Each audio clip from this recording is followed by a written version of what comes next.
네, 저희 시작 전에 다시 한번 안내. So before we start, let me give you a short announcement. Shortly at 10 o'clock, we are going to start AI Seoul 2026. May I ask all of you to take your seats in order to ensure as many people as we have accommodate as many people as possible. Please fill up the front rows for smooth proceedings of the event. Please vibrate your mobile phones. Today's conference will be a digital conference. You see a QR code on the screen, and also you have a QR code on your ID card. By scanning the QR code, you can refer to the digital leaflet. Today's conference provides AI-based interpretation throughout the conference. You can scan the QR code and you can enjoy the AI translation subtitles on the screen. So by scanning this QR code, you can also utilize AI interpretation on your mobile devices. You can scan this QR code for AI translation. Please fill up the front rows first. We will start shortly. Please hold on a second. Thank you.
네, 저희 시작 전에 다시 한번 안내 말씀드립니다. May I have your attention again? We are going to start AI Seoul 2026. I see a lot of people at the entrance. May I ask you to come inside? For the safety of the event, please follow the guidance of our staff. Please turn your mobile phone to vibrate mode for smooth proceeding of the event. Today's event is a digital conference. There's a QR code on your ID card and on the screen. So by scanning the QR code, you can access the digital leaflet. We are providing AI interpretation throughout the conference. You can enjoy the AI translation subtitles on the screen. By scanning the QR code you are seeing right now, you can enjoy AI interpretation on your mobile phones. Those of you who are standing at the entrance, please come inside and take your seats. Thank you very much.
네, 저희 시작 전에 다시 May I have your attention, please?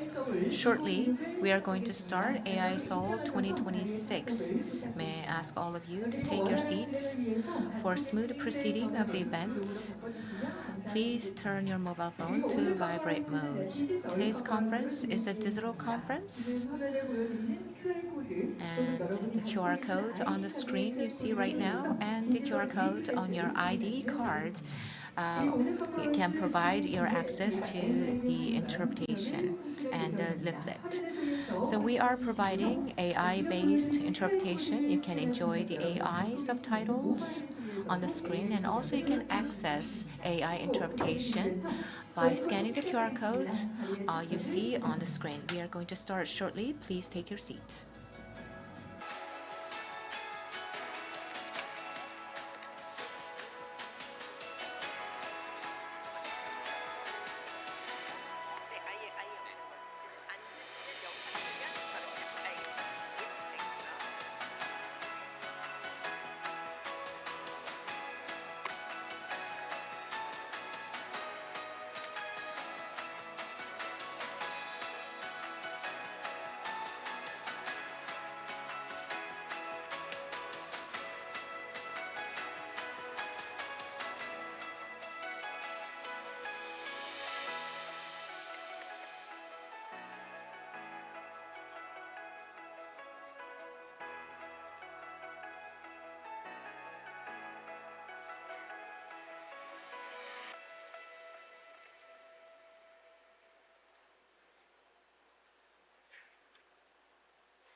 네, 여러분 힘찬 박수도 보내주시죠. Why don't we give a big round of applause? 와, 이렇게 영상만으로도 정말 So with the 소름이 video 돋는데요. alone, we are so 과연 much 앞으로 excited AI를 통해서 우리의 삶과 how 삶을 AI will 어떻게 change 달라질 수 our 있을까요? life and future. AI 서울 2021을 위해 함께해 주신 모든 So 분들 I'd like to thank all of you for joining the AI Seoul 2026. Let me introduce myself. I am announcer Chang Sun-young, who is deeply honored to MC this event. Thank you very much. Thank you. 오늘 정말 많은 분들께서 이 현장에 자리를 I see so 해주셨는데요. many 그래서 people are 많은 filling up this 분들께서 hall. 오늘 이 자리에 큰 관심을 So I 갖고 can 계시니까 tell 다시 한번 느낄 수가 there's a lot of 있습니다. attention to this conference. AI, Physical AI의 AI, 전환의 시대를 헤쳐가고 있는 a 우리 bold 앞에 transformation 큰 driven by 과제가 physical 놓여져 AI, 있는데요. one we will 생각해보는 envision AI를 together. 넘어서 So 이제는 우리 the AI that we 일상생활을 see 지배하는 on the AI의 screens, 전환. and 바로 now it 오늘 is AI 서울 transforming into 2026을 통해서 AI in our daily 함께 lives. 있게 This is a 되는데요. topic we are going to share at today's conference. Transformation era beyond adoption. This is the theme of today's conference. We have invited scholars and experts from home and abroad, so there's a lot to offer you. So please stay with us throughout the event, and also you can have a peek of the future of Seoul, and also there'll be an insights and solutions related to AI. So now, let me declare open AI Seoul 2026.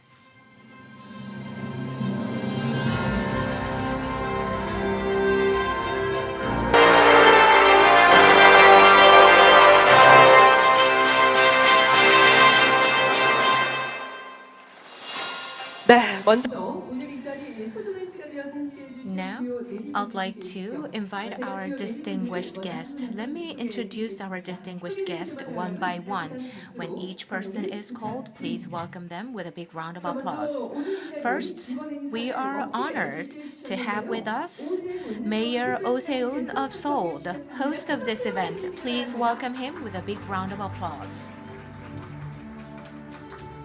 네, 대단히 감사드립니다. Thank you very 그리고 much. 역시 Joining us 서울시 as 그리고 well AI 생태계를 is 적극 협력하고 계신 General 분이시죠. Son Song-nak, Chief of 공군 Staff of the 참모동맹 Republic of Korea Air Force, 수행입니다. who is working with the city of Seoul to build a civil military AI ecosystem. Please welcome him. 네, 고맙습니다. Thank you very much. 다음은 김영호 Now, 서울대학교 Dean Kim 국문학과장님 Young-oh of the 소개해 College of 주시겠습니다. Engineering at Seoul National University is also with us. Please welcome him with a warm round of applause. Thank you very much. Vice Chair Lee Seung-bok of the Planning and Economy Committee is also in attendance. Thank you very much. Next, Seoul Metropolitan Council member Hwang Yoo-jung has joined us as well. Please welcome her with a big round of applause. We are honored to have Chairman Kim Jin-oh of Korea AI Robot Industry Association. Please welcome him. Next, Miko Lusama, the partner from the Helsinki. Next, Dean Baek Jun-gi of the Graduate School of Artificial Intelligence at Jungang University is present here with us. Please welcome him. Next, Mr. Lee In-hwan, Director of ATRI, is here with us. Please welcome him. Thank you. Next, Dean Jong Song of the AI Graduate School at KAIST. Please welcome him with a big round of applause. Professor Chu Jin of Seoul National University is also here with us. Please welcome him with a big round of applause. We are honored to have Representative Damian Pereira of the government of Quebec in Korea. Executive Vice President Im Tae-gun of Naver Cloud has joined us. Please welcome him with a big round of applause. Managing Director Jin Yo-han of LGCNS is also present. 네, 다음은 엠라이트 We are pleased to welcome Executive Director Matt White of the PyTorch Foundation. Please welcome him with a big round of applause. 네, 그리고 하이럼 Joining us as well is Head of Security Hiram Anderson from Cisco. 네, 다음은 박찬진 서울 Director Park Chan-jin of the Seoul AI Hub has also joined us. Please welcome him with a big round of applause. 네, 고맙습니다. Thank you very much. We have a great turnout today with a lot of VIP members. Due to time constraints, we ask for your understanding that we are unable to introduce all distinguished guests individually. Once again, thank you very much for your attendance. AI 서울 2026 본격적인 Now, let us start the insight sharing session at this conference. As I said earlier, the AI technology doesn't remain on screens anymore. In recent years, AI technology has moved into technologies that operate in real world. Amid these changes, Seoul has been preparing to transform from a city that merely adopts technology into a city that implements and validates it in practice. So where Seoul is heading toward. So let's hear this from Mayor Oh Se-hoon. Please welcome Mayor Oh with a big round of applause.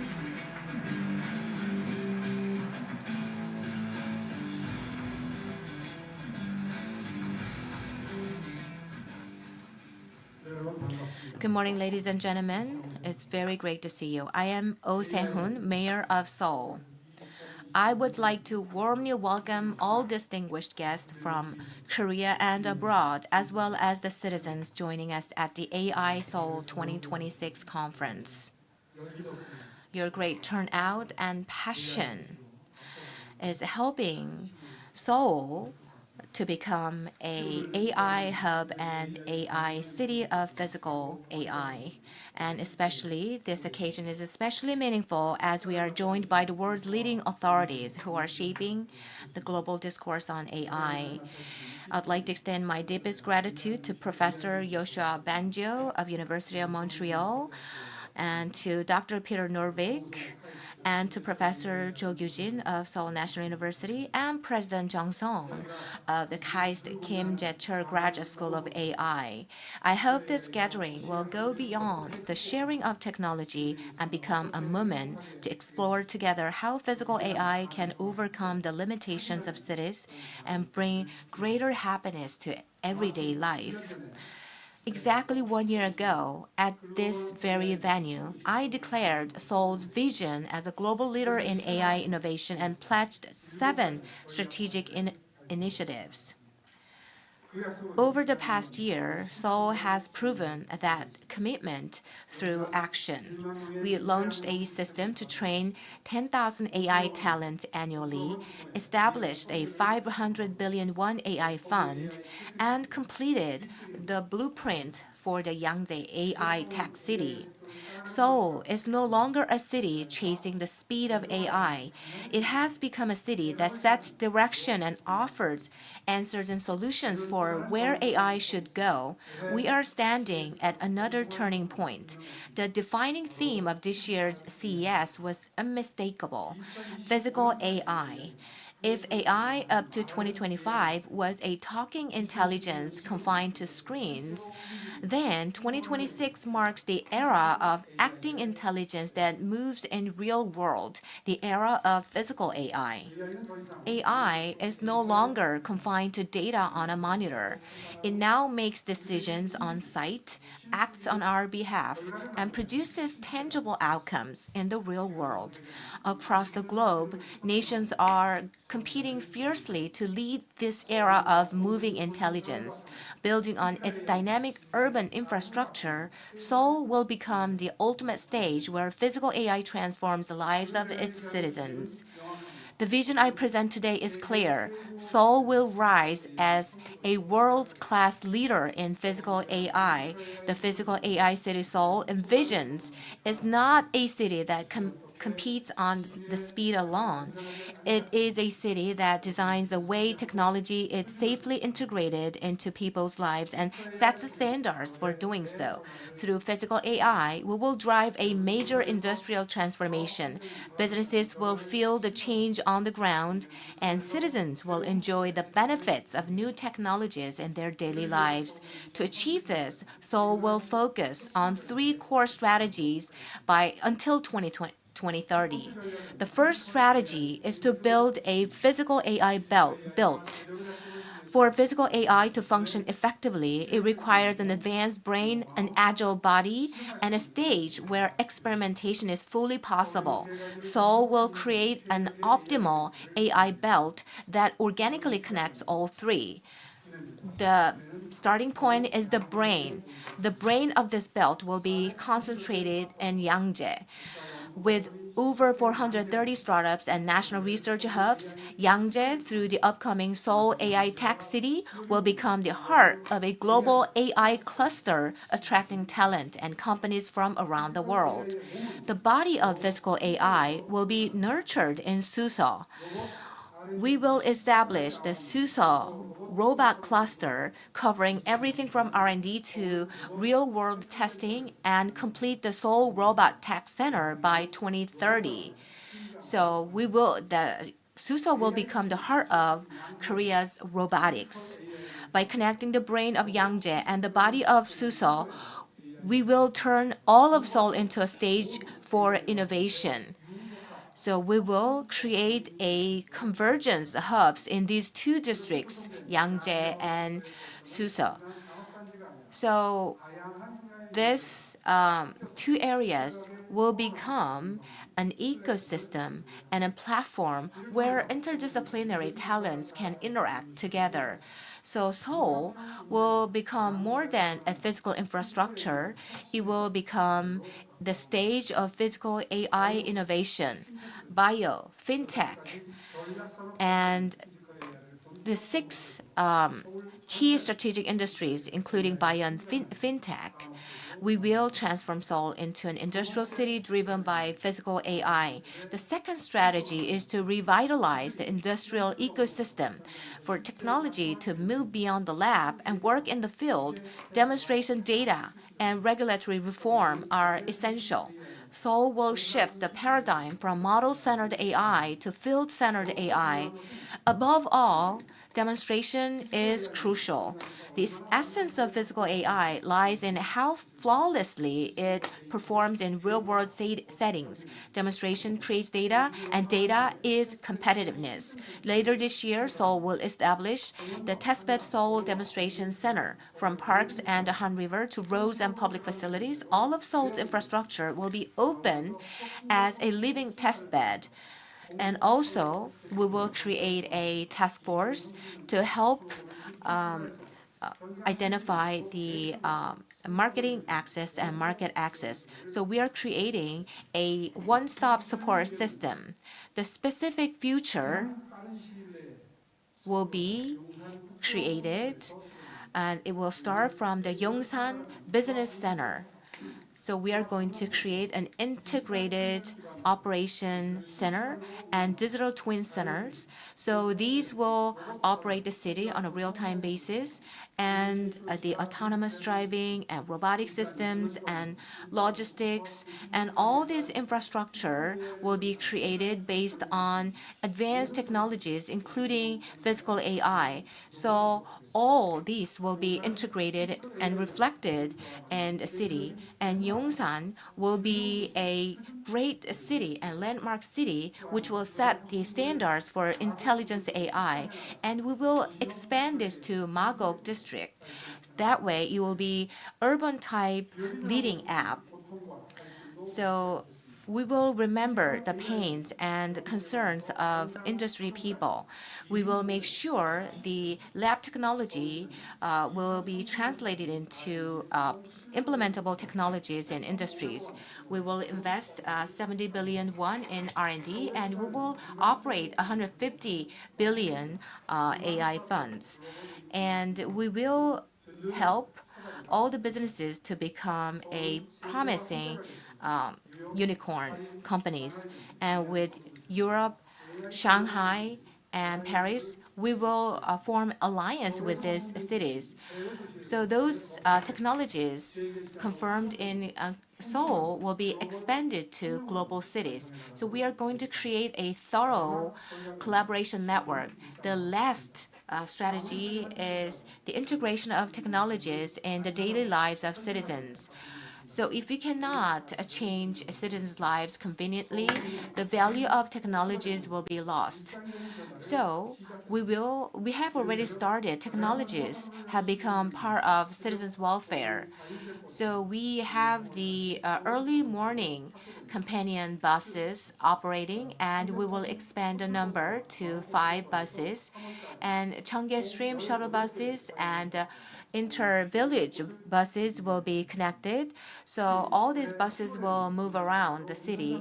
In October this year, we will run level 4 manless robotic taxis. So AI technologies will bring time and convenience to citizens. In the age of population aging era, the robotics will help elderly people, and wearable robots will be implemented and provided to the welfare fields, and technology will support people as a reliable source. And also, AI will make sure security and safety, and firefighting robots and safety inspection drones, and these physical AI-based infrastructure will be increased. By 2030, we are going to increase more funds. That way, we can create our safety and security systems into an intelligence-based one. All the citizens of Seoul will be able to feel the change and enjoy the benefits. So we are going to have the AI Festa and a Seoul Robot Show, and also we'll make sure all the technologies will be thoroughly implemented and expanded.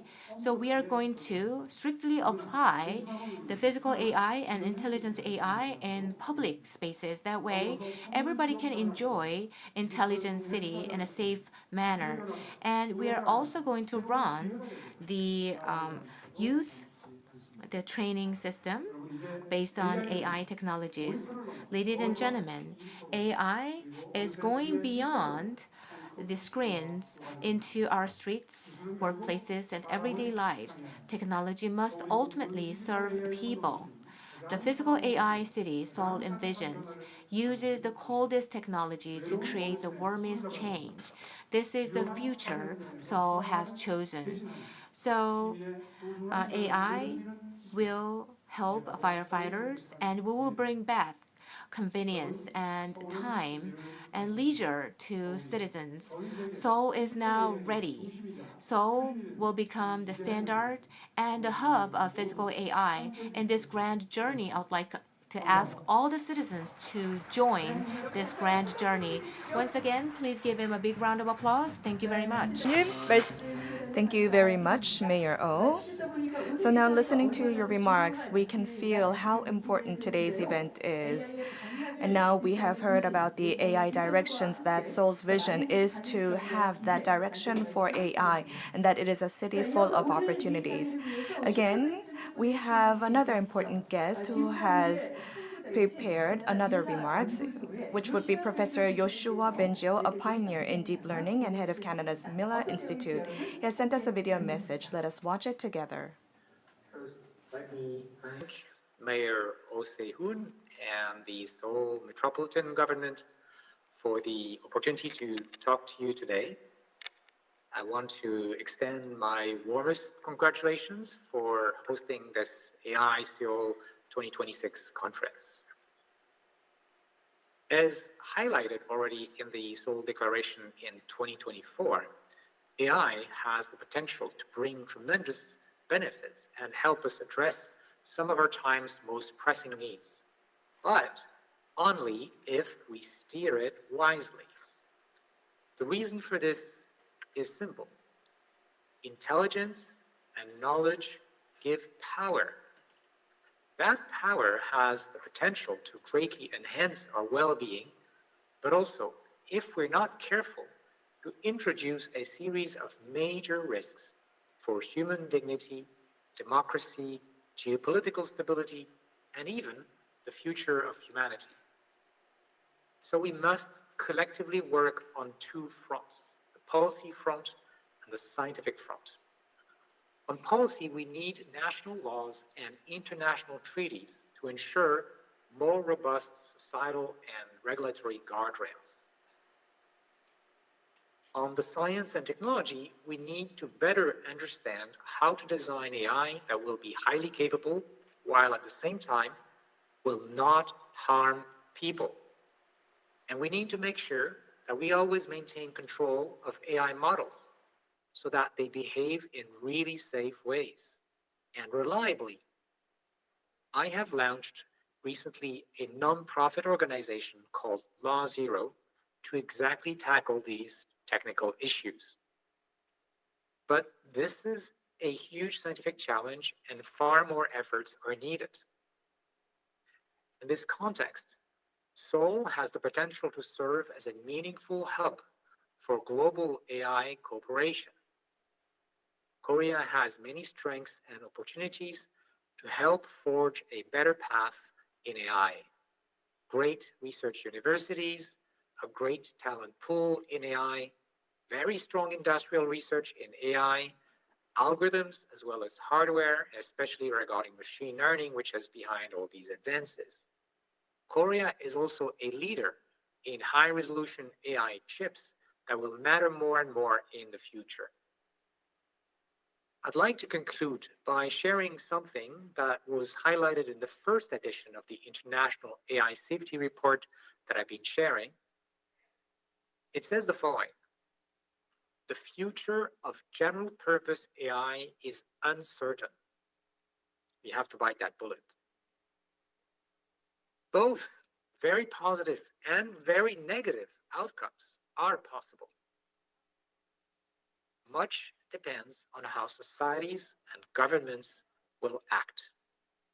Thank you.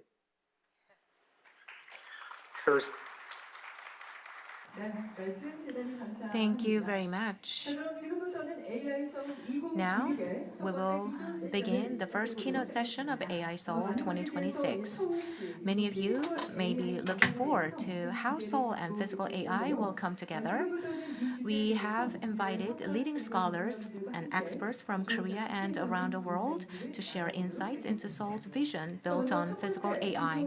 The first keynote speaker is a distinguished scholar who has helped set the global standard for AI research and development.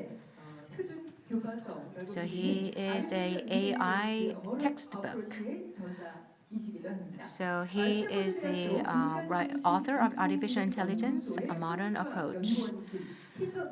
So Mr. Peter Norvig of Stanford University is here with us online. Please welcome him with a big round of applause.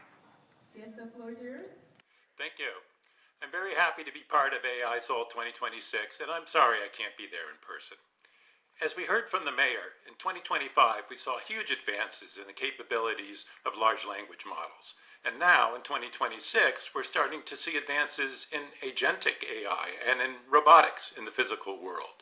Now, does that new emphasis require tearing down what we have built and starting over? In this talk, I argue no, that instead physical AI will be built on the foundation that we already have. Next slide, please. One of the first big applications of computers to the physical world was the space program.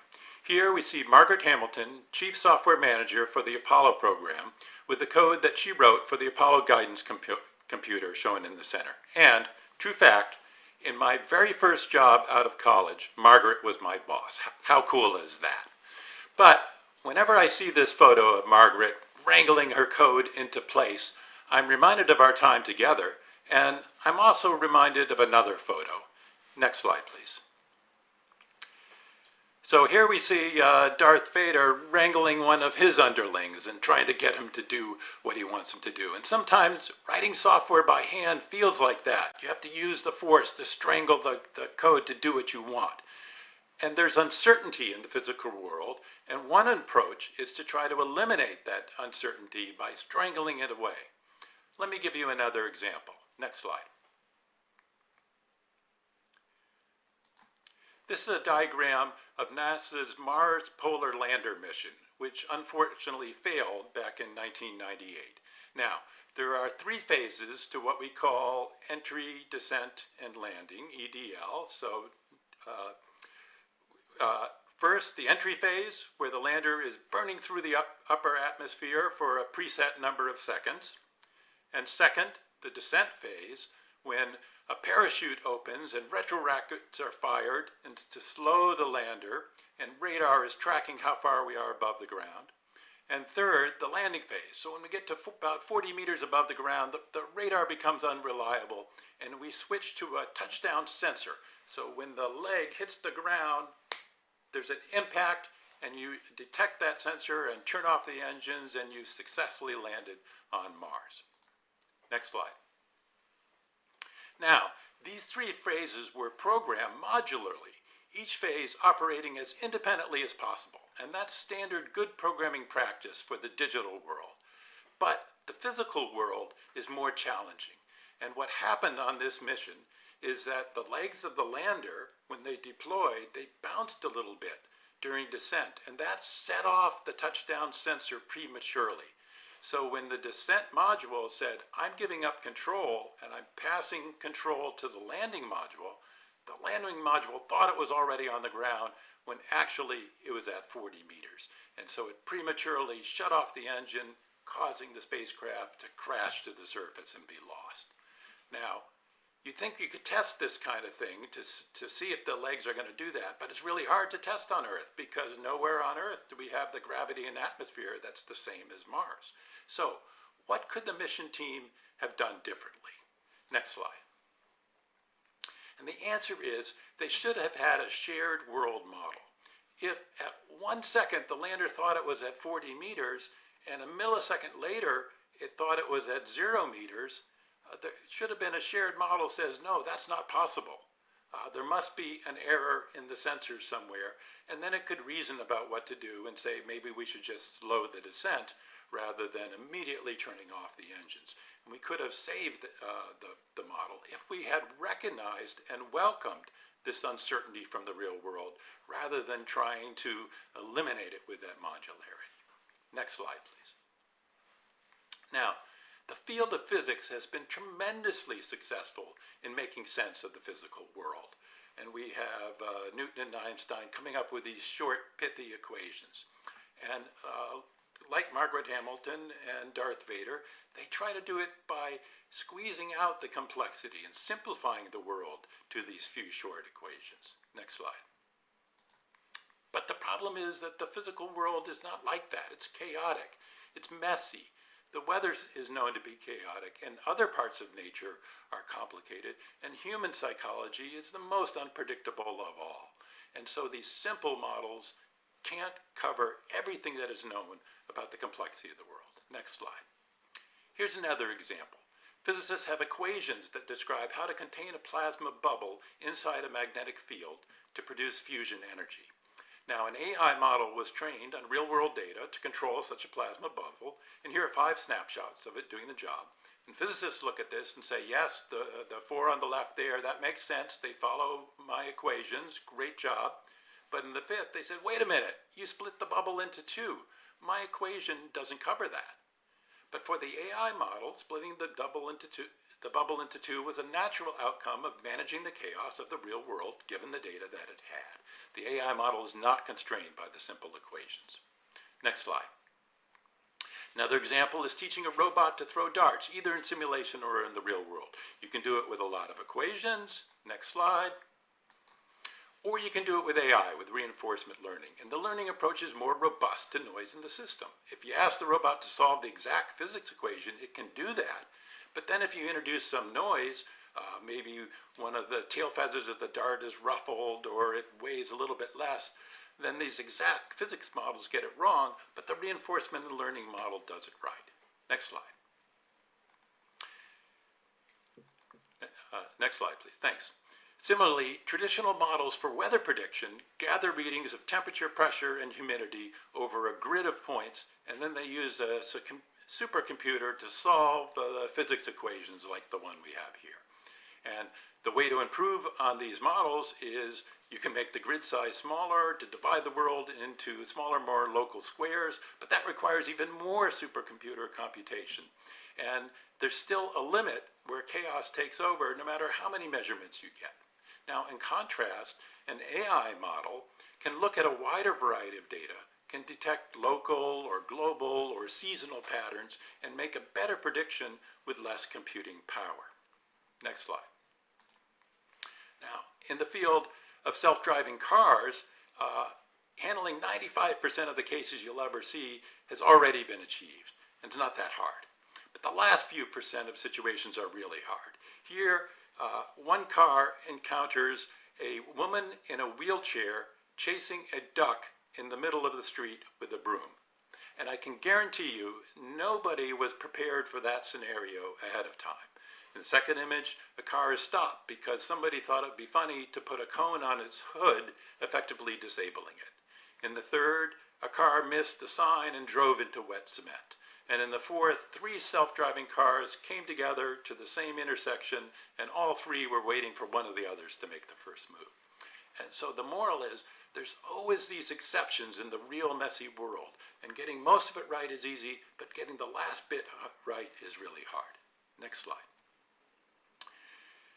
In self-driving cars, we have a saying that the first 1,000,000 miles are always the hardest. So you need to drive a fleet of cars for 1,000,000 miles or so, and then you finally have enough data, and then you can build a really good simulation of the world, and then you can start driving billions of miles in simulation, and improvement goes much faster. And that's true for cars, and it's true for all kinds of robots that interact with the physical world. We see some examples of them here. And we build, some of that learning is done with real physical objects in the physical world, and then some of it is accelerated through simulation. Next slide. So I want to show you one of the examples that really helped me to see the difference between traditional software engineering and AI with deep learning. I got an alert on my phone saying it was time to return my rental car. Everything looks good. But then, next slide, it said time of travel 23 minutes by bicycle. Now, I commute to work by bicycle, so sometimes suggesting I use a bicycle is a good idea for me. But the traditional software just does not understand what it means to return a rental car.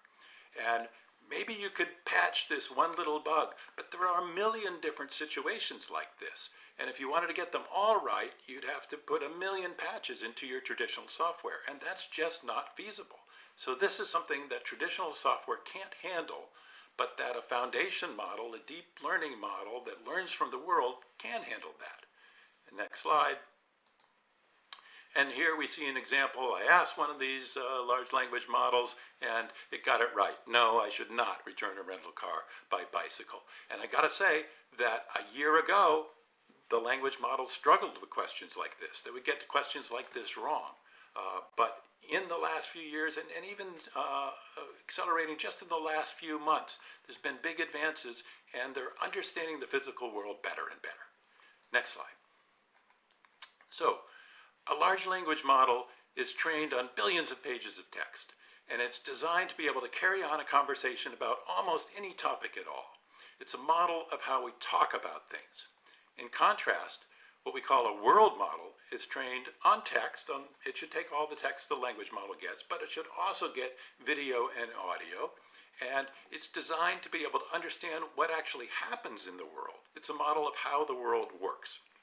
So one big controversy in the field of AI is, should we see world models as a revolutionary new idea that's a replacement for language models, and we throw the language models out and start over, or are the world models just an extension of the tried and true approach?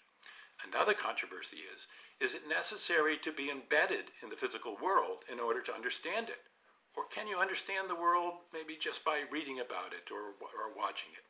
So I'm going to argue that I see language models as primarily as sequence prediction models.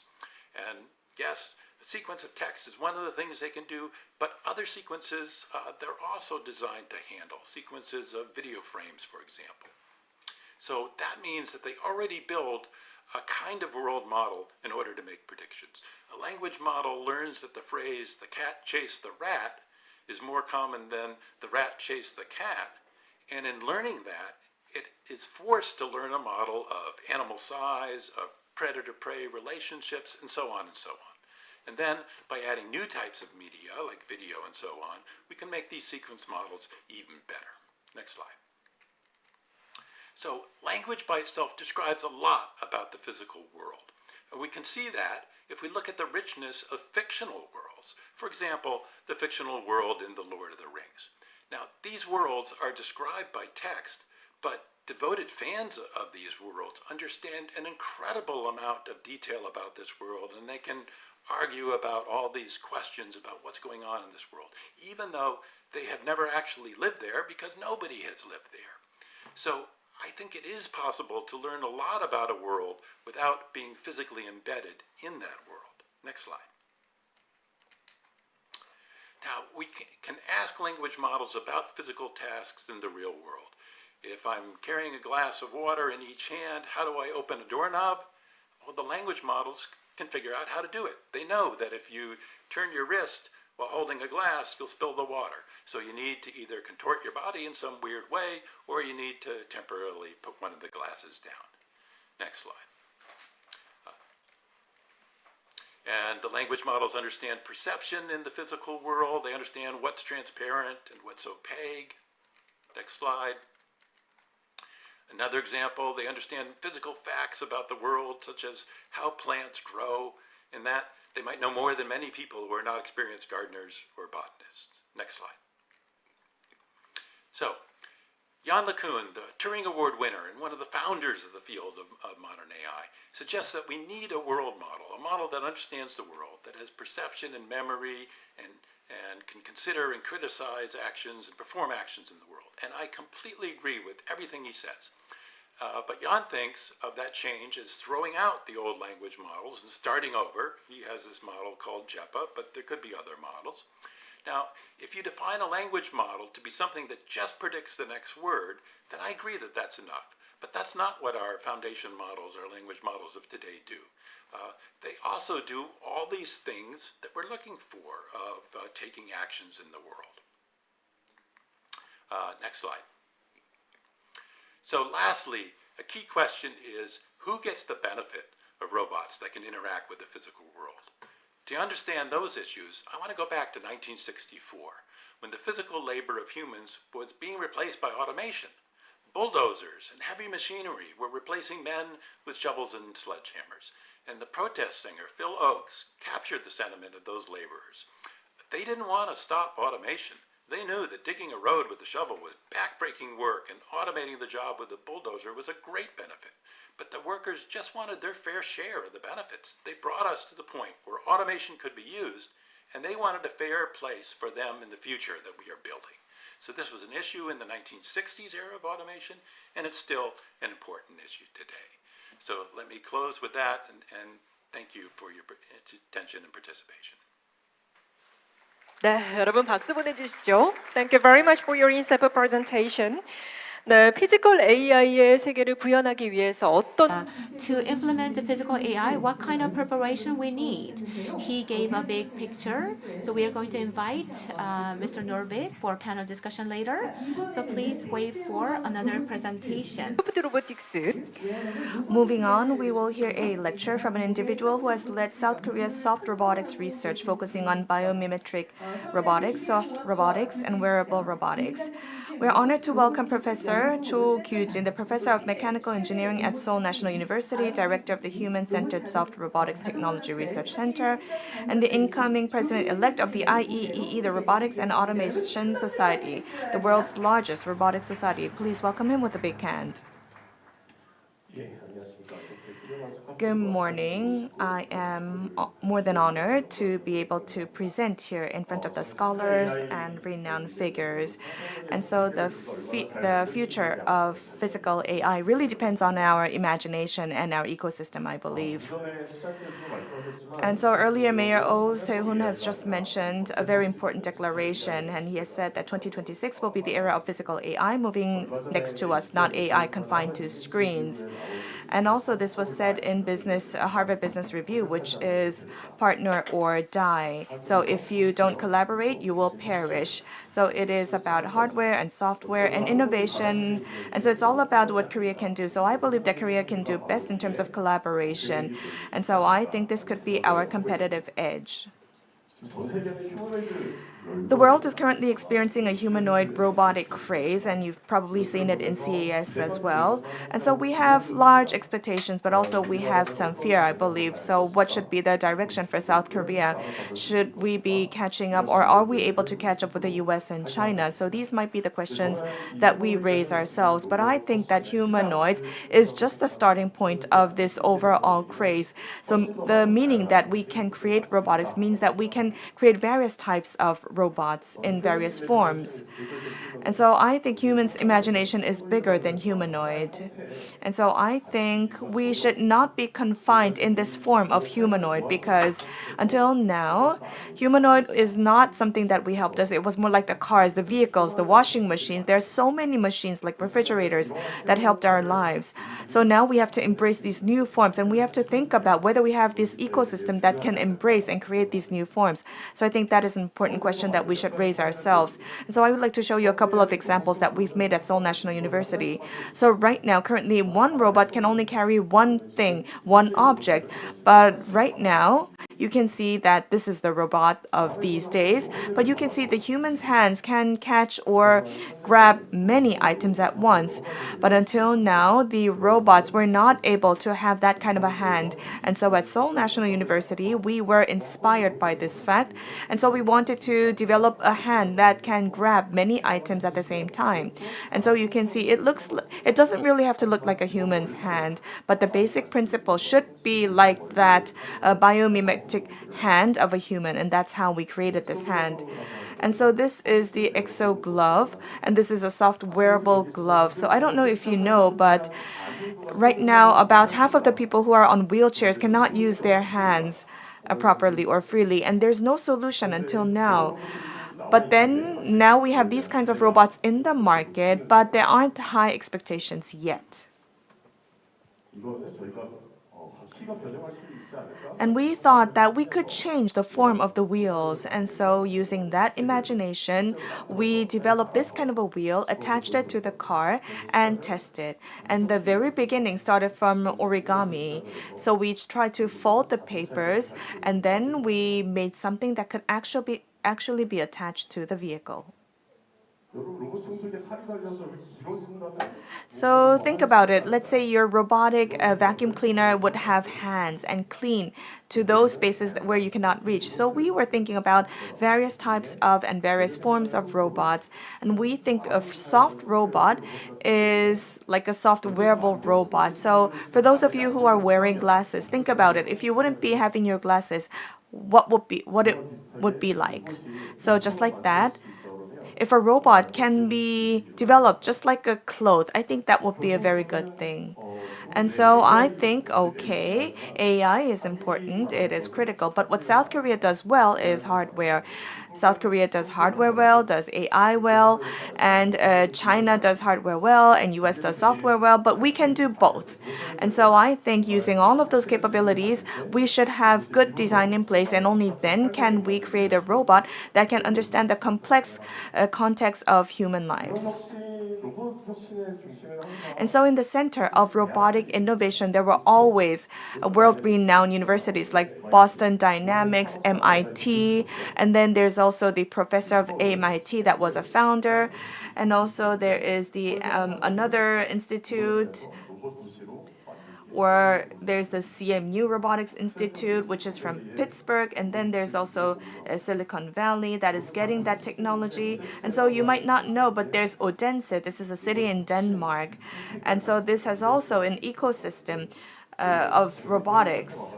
And so they came to us and they said, thanks to Korea, we were able to become a robotics innovation city. And actually, Odense was a shipbuilding city, but now that industry has gone, has fallen, and now it has become a robotics city. And it also has become a city that creates these robotic arms.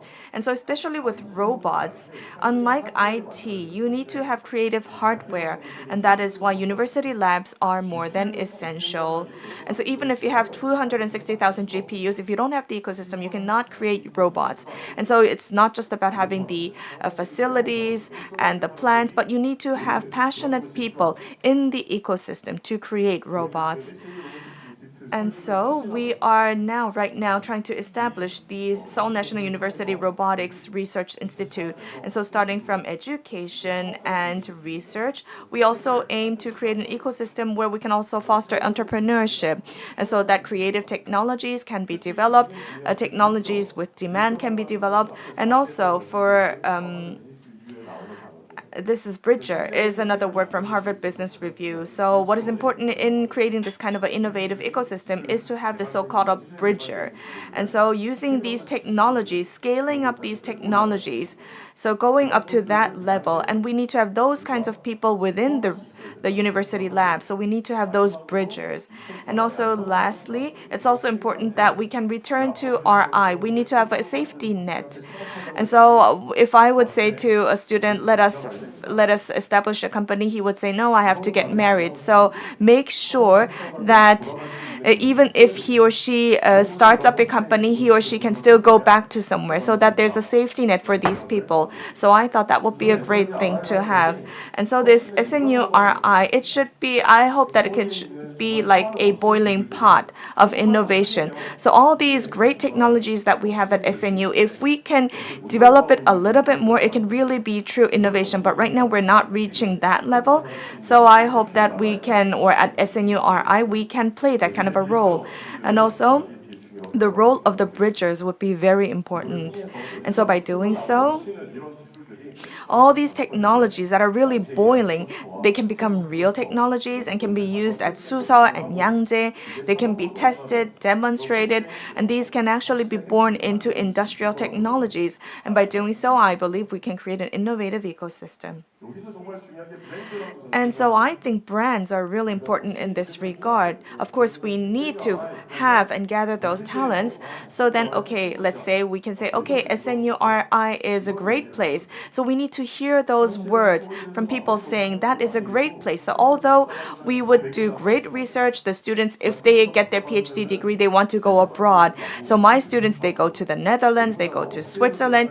They somehow want to like escape Korea and go abroad. So I think it's time that we need to think about why. And so, of course, when they go abroad, they do all these magnificent researches. So I hope that if it comes to SNURI, it's a place that can conduct more research, better research than even Harvard. So I hope we can hear those words.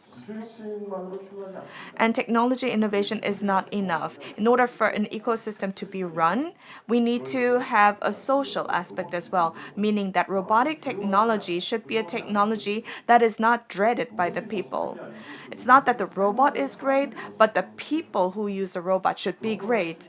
And so I believe soft robotics technology is something that can enable all of that. And also we need to have safety-related regulations and safety net to make sure we have an ecosystem that can verify all of this. So it's about if we have the technology, people will come, they will verify social acceptance. So Korea is always the icon of innovation. So whenever there is a technology that is developed, we are the ones who use it first. We are the early adopters. So I hope we can utilize all of that ecosystem that we have. And so the future of Seoul is not just about technology. I hope that all those talents from abroad can come to Korea because of our startup ecosystem and foundation. And also, Mayor Oh has mentioned about the coldest technology, the warmest city. So it's not just about physical AI, but it should be a human-centered technology. And we need to have that kind of a collaborative system. And our research institute shall be that center place. And in 2027, or 2 years ago, we have won this competition and right now we have borrowed actually all the places from COEX for 2027 ICRA. So it's the Global Robotics Seminar, and I think it's now time, or in 2027, we can hear those words that Korea is doing better than Japan when it comes to robotics. And the reason why we were able to get this competition or win in this competition than Japan is because our global status is already there. And so I hope that we can now create the ecosystem that is sustainable. Thank you so much. 네, 여러분 다시 한번 따뜻한 박수 보내주시죠. Thank you so much. Let us give him another big round of applause. Thank you so much, Professor. So I really enjoyed his lecture. So the physical AI is not an imagination anymore, and we are living in a world where technology is implemented as we imagined. To nurture companies and talent, what kind of efforts do we need? He talked about it as well. In order to transform Seoul into a AI hub and leader, what kind of practical ways we need to adopt. It was a great opportunity to consider that. We have listened to 3 people, which was really thought-provoking. I'm really excited, and we have a lot of expectations, and we have a lot to talk about. In order to create a collaboration ecosystem, we can have a bigger goal to be achieved, and also we can realize a bigger potential. Now, I'd like to move on to the panel discussion for further in-depth discussions. So let me start the panel discussion. Let me introduce the panelists who will be joining us. Joining us as panelists today are Mayor Oh Se-hoon of Seoul, Dr. Peter Norvig, and Professor Chu Jin. And serving as a moderator of today's panel, we invite Dean Song Jung of the AI Graduate School at KAIST to the stage. Please welcome them with a big round of applause.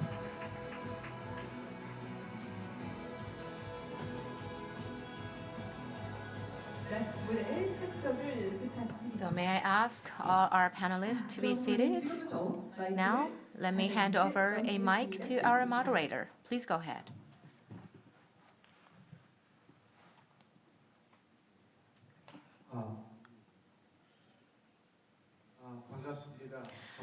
Thank you very much. My name is Chung Song.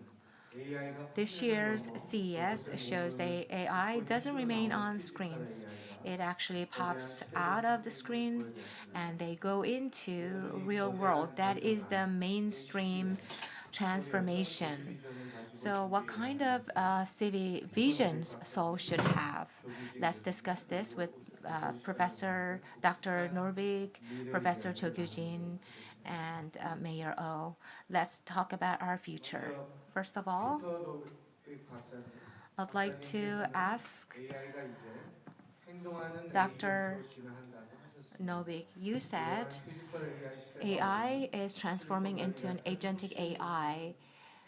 With the physical AI, the cities, innovative cities like Silicon Valley, how they should change, why it's a combined physical environment is important for software and hardware work together. Thank you. I think Silicon Valley succeeded for 2 reasons. One is a broad business supporting capability. So to build a business, you need some visionary executives, some engineers, some lawyers, some office managers, venture capital, and so on. And all of them were readily available in Silicon Valley.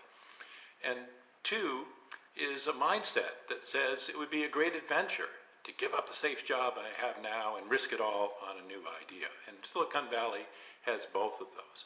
Now, in terms of the physical environment, it's certainly important to get together. And I want to talk about my experience at Stanford University during the COVID pandemic. So students were learning in class, but most students were staying home. And they didn't get that spontaneous meeting with another student or another professor and getting a chance to talk about something outside of class. And the one set of students who did get that were in the robotics lab, because everybody else was doing software and they could stay home, but in the robotics lab, you had to come in and touch the robots. And we studied it and we found those students did a lot better. They got that personal interaction, that one-on-one that you don't get when you're home and you're trying to only talk over telecommuting. So I think that place where people come together and interact one-on-one in informal ways, that's super important in order to build up a system and have success. Thank you. 방금 피터 노빅 박사님께서 서로 다른 분야의 So Dr. Norvig just emphasized the importance of different disciplines being physically concentrated in one place. For Seoul, it seems that beyond creating physical hubs such as Yangjae and Suseol, what matters just as much is how the people and organizations working there are mixed and connected. So Mr. Mayor, could you share your thoughts on how the Seoul Metropolitan Government should support this going forward, so that talent in physical AI and other industries and fields can work together as integrated teams and grow together? So, first of all, I think we need to understand what Professor Norvig has just mentioned. So especially when it comes to physical AI and all the latest technologies, but what we all need is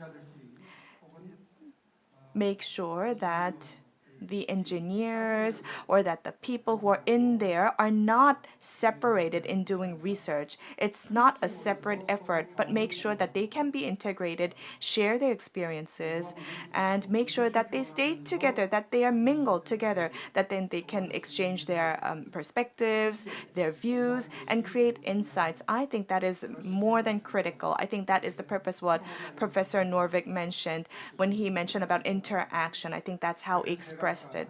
So that is why I've mentioned about the vision of Seoul City's physical AI, that in Yangjae it will be more about AI, Suseol it will be more about robots.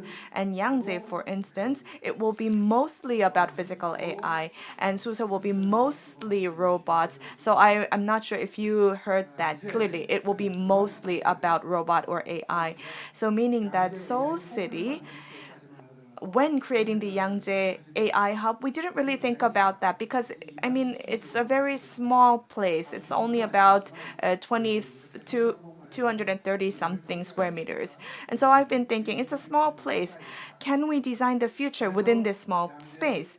So then we thought about the tech city of Yangjae, and also this is bigger than the AI hub, and so it will be 10 times bigger than the AI hub, or it will be more than 400,000 square meters. And so the reason why we are designing such a place is because we want to make sure that research can be done together, and that when it comes to sensors, when it comes to controllers or user experience, that all of this can be demonstrated, can be shared within the people within there, and so that everybody who does let's say human science or other kinds of domains, that they can all get together, share their experience. So we wanted to create that kind of a co-space, and that is why we are allocating that much of a space for those buildings. And also, we're also thinking about Pangyo when we're building our Suseol space. So because now people from Pangyo are coming up to Seoul again, but I mean people cannot just live by working, meaning that we talk about there's this place where you work, let's say the space for R&D, for work, but then there will have to be space for residential purpose, and then for culture, entertainment, so that all of this can be shared at the same place, within the same space. And so we want to make sure that our young elites and talents and engineers can be there, can mingle together in that space. And Seoul City has been going through a lot of trials and errors. We've been sharing a lot of mistakes that we've carried out. And so you've heard about the Kuro Technology Complex or Kasan Technology Complex. So people say, okay, they come to work there to Kasan or Kuro, but then they want to go home because that's a space where they just can work. There's no place for leisure. There's no space for relaxing or anything. So in the beginning of 2000s, in those industrial complexes, we started to build those intelligence-related centers or intelligence industry centers. And so that has become more vibrant. And now these places have become a place where there are hip cafes or nice cafes, and younger people gather, they spend their time together. And then they also enjoy performances, and then at the same time they can also focus on research. And so because that is a precedent that we have, and that space has become a space with entertainment, with research, and now we're trying to go a step further where we have IT, and not only IT but all design and planning and culture, entertainment.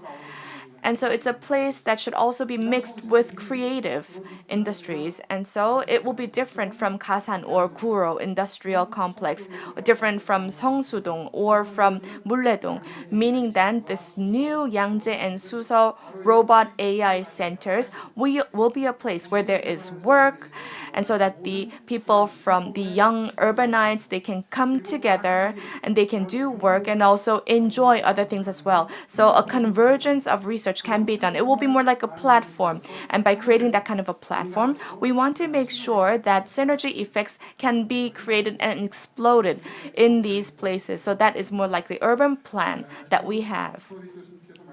And also, Professor Norvig has mentioned about sharing experiences. It's about working pleasantly and also enjoying all these other aspects. And we want to prepare for all of that. That is our commitment that we have. Thank you so much. Professor Chu Jin, we often hear that robots developed in labs cannot leave the lab because of regulations. From a researcher's perspective, what is the most urgent issue on the ground? Regulations. We always say we need to abolish or reform regulations. But I say, even if you remove regulations, they will come back or new ones will be created. Without changing a paradigm, you cannot address issues with regulation. Those who are in charge of regulations, if the regulations are not working, the adverse impact will be huge for them. That's why they cannot easily grant approval. Let's say there's a knife at a supermarket, and let's say the knife is subject to regulation, then you won't have many knives available. So basically, we need to change a paradigm for regulation. So basically, we need to move in a direction that how many technologies should be approved instead of focusing on just removing regulations. Even at this moment, a lot of regulations are being created, and we also need regulations. But some regulations cannot be easily accepted by society. Let's say there's a kitchen knife, and it was newly created. It didn't exist before, but kitchen knife was created. It could be a weapon, but some people might raise concerns. It could just hurt people. So when it comes to AI robots, there will be more regulations, stricter regulations. If AI goes wrong, it could be more dangerous. Because AI robots can be more dangerous than a kitchen knife. So we need to change a paradigm fundamentally when we approach regulations. And now Professor Chu Jin noted that for robots developed in labs to move into the real-world settings, such as sidewalks and so on, there still are numerous regulatory and procedural barriers. And on the ground, or in reality, we continue to hear frustrations that it's hard to even find places for real-world testing, and it's unclear where to begin easing regulations. And so could you explain how the Seoul Testbed Demonstration Center and the Seoul-style regulatory reform model can offer a fundamentally different solution to these challenges? And also, what concrete changes researchers and companies will actually experience starting as early as next year?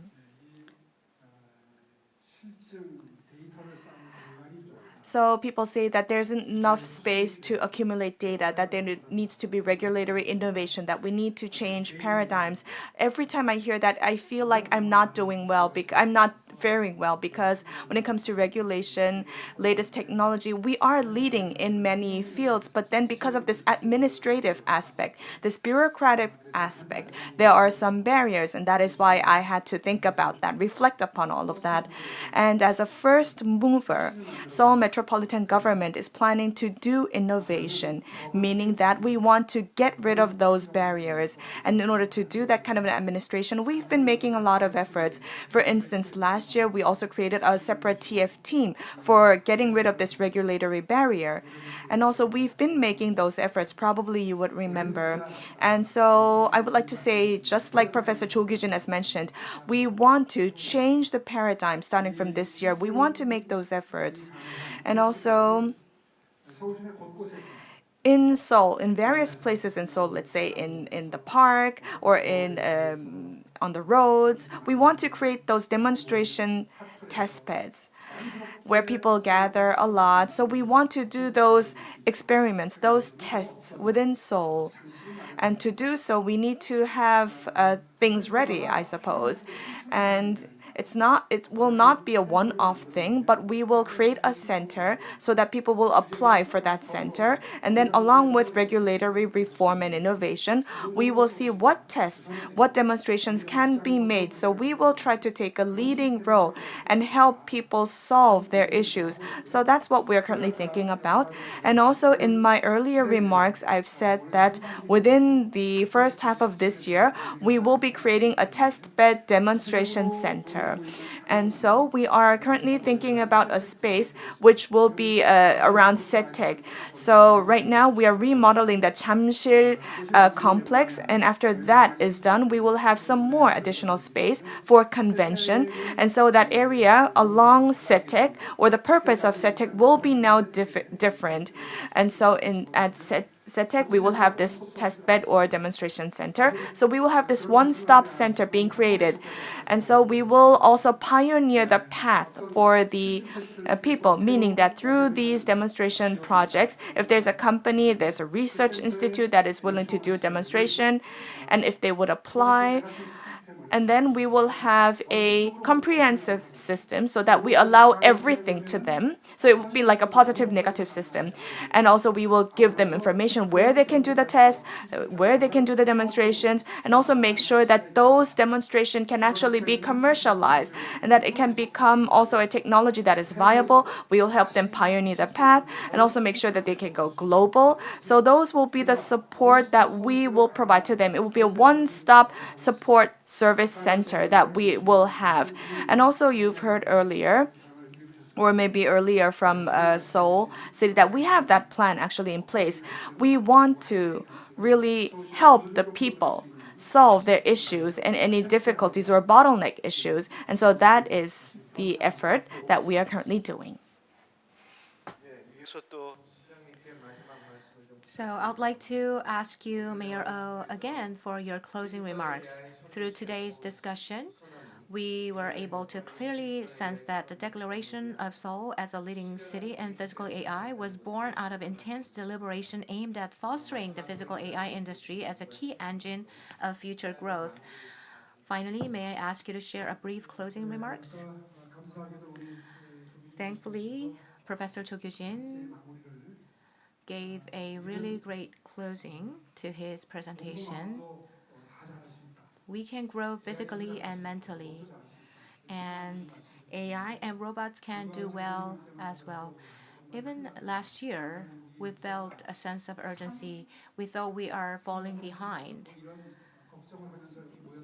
We even doubted whether we could even become a third country in the world. But even a year, we are currently at this stage. Thank you very much for your collaboration and support. We are a bit late. Already, we should have had the Tech City and the Yangtze Hub, but I admit that we are a little bit late, but we will speed up from now on to materialize our vision and strategies. Here, we see a lot of citizens with a great interest in AI vision and future, and we also see people from the industry, academia, and business. And there are a lot of people in all these disciplines working very hard and committed to developing AI. In order to support your work, we will extend our best support, and we will create a better framework. So once again, I'd like to thank all citizens of Seoul for showing up here with great passion. The future of physical AI here in Korea is very bright. With this, I'd like to conclude my remarks. Thank you very much. So although it's quite short, we discussed the physical AI and Seoul's dream of becoming a physical AI hub city. And we have higher expectations of that. And also, I'd like to thank Dr. Peter Norvig and Professor Chu Jin. Thank you very much. And also, I'd like to thank Mayor Oh for sharing the big dream that you have about this city. Thank you very much. Why don't we give a big round of applause to our moderator for his excellent work. I would like to ask all the people on the stage to remain on the stage for a photo session. And also, I'd like to invite our VIPs to come up to the stage for a photo session. And after the photo session, we will move on to the next session. Please follow our guidance to the stage, VIPs. 네.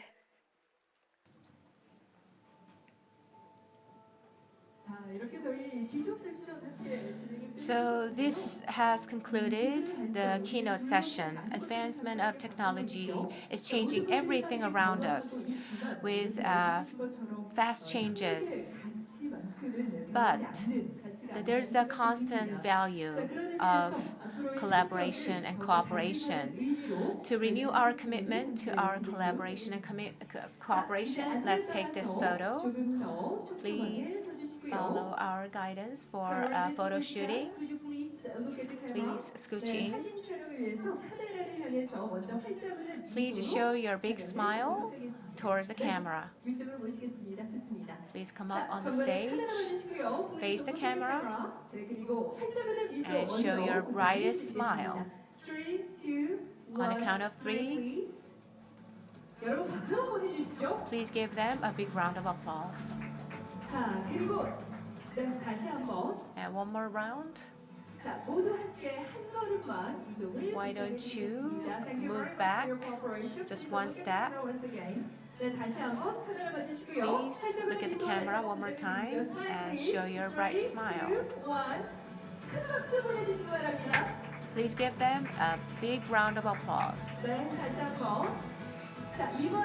Now, this time, to renew our commitment to opening a physical AI Seoul, please open your arms as if you are embracing a AI Seoul. Please open your arms and maintain that pose while facing the camera. 3, 2, 1. Thank you very much.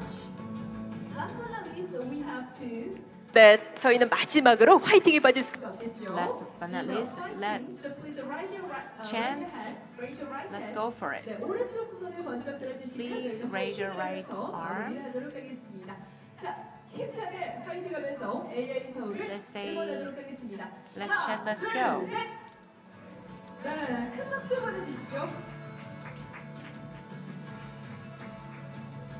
좋습니다. Thank you so much. So all of you on stage may return to your seats. Thank you very much for your cooperation. Please take your seats. Thank you very much. So now we have taken the commemorative photos. Now you may all return to your seats.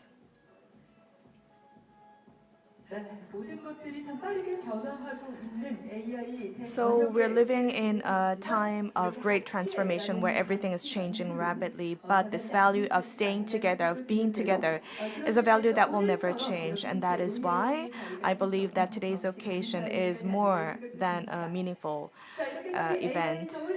And so now we are in the middle of AI Seoul 2026, and we will now begin the second keynote session.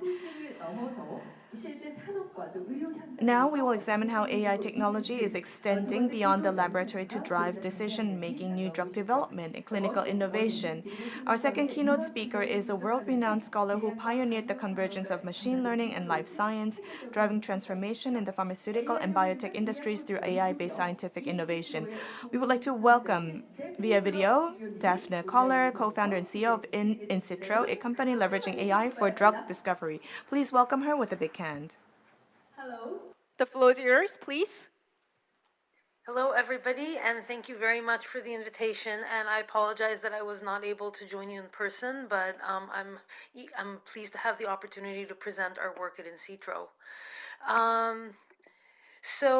We are very patient-centric at In Sitro, and one patient that we like to keep in mind because he's very close to our hearts is Brian Wallach. Brian Wallach was stricken with a devastating disease, ALS, also called Lou Gehrig's syndrome, at the age of 37 as he was expecting his second child.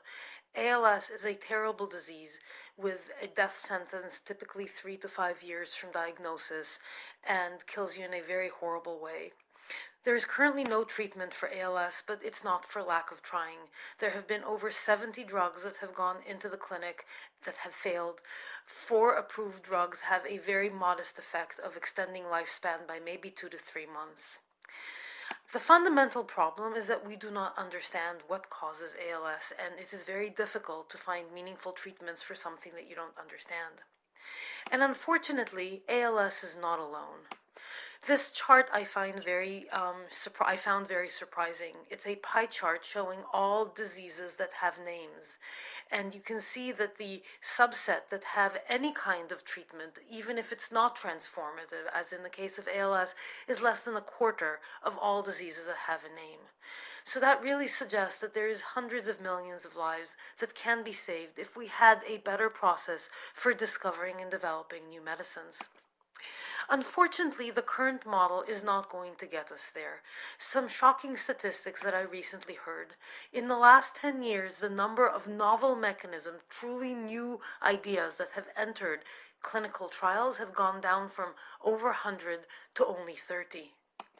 70+% of current biopharma R&D focuses on drugs that are Me Too, Me 3, Me 4, and those might be improvement on the previous drug, but they are not going to help us deal with that 3/4+ of diseases that have no treatment. And when you ask yourself, why do we see this convergence on lack of innovation? It is because at this point, one has to be a little bit crazy to try and innovate, because if you do take a new mechanism into the clinic, your chances of success are less than 10%, which is why most people don't try and do that. So we at In Sitro decided to take a different approach. And our approach is very much influenced by the kind of physical AI ideas that Professor Norvig indicated in his presentation. So we're building an entirely new physical AI system for making medicines in the physical world. And building such a system, as in other examples, requires that you develop custom hardware, that you generate proprietary data, and that you build AI models that are targeted to the specific physical problem that you're looking to make and that you're looking to address. And until you've put all of these pieces together, you have nothing that works. So going from 0 to 1 is a very long and complex multi-stage process. But once you've done that, it establishes a durable competitive moat, because it is something that in order to go through that same process, in order to solve that same problem, anyone else will have to go through that same journey that you went through. So what are some of the pieces that we had to put together in our journey? You have to start with a problem domain. So we put together a number of different pieces on the biology side, whether that is diverse human cell types, CRISPR tools to perturb those cells to identify what genetic interventions do in those cells, and phenotyping or measuring these cells using multiple modalities. That has required the development and deployment of custom hardware, whether that is custom microscopes or custom lab automation. And then, of course, multiple distinct AI models to interrogate this massive amount of very different data in order to come up with actionable conclusions. But once you put all those pieces together, it unlocks a different approach for discovering and developing medicines. Data generation at scale that supports an unbiased exploration of causal human biology, not anchored on what a clinician or a biologist have as a preconception on what matters, enabling a systematic, repeatable discovery and development process. So what does that physical AI platform look like? It has two major pieces. The first is our engine for human causal biology that we call the virtual human. It has the ability to allow us to perform in silico experiments that ask what would happen if I made an intervention in a human. The result of the virtual human is a set of high confidence targets that we can then prosecute and turn into medicines. In order to do that, our second big building block is a platform that we call Thermal or Therapeutics ML, which is a modality agnostic, AI-driven, lab-in-a-loop therapeutics engine that designs medicine across three distinct modalities, small molecules, biologics, and oligonucleotides, in order to develop the right modality for the biology of the target. And that is what gives us the in vitro medicines, which is what drives outcomes for patients.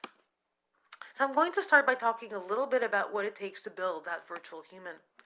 The virtual human is a fully integrated AI technology stack that is designed to predict human causal biology.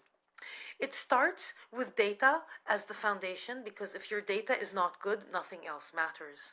That data is subsequently enhanced using an array of different AI and machine learning techniques to scale and enrich that data by adding layers of information beyond what was measured directly. Representation learning disentangles the data into distinct axes of biology to tell us what is happening in the context of a particular type of disease or a particular biology. Causality identifies genetic intervention hubs that drive those biological changes. And then, because this is all very complicated, far too complicated for a human mind to understand, we have an agentic reasoning layer that integrates all of those insights and works as a partner to the scientist in identifying what to prosecute as a drug discovery program. So very quickly going through those different layers, the foundation, as I said, is data from humans and from the lab. On the human side, we collect data from human individuals and focusing on data modalities that are as rich and unbiased as possible and as close as possible to the underlying biology of the disease. So things like different types of imaging, different types of omics, and clinical outcomes. Our cell factory, an automated factory in South San Francisco, prints massive numbers of cells that are also measured as close as possible to the underlying biology. So things like fixed and live cell imaging, omics, and all with high content modalities. Those are brought together using human genetics as the unifying thread. In the context of the human data, we rely on natural variation in the human population, experiments of nature like every one of us. In the context of the cell system, we're able to intervene in the system and edit the cells in order to ask directly the question, what does a particular intervention at a gene do at the cellular level? This is an illustration of the amount of cells that we've printed in our lab in South San Francisco since 2023, and you can see a massive number of cells that are being printed using the robotic infrastructure that is illustrated on the left. This is a technology that we call POSH, pooled optical screening in human, and it at the single cell level collects very high content imaging from individual cells, each with its own genetic perturbation. But it's not just about the number of cells, it's also about the variety of different biologies that we can interrogate. This is the set of different cell types that we've onboarded into this platform in the years that it has been operational. And you can see that not only can we work with traditional immortalized cancer lines, but also with multiple human-relevant cell types that are from induced pluripotent stem cells that can be differentiated into neurons, microglia, hepatocytes, and so on. In the enhancement layer, we take the measurements of the cells and then supplement that with additional layers of inference. So here, for example, is a technology called quantitative phase imaging that measures the phase as well as the amplitude of light, and machine learning can then take that and overlay on that different layers of imputed information corresponding to different cellular compartments, as well as different types of proteins and other markers in the cell. So you have a very, very rich data set for additional layers of reasoning down the line. In the representation learning layer, we take and deconvolute, identify different biologies that are changing in these very large numbers of cells. And we can identify changes to the cell morphology, the different cell compartments, different proteins that are in greater or lesser abundance in the cell, and so on, all extracted from this very large number of cells that is far larger than what a human can identify. The labels that tell us what is going on are extracted by a large language model that looks at the cells and says, aha, I see that in this axis of variation, we see an increase, for example, in this toxic protein called TDP43. The same technology stack that we deploy in the cellular case also applies in the case of clinical data, and we can do various things like, for example, take standard of care brain MRI and then impute on top of that something called amyloid beta, which is the hallmark of Alzheimer's disease, and that typically requires a much more specialized and invasive test with radiation called a PET scan. Turns out you don't need that because machine learning can see it in a traditional MRI. The same thing we've done for example, in our work in metabolic disease, where we take a traditional bone scan called a DEXA scan that is collected for $50 at your local gym, and impute information that is typically requires a long and complicated MRI procedure at a doctor's office. All of that is then put together with the variation that we see in genes so that we can now deploy the virtual human and ask in silico, ask a computer, what would happen if I made a drug that changed the activity of gene 4? And by putting all of this information together, we can do this in silico experiment and say, aha, in hepatic cells, we will see less fat accumulating in those cells. And we will also see less fat in liver tissue, and we will also see resolution of this disease called MASH, which is liver fat and fibrosis. And all of this is done by a computer integrating the information from the previous layers. But this matrix is still very complex for a human to understand. Hence, we've built Maestro, which is an agentic community that helps scientists do their work. Maestro stands for Multi-Agent Ensemble for Scientific Target Reasoning, and it is a community of agents that talks to each other. Each of those agents has their own expertise, their own knowledge about a particular type of data modality, particular type of reasoning, and you ask it a very high-level question, like what genetic targets could be good therapeutic targets for ALS, and the agents go and they talk to each other and they debate and they reflect, and after a few hours, they come back and provide a very detailed, thoughtful prioritization of targets, each with a rationale, their mechanism of action, what evidence exists to support, what are potential limitations, and what experiments one should do next. Now, we applied this to the work that we've done with Bristol Myers Squibb in the context of ALS, where the targets had already been selected, but we did not reveal that to the agents. And after that same 5-hour journey, the agents came back with pretty much the exact set of targets that we had selected manually in what took months of work, but took the agentic system 5 hours. This is a very extensible system. We're now adding more biologies, more data modalities, more ways in which to interrogate human biology so as to enrich the set of conclusions that are being made and unlock new therapeutic indications over time. As I said, the target is really an important starting point, but it's not the end of the journey, it's the end of the beginning. And so the next engine that we've built is what we call thermal, this lab-in-the-loop design of molecular entities against a particular target. And it is a very tight intertwining between a data creation engine, a physical lab environment that performs experiments on large collections of molecules, and then has the AI interrogate that and design the next set of experiments. And what we see here is that we are optimizing not only for binding affinity, but also importantly for the multiple molecular properties that turn something from simply binding to its target to also making it a good drug. So let me very quickly show two examples of the application of this in our pipeline. So in our work in fatty liver disease, we were able to take very traditional measurements that are available in abundance, whether it's from the DEXA scan or from blood biomarkers, to scale by an order of magnitude or more the number of measurements of liver fat and fibrosis that were available to us. That enabled the largest ever genetic analysis of the underlying genetic architecture of this terrible disease, which increased by almost 2 orders of magnitude the number of genetic targets that were available to us for interrogation, of which we picked a small number that we had high confidence around. And the first of those, our program called CITRO-1013, shows massive reversion of liver fat in an animal model of this disease. In the next example, I mentioned earlier ALS, which is this horrendous disease, as demonstrated by Brian Wallach, whose image I started this presentation with.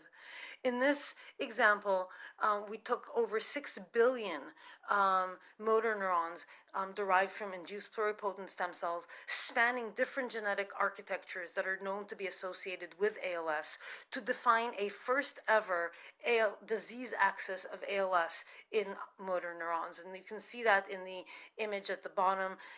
What happens to a motor neuron is it starts out healthy and then becomes sick, loses its axons, and has a deformation in its overall morphology. That disease axis allowed us to identify a set of targets that revert that deficiency. We selected a small subset of them and tested them for disease reversion in functional assays. And what you see here is that we're actually able to revert a terrible deficiency in ALS neurons, in which damaged neurites do not grow back in ALS patients. They do in normal individuals, and they also grow back in our work when treated with our target, with a drug against our target. And we are now rapidly making a drug against this target in order to bring a new medicine for patients with this devastating disease. These are only 2 of the programs that have come off of our platform. I've talked about CITRO-1013. I've talked about ALS1. Today we're presenting at a Keystone meeting another one of our programs, which is one that targets brown adipose tissue and increasing overall metabolic health in individuals. And we're excited to be advancing this very rich and diverse pipeline of, at this point, 8 and counting distinct therapeutic programs, all of which are first in class, all of which came off our platform. So I'm going to end this presentation with a reminder of just how much work remains to be done. The number of diseases that have treatment is less than a quarter, and these treatments may or may not actually provide significant benefit to patients. So there's hundreds of therapeutic opportunities for us as a community to unlock. And so this really inspires our mission statement, which is to build an AI model of human causal biology and an AI-driven therapeutics engine in order to systematically transform patients' lives by finding meaningful interventions for one disease after another. Thank you very much. Thank you very much for your insightful presentation. 통찰력 깊은 발표 감사드립니다. 수고를 떼주셨는데요. 오늘 함께하고 계신 분들께 So thank you for your passionate lecture. I'm sure this has shared great insights with the people in attendance. Now let's move on to the industry session. Physical AI is a core technology that combines AI with the physical world, driving innovation across industries such as manufacturing, logistics, and energy. Seoul is actually increasing the application cases, as was mentioned in the previous lecture. Now, for this industry session, we have speakers in attendance here. So he is an expert in open source driven AI and executive director of PyTorch Foundation, Mr. Matt White. Please give him a warm round of applause. Yes, please. Thank you very much. I just want to say thank you very much to the organizers for having me here today and to Mayor Oh as well.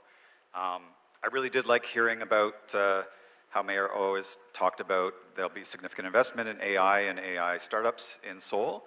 That's particularly awesome, and I certainly hope that all those startups will focus their energies on open source and release their software under open source as well. So in the next 15 minutes, I'm going to talk to you and make the case about how open source and open source standards are now central to how AI scales. That'll be technically, economically, and ultimately organizationally. We'll cover why OpenAI is winning. That's why is AI thriving right now in open source? And what are some of the concerns around licensing, around the definition gaps, and why do standards really matter in AI and open source AI? So open models are increasingly becoming competitive. The race is no longer led by closed models that are behind paywalled APIs. The ecosystem is growing fast. Open development brings more builders, more experimentation, and faster iteration cycles. Open source and open models also increase trust. They bring more scrutiny, more shared evaluation, and ultimately more reproducibility. Open standards also reduce fragmentation, so innovation compounds instead of splintering. And this is really important for our growth as we move into an agentic world. So open source AI is not really just a philosophy, right? It's about open models driving measurable cost reductions and increasing speed to market. And we're seeing adoption across regulated and specialized domains because organizations can tune, deploy, and govern systems directly based on their own data sets. The broader point, collaboration makes specialized progress faster, especially where no single vendor has all the domain expertise. So we all have to put in our part. 2/3 of organizations believe that open source AI is cheaper to deploy than proprietary AI. And research shows companies would spend 3.5 times more on software if open source software did not exist. And nearly 9 out of 10 organizations who have now adopted AI use open source AI in some form within their infrastructure. In critical sectors like healthcare, as we just heard, open models have proven to be on par with proprietary models. Agentic applications are being employed with great success. And smaller businesses are also adopting open source AI at a higher rate than some of the larger businesses, which really demonstrates a strong democratization of open source to powerful AI technology. So the Linux Foundation, you may or may have not heard of, but we are a neutral home for large-scale collaboration and open source. We're home to Kubernetes, to Linux, and now AI is a major part of our work that we do. It spans models, tooling, data, and standards. And here's just a snapshot of the hundreds of open source AI projects that we host or steward. They span model runtimes, training, data, AI infrastructure, and standards. And we organize our work in AI across major foundations. So we have three focus areas: AI lifecycle tooling and agentic frameworks and protocols, and data-centric ML lifecycle tooling. Our projects include PyTorch, VLLM, DeepSpeed, Ray on the lifecycle and AI infra side, and on agentic AI we have protocols, standards, and frameworks that help agentic systems interoperate like MCP and Agents MD. In classical ML and data, we have projects like MLflow, Onyx, and Delta Lake, to name a few. And membership breadth really matters here. Open source software, standards, and infrastructure only thrive when multiple stakeholders commit to common objectives and support projects. Rising tides lift all boats. So agentic AI has moved from demos to production. Interoperability will soon become the bottleneck. Last month, we announced the launch of the Agentic AI Foundation. And the foundation exists to drive open agent development and standardized protocols so agents can work across tools, vendors, and environments. It also provides a pre-competitive forum. We can solve shared infrastructure problems together, then members can compete on products.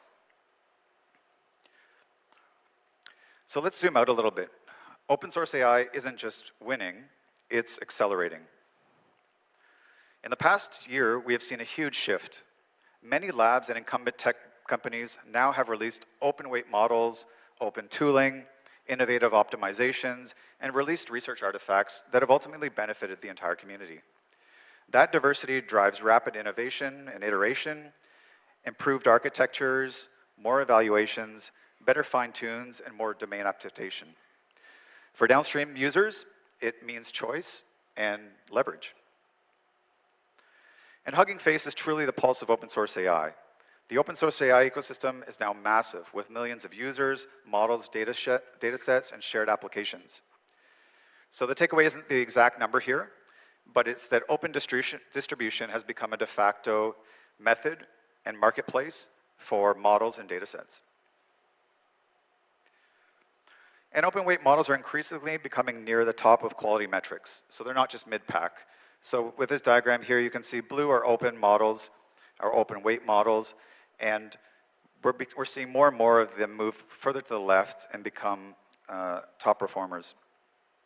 And models with like 10 billion parameters or less are actually becoming very highly competitive, these small language models. So even with open weights, transparency is still uneven. Some models provide weights, but provide no details, no training methods, no evaluation methodology, or safety artifacts. And this is still a problem, right? So the concept of open is still multifactorial. Weights alone don't guarantee auditability or governance.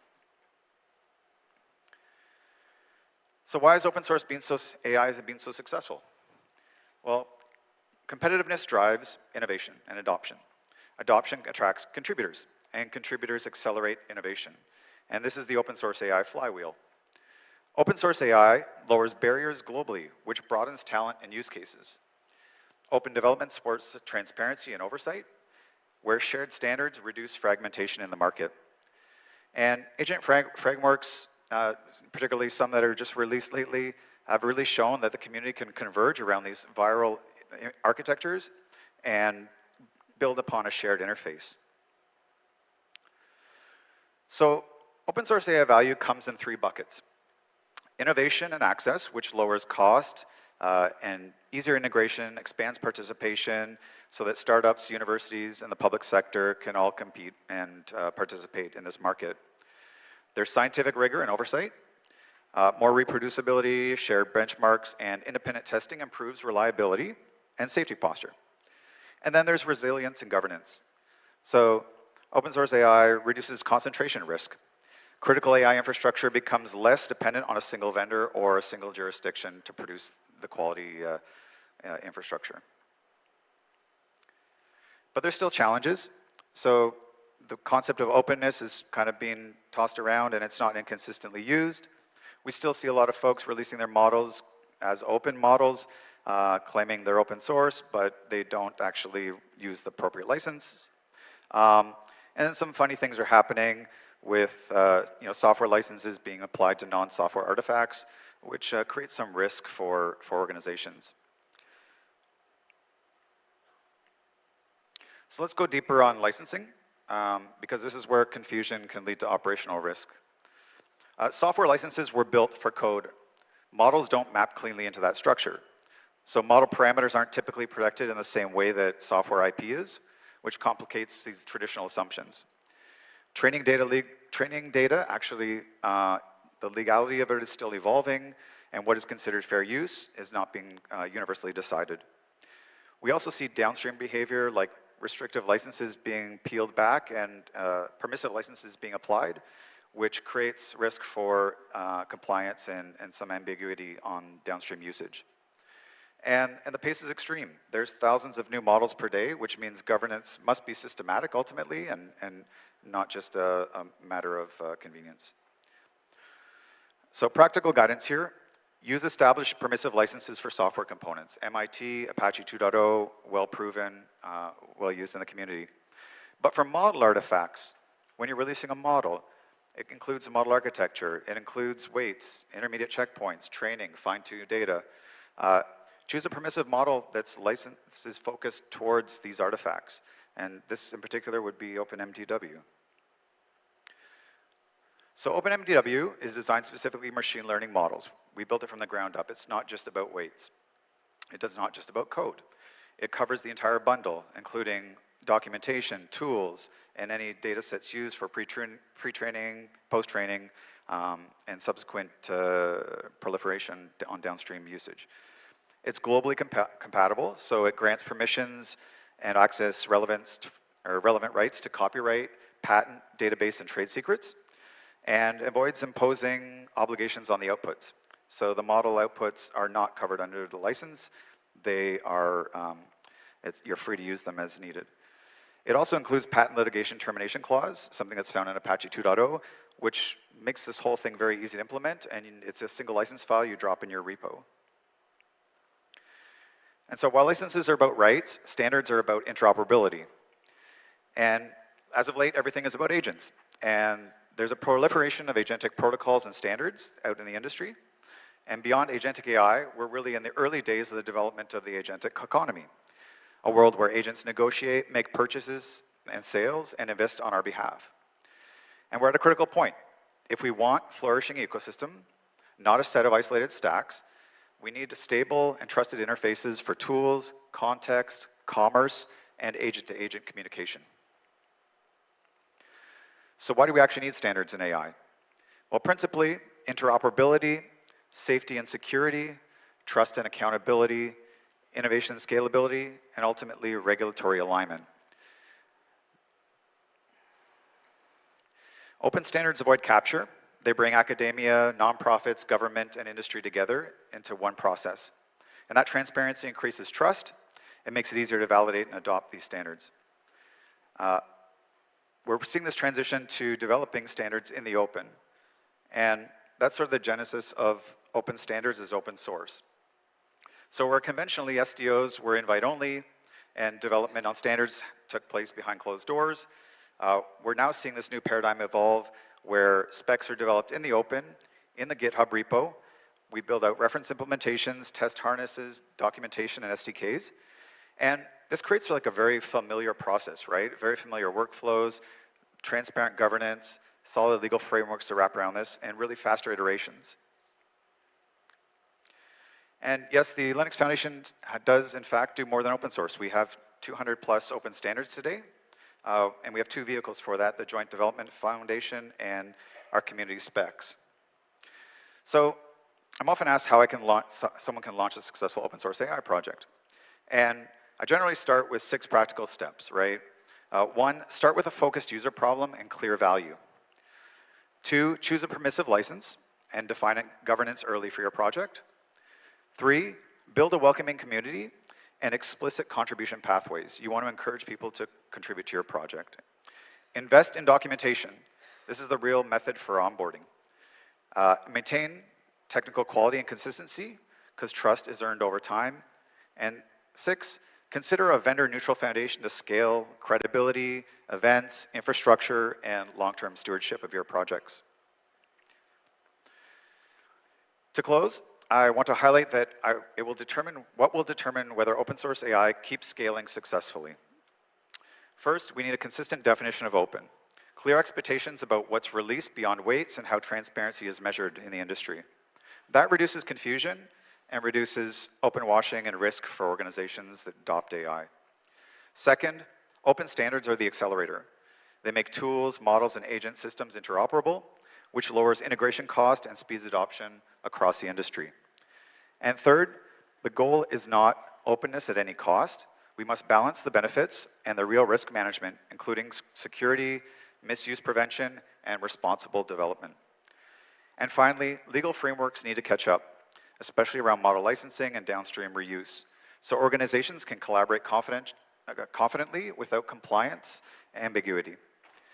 If we get these four pieces right, the open future becomes not just a slogan, but a practical path to durable AI innovation. So I would encourage anyone to participate in open research, publish your work. If you're building a model, release it under an appropriate open license, like OpenMDW. If you have a great AI or agentic AI project, release it under an open source license. Feel free to reach out to me and let me know about it as well. I'm always excited to hear about new projects. If you're developing standards, I encourage you strongly to develop those in the open. And build on existing communities. Take an existing project, join that project, make contributions. And if you work for a company, consider joining the PyTorch Foundation or the Agentic AI Foundation. Help support the current and future open source AI projects that your company will come to rely on. And whatever you do, please ensure that it is done in the open. Thank you very much. Thank you very much for being here with us today. Thank you so much for your presentation. 네, 이렇게 AI 기술 도입을 넘어서 산업 전환. So now we've heard about industrial commercialization and what is the meaning of open source and what are the conditions to bring about sustainable change and transformation. So moving on, I would like to introduce the second speaker. He's an expert in the field of AI and robotics, researching human-machine interaction and intelligent system design and exploring the conditions and structures necessary for AI to function effectively within physical environments. He is from Oxford University Department of Artificial Intelligence. Please welcome Professor Nick Haw. Please welcome him with a big hand. Yes, please. Cool. Thank you very much. Hello, everyone. Good morning. Good evening from my end. It's about 3 a.m. My name's Nick Haw. I'm a professor of AI and robotics at the University of Oxford. I also direct the Oxford Robotics Institute, which is our centre for all things robotic autonomy. So in the institute, we work on everything from low-level design of soft robots, like you heard about earlier from the wonderful speaker from Seoul, all the way up to high-level AI interaction, machine learning, and things like human augmentation and brain-computer interfaces. So thinking about future ways of interacting physically or with information with robots. But I'm here to talk about the way that we think about designing physical robots that we can deploy robustly and reliably in the real world. And that's really the key delivery mechanism of physical AI. So physical AI will be more than just individual components of AI with hardware. It will be whole systems operating in our homes and in our cities. Next slide, please. So the starting point for my talk today is the level of excitement that we see in robotics and AI, in physical AI at the moment. So there's a huge amount of excitement, huge amount of hype. And we can kind of go back to lots of interesting statements. The one that I often hear repeated back is Jensen Huang at his amazing GTC Keynote last year, saying that robotics is the next multi-trillion-dollar industry. That's a huge and exciting claim. But I've been working in robotics and AI for 20 years now. Before it was quite this exciting, and we've seen these kind of periods of hype and periods of focus on robotics many times before. This has certainly happened in the UK, where the government has had repeated kind of cycles of interest and funding in robotics before losing interest again. So this is not a new level of excitement. The question is, how do we deliver? How do we build on where the energy and the excitement is in AI and in robotics and deliver robotics in the real world and transform industry, as we're hearing about in the session today? So that leads me to the next quote, which is one of the things that's driving me in my academic agenda and also in the startup that I founded recently, which is that really the question that we should be thinking about is not what is the technology, but what is the technology doing for our users. So this quote is attributed to Vicasenti from Kiva or Amazon Robotics, that customers value operational efficiency, reliability, and revenue over technical sophistication, and profitability is paramount.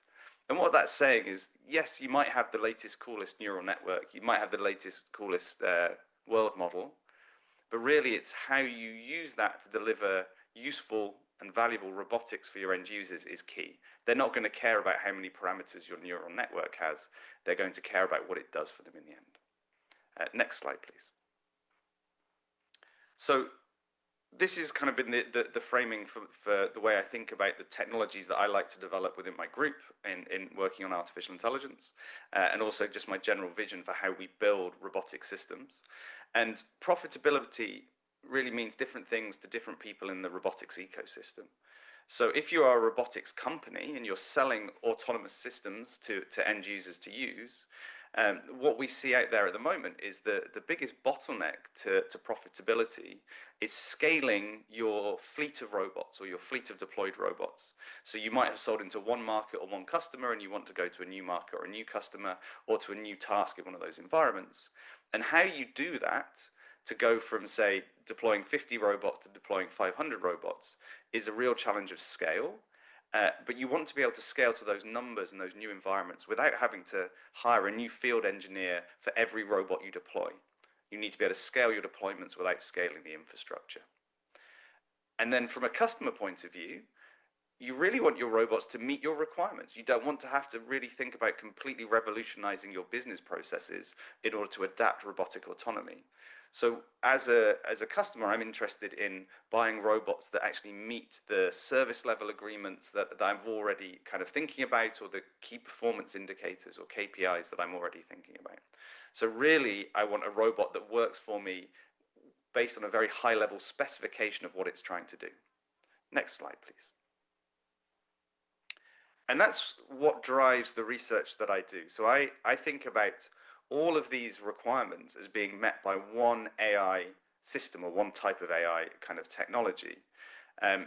The thing we're interested in both cases is our robotic systems or autonomous AI robotic systems that operate in the real world for long periods of time or indefinitely and follow or act out goal-driven behavior. So they are trying to achieve a specified goal in their environment, and that goal might be to adhere to the specification that the user's given them, but that goal is also a set of constraints. So do not run out of battery. Do not go into this area if you don't have your safety systems enabled. Do not try and walk up the stairs if your motors are hotter than this temperature. So we can think about goal-driven behavior as both, okay, move this pallet from one location to another or clear up this piece of the sidewalk, but also make sure you maintain these safety level constraints. And to be able to deliver that kind of long-term autonomy, you need something more than simply a large language model or a foundation model deployed onto a piece of hardware. So we're seeing in some sense the same battle in humanoids and in physical AI that we saw in the autonomous driving space, where there was one camp saying, let's do everything end to end, and another camp saying, let's build kind of structured systems with different modules. And same in the kind of physical AI space, I think we need here a structured system-level autonomous system. We need to think about the modules and the key components of those systems, and that enables us to get safety and reliability from the off. But more importantly, really structuring your system into these components allows you to think about achieving the mission goals or the control goals of your autonomous system under the operational constraints that your customers are interested in, which might be, again, not running out of battery, maintaining safe operation in certain areas. But these kinds of problems that you're trying to solve in this space require representation and reasoning over not just milliseconds, which is kind of standard robotics, but seconds, minutes, hours, days, and weeks. You can think about customers wanting a particular area of their building cleaned at the same time every week. In that case, the robot has to think about that recurring task definition. So these kind of representations of the long horizon behavior of a robot just can't be learned from data. They can't be learned from episodic experience. They need to be given to your system at a high level of abstraction, and all those low level amazing learning components need to be based within that. Next slide, please. So this is my very high level description of the way that we think about building systems in my group at Oxford. And we're calling it structured system level autonomy. So the structure means that there are a set of key components or a set of key modules that we're interested in. And system level means that this autonomy is not just moving an arm or picking up a box or talking to a human, it's also managing the whole properties of the system. It's managing its battery, it's managing its temperature, it's managing all of that, as well as the interaction with the environment and the human around it. So we generally think about this building in a hierarchy. We start on the left with a collection of models that will be the input to the system. They might be a mixture of learnt models, world models, foundation models, but also typically hand-coded structural models that might be your building blueprint. They might be a three-dimensional point cloud you've got from scanning the environment. They might also just be a specification of a web API or an MCP protocol that you want to interact with. And you also want to then include models of the platform. Maybe we know the API for the robot. Maybe we have some specifications on the 3D design. And we'd also have some task models. Those are combined into a decision-making framework, which sits in the middle. And we typically use something based on Markov decision processes as our representation or our decision model. And you think about those existing at multiple hierarchies or multiple temporal and spatial abstractions. So we need to reason about the next 10 seconds of motion for the robot, but we also want to reason about the next 10 minutes and the next 10 hours, so our robot is doing the right thing at the right time over the long period. So we need a hierarchy of spatial, temporal, and other kind of planning systems in the middle, and then followed by execution. That goes off to the robot, and then data from execution feeds back into our model system.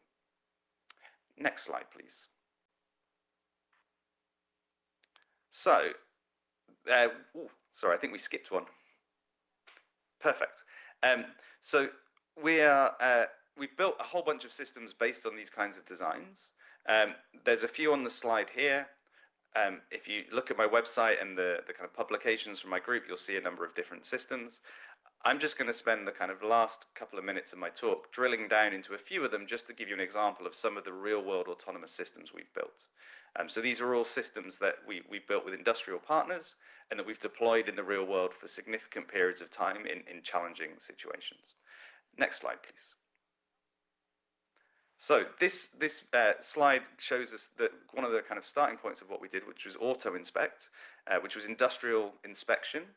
So what we were able to do here was build an AI control system for a quadruped. In this case, we used a spot from Boston Dynamics, but this is deployable on any robot, where the input models, so the models that we started with came from the 3D mapping of the environment. So you can see that in the top middle. And in the top left, you see a human remote controlling the robot to deploy it. So that's the deployment phase where the robot is building a 3D map and setting out almost like a breadcrumb trail that says where the robot's been.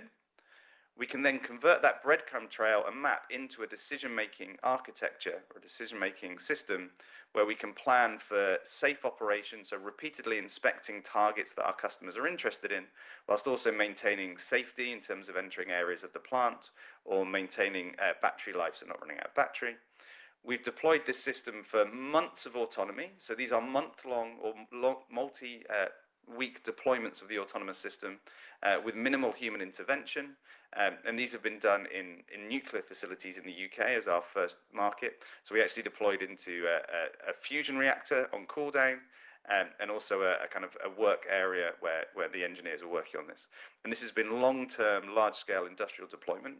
And really, this is the future of business as usual in things like nuclear inspection, because these robots are autonomous and maintaining their own kind of to-do list, as well as delivering on customer KPIs. Next slide, please.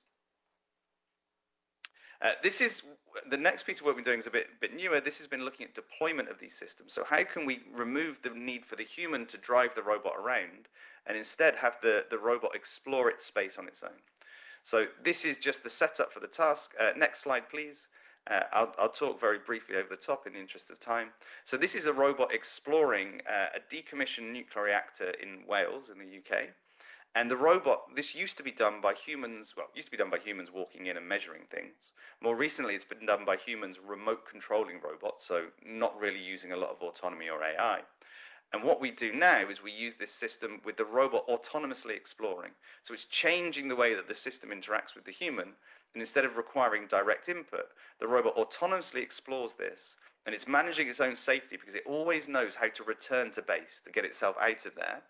But it's also checking with the human about whether it's safe to move into particular areas. So this is a kind of change of paradigm for actually mapping and exploring these systems, where the autonomous system is doing most of the work, and it's using its structured representations of space and decision-making to maintain a network connection back to the human operator that allows it to get out safely as well as clearing and checking with it how to behave.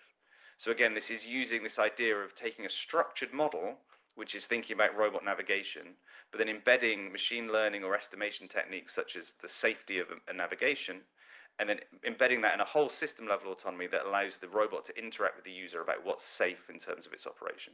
So this robot is exploring an area where there's no access whatsoever for humans. Next slide, please. The final example is a bit harder to show you a video about, but we've been deploying this on underwater robots, things called subsea gliders or ocean gliders that operate under the water, sampling the ocean for climate science. And it's really in our interest to scale the level of systems here that we can use to monitor the oceans to understand the impact we're having on the world, but without having to scale the number of robots and scale the number of human operators. Next slide, please. We've been deploying these systems to look at how we can change the performance of the robots using AI. So AI has been controlling where the robots go and how they effectively sort of fly underwater with respect to the currents. And this set of results is showing you something quite interesting. I won't go into the details, but these bars give you the duration of the dive of the robot. And we're trying to minimize that dive. And what you can see, the light blue, the right bars, we're reducing all of the durations. And the biggest duration comes from the max side. And that's what we're doing, is we're actually reducing the sort of error rates of the robot. So when the robot gets dragged away from where it's underwater, it has its hardest time.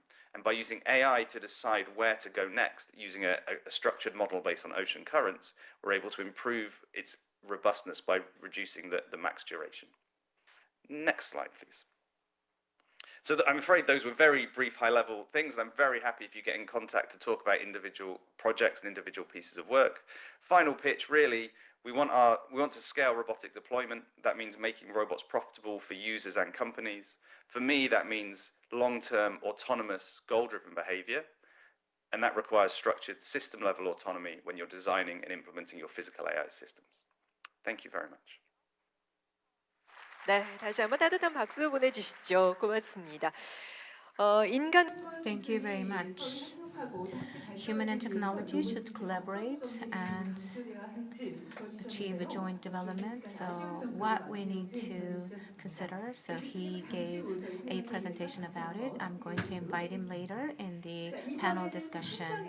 Now I'd like to invite an in-person speaker based on GPU and AI computing based AI ecosystem expansion is led by this person. Ms. Jung So-young, CEO of Nvidia Korea. Please welcome her with a big round of applause. 네, 반갑습니다. Hello, I am Jung So-young from Nvidia. I would like to thank you for inviting me to this meaningful event. And so because there isn't much time left, I would like to make my presentation short. And I would like to just focus on today's event. And if I would have another opportunity, I hope that I could meet more of you and share more about our company. So many people think that Nvidia is a company that sells only GPU, but the core business of Nvidia is accelerated computing platform. Of course, GPU is a very critical component, but eventually Nvidia aims to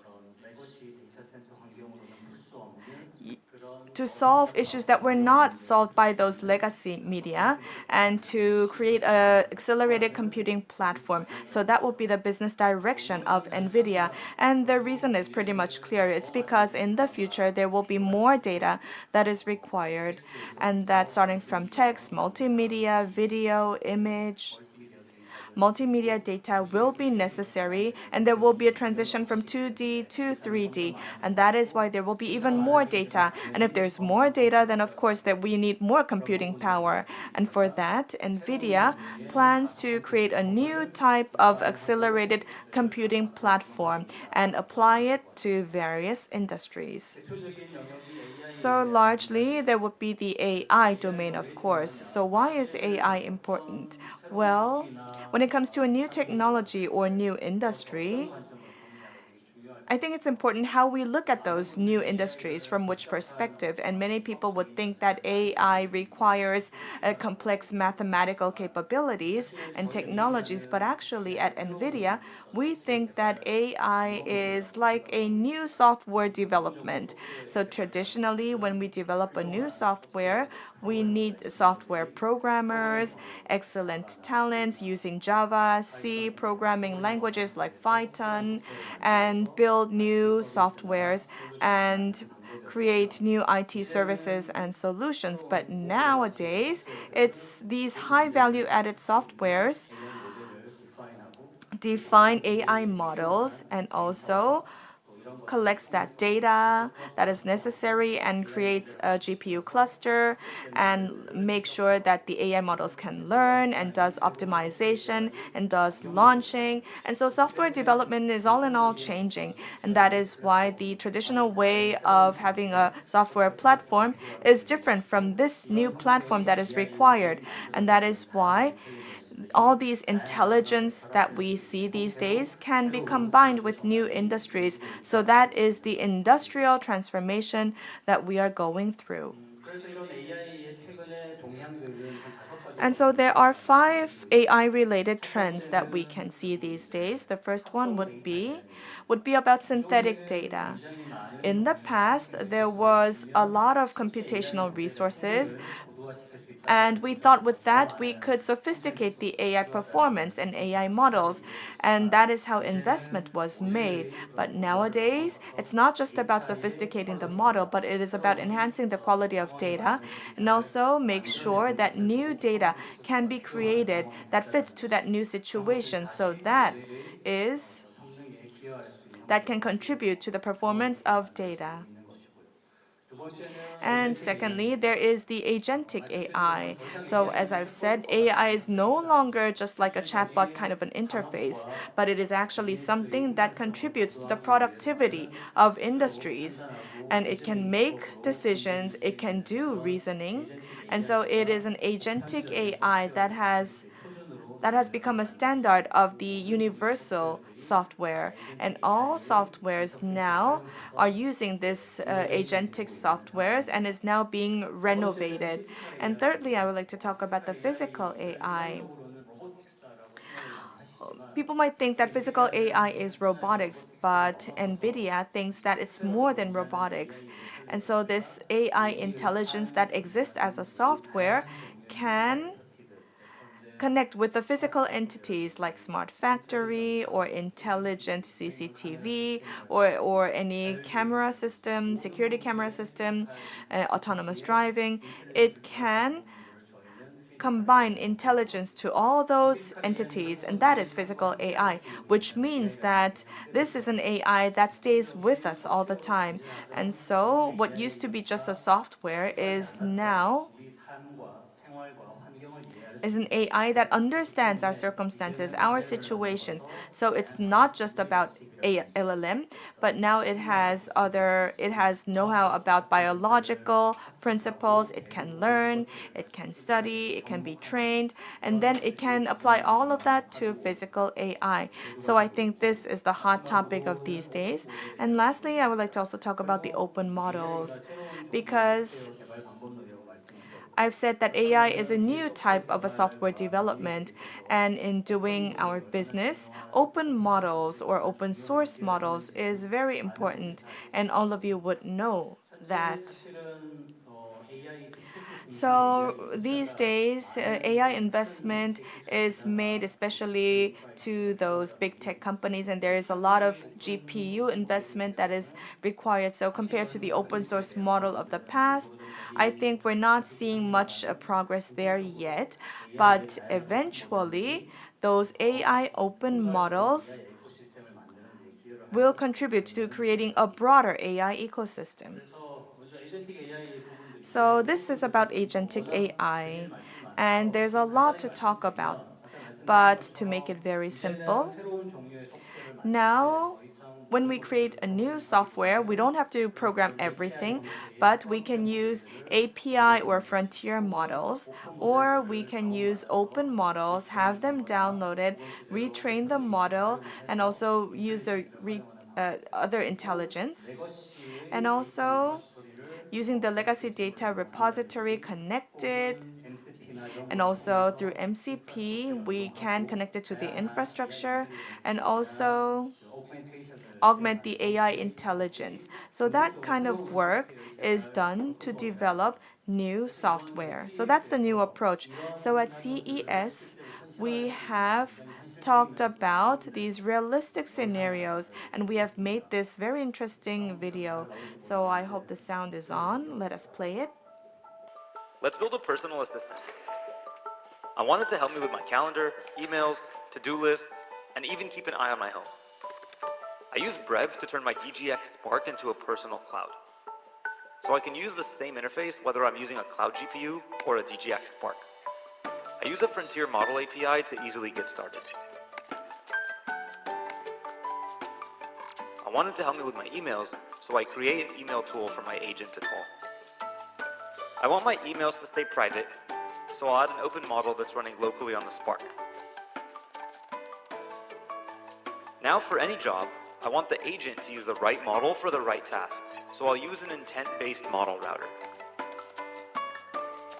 This way, prompts that need email will stay on my Spark, and everything else can call the Frontier model. I want my assistant to interact with my world, so I'll hook it up to Hugging Face's Reachy mini robot. My agent controls the head, ears, and camera of the Reachy with tool calls. I want to give Reachy a voice, and I really like 11 Labs, so I'll hook up their API. Hi, I'm Reachy, running on DGX Spark. Hey Reachy, what's on my to-do list today? Your to-do list today. Grab groceries, eggs, milk, butter, and send Jensen the new script. Okay, let's send Jensen that update. Tell him we'll have it for him by the end of the day. Will do. Reachy, there's a sketch too. Can you turn it into an architectural rendering? Sure.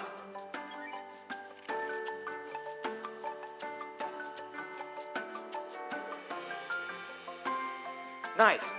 Now make a video and show me around the room. Here you go. That's great.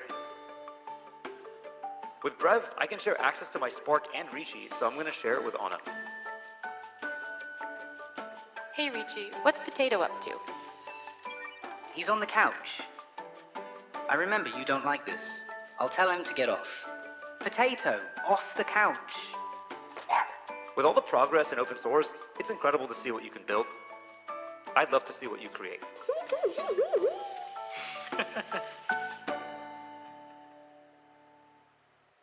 네, 이 시나리오는 So this scenario is about, it's not really like a sci-fi novel. It's a technology that is already realized. So just to explain, let's say there's an agentic AI, or when creating an AI agent, Open API is used and will be processed. And so when it comes to email, this is personal information. And that is why rather than using a public model, an open model can be made through a DigicSpot. So it can be downloaded through this GPU small machine, and codes can be used. And so this robot called Rich is the one that is actually up and working these days. And so utilizing various kits and also using API, the reasoning techniques can be applied, various image generation techniques are applied, so that the work that is necessary can be done very well, which is done very simply and easily compared to the past. So next, I would like to talk about physical AI, and there's lots to say about physical AI, but I would like to just make this very simple because in physical AI, simulation is important. So why is simulation important? It's because for physical AI, as I said before, the physical world should be understood by the model. The model needs to know how the physical world is made of. And in this physical world, various physical entities like robots and autonomous vehicles, they respond. And that needs to be trained and learned and applied. And so for that, we need to test, because we cannot test everything in the real world. Everything should be made just like the real world. So we need to do simulation. We need to have a simulation engine, and we call that omniverse. So through the omniverse, the cosmos or the world foundation model, like understanding the real world, if I drop an object, if it falls on a carpet, it does not break, but if it falls on cement, it will break. So that kind of a physical principle should be made in that simulation world. And also, we call that the VLA model. And so, a lot of reasoning techniques based on this model, and also the robot foundation model or autonomous foundation models, should be run within this omniverse world. And this is all feasible. And so, this is the open VLA model, and we have opened the Alpha Mayo model. And to make this very simple, let's say the drivers who drive a car, they are the ones who make the decision, who make the judgment, and that can be applied to this open model called Alpha Mayo. So let's say if there's a certain situation, what should I do in this situation? How should I respond? What is the safest way for me to drive? So it's that kind of an open model.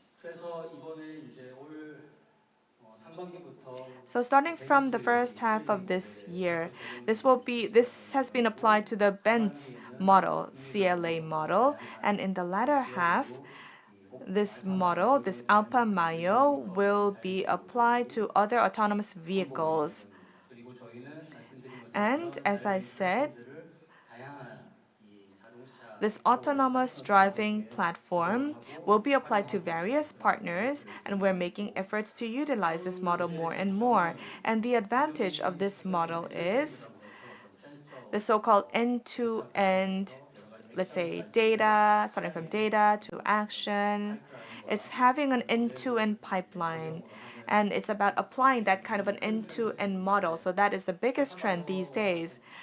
And the characteristic of Alpha Mayo is that it is possible to apply this explainable AI. Let's say if this does something wrong, it means that there was some issue within the sensor or some issue within the reasoning feature. But if we use Alpha Mayo, the OEM platforms can do sensor fusion, they can separate reasoning, so that is why they will be able to have better stability and safety and have better performance of the model. And then I would like to talk about other examples. So AI physics is another important domain, and we call them HPC, meaning that through the equation, the models can find the answers and the solutions of those equations. And so that's how the AI defines the problem and solves the problem. And we call that AI physics. So within the industry, in Korea, especially in the semiconductor industry, the HPC or AI physics is greatly applied. Especially in semiconductor processes, there's a lot of computing that is required, like ADA, OPC, or there's a lot of simulation that is required. So, utilizing AI, we can reduce those number of steps and processes and also enhance accuracy. And that's how we can also overall enhance competitiveness. And Nvidia has the Physics NeMo framework for this AI physics. And right now, many engineers and researchers are using this platform. And right now, SK Hynix is using this platform. And a lot of simulation is currently being done. And so compared to the legacy methods, already these sophisticated methodologies are being used widely within the industries. And earlier we've heard from the keynote speech that in bio or medication development, our BioNemo platform is widely used. It's an open platform. So utilizing this platform, new drugs can be developed utilizing AI and GPU. And also Eli Lilly and Nvidia cooperated to develop this innovation AI, so creating new materials in order to treat treatments, in order to treat diseases. This platform was developed, and also GPU computing and AI is utilized for telecommunications. So for signal processing, we've been using CUDA methodologies, but now within 6G, we will be utilizing AI so that the signal processing methods are used, and also within the access network, the AI will be used so that various types of new services and applications can be connected. So this is right now at the commercial stage.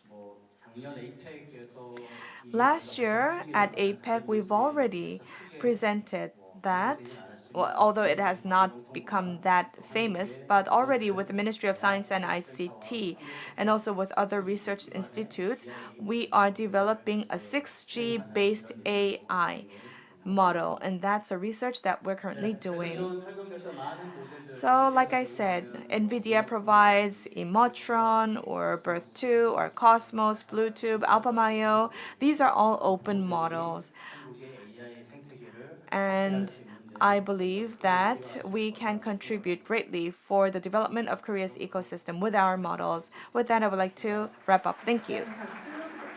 대표님. Thank you very much. The know-hows owned by Nvidia was shared as well as the cases. I'm sure his presentation has been really useful. Overseeing AI research and agentic AI platform engineering and driving enterprise innovation, Mr. Jin Yohan is working hard from LGCNS. Let's welcome him to the stage.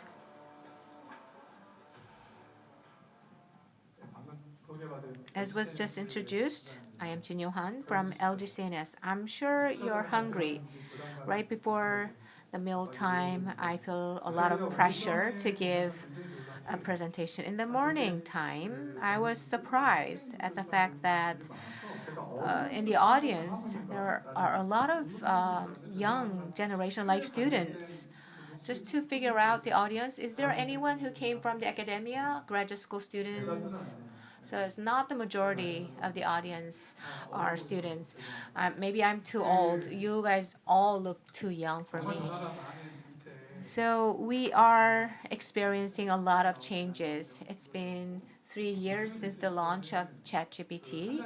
Nowadays, I feel that a year feels like a month. So that much we are witnessing a lot of changes. At the Davos Forum, one figure said the AI will have a bigger revolution, 100 times bigger than industrial revolution. The Demes Hassabis actually said that. So in the next 3 to 5 years, regardless of your position, you are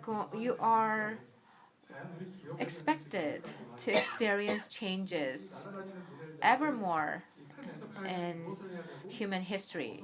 So as a big enterprise, what kind of responsibilities and tasks do you have? Let me discuss that. I'm sure you often heard this. When you go to Silicon Valley, when I visited it 2024, 2014, I saw way more, and I thought it was very interesting. And next year, last year, 2024, when I went to Silicon Valley, there were a lot of Waymo. When I first wrote it, I was wondering whether it would be really safe. But when I wrote a second time, I felt that it was really comfortable and pleasant because no one was talking to me. So AI driven car might be better than human driving car. So you know the 2016 AlphaGo moment in the coding and Olympiad events, there'll be AI who'll be better than world's best human beings. It's happening often. Some people say there's a AI bubble, and some people say there's excessive investment in AI. But AI is definitely better at coding compared to any human developers. So without a AI, you won't be able to write codes. It's like in your daily life that your mobile phone is taken away if there's no AI deployed at writing coding. Do you know when the AI software was first used? It was Jensen Huang from Nvidia. He actually mentioned Big Bang, modern AI. So 2017 was very a milestone year with the launch of transformative algorithms. So before, the AI couldn't go beyond the sequence, but with the algorithm transformer, they actually made a breakthrough. So mobiles actually took over the real world, like Uber and Coupang and Bamin. But now the software is being created by AI that actually predicted by Jensen Huang 8 years ago. So in 8 years' time, Jensen Huang's Nvidia become the largest company with market capitalization. So mobility is one of the major cases. So you can actually call a cab on a mobile phone. And now, in 2016, I wore a T-shirt called "Data is New" on my T-shirt. So when you look back on the 2017 document, Waymo collected huge amount of data, which is worth the orbiting of 160 times of the Earth. So as was mentioned by Mr. Chung, Gen AI is based on text. So there's a text and intelligence, but when it comes to physical AI, there's not much data. It's hard to detect data. So simulation and sim to real becomes really important in physical AI. That's why a lot of capital injected in computing. At Davos Forum in 2026, so I believe the Optimus will be sold to public. And you know Tesla, Optimus, I wrote it. I really liked it. In the United States, FSD-based vehicles will have a discount on insurance premiums. So because the AI driving car can be safer in terms of statistics, maybe that's why. So AI has a 15 years of history. So enterprises can be summarized into DX and AX in terms of AI. In 2018, I came back to Korea. So I worked as a DT manager at multiple companies, including eMart. So what was the major difference between then and now? Back then, as an office worker, you should be able to write codes. So humanities majors were not welcomed. So data platforms should be created, and the transition to cloud should be achieved. So infrastructure-based discussions happened a lot. So regardless of your major, you should be able to write codes. And there was no divides between disciplines. So you can use B2C and Gemini's at home, but in your workplace, there's some restrictions. So there's a barrier between B2C and B2B. But the biggest difference between back then and now is that models became a lot smarter. So we have smart models. We like them. That's really good. But through models, blank page, blank page padding. So you can use ChatGPT about 80% of writing codes, but companies is a place where things are converged. So how much loans you need to lend out, things like that. All those things they came out of your company should come back. Murati actually said this. She actually said non-determinist issue on the right side. I wanted to say this. Gen AI opened a huge potential, but as a personal usage or startups usage, there should be a clear understanding that companies and organizations are different. So that's the enterprise touch point. Then so far, what enterprises have done? So enterprises are saying, even though AI was adopted, not much performance was achieved from that. So AX and DX, the 10 years perception of AX and DX resulted in that kind of feedback. So it was not long ago that large companies transitioned to AI. So each year, agenda changes. So there was an awakening with the impact of ChatGPT. And when AI was adopted, they realized that there's a lag. And the companies realized they did prototyping and POC using their own terms and data. And from last year, prototyping, POC, and MCP have been used. So there's a RAG. It's very hard to achieve a great result with RAG. So you are not just working on documents alone. HR system and procurement systems are also used. Now the door is open. In the prompt window, there is a smart AI that can replace workflows. And now there's a control variability that can actually controllability that can be connected to corporate HR and ERP.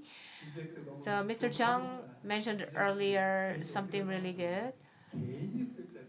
So even when individuals are using AI,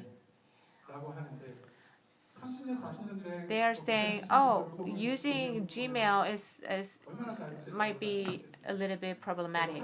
So in 30 years, 40 years' time, we can freely use these technologies at the corporate and government level.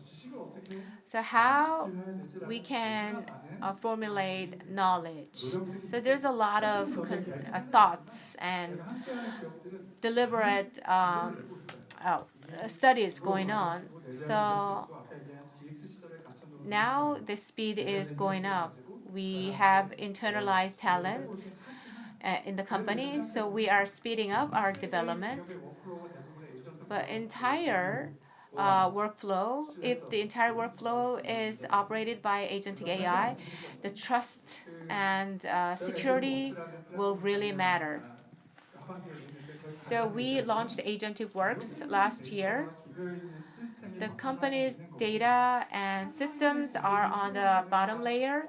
On the top layer, the ERP agent and customer-facing agent and intelligence operating systems, they should be there. So each time when the AI is updated, we need to check the alignment with our company.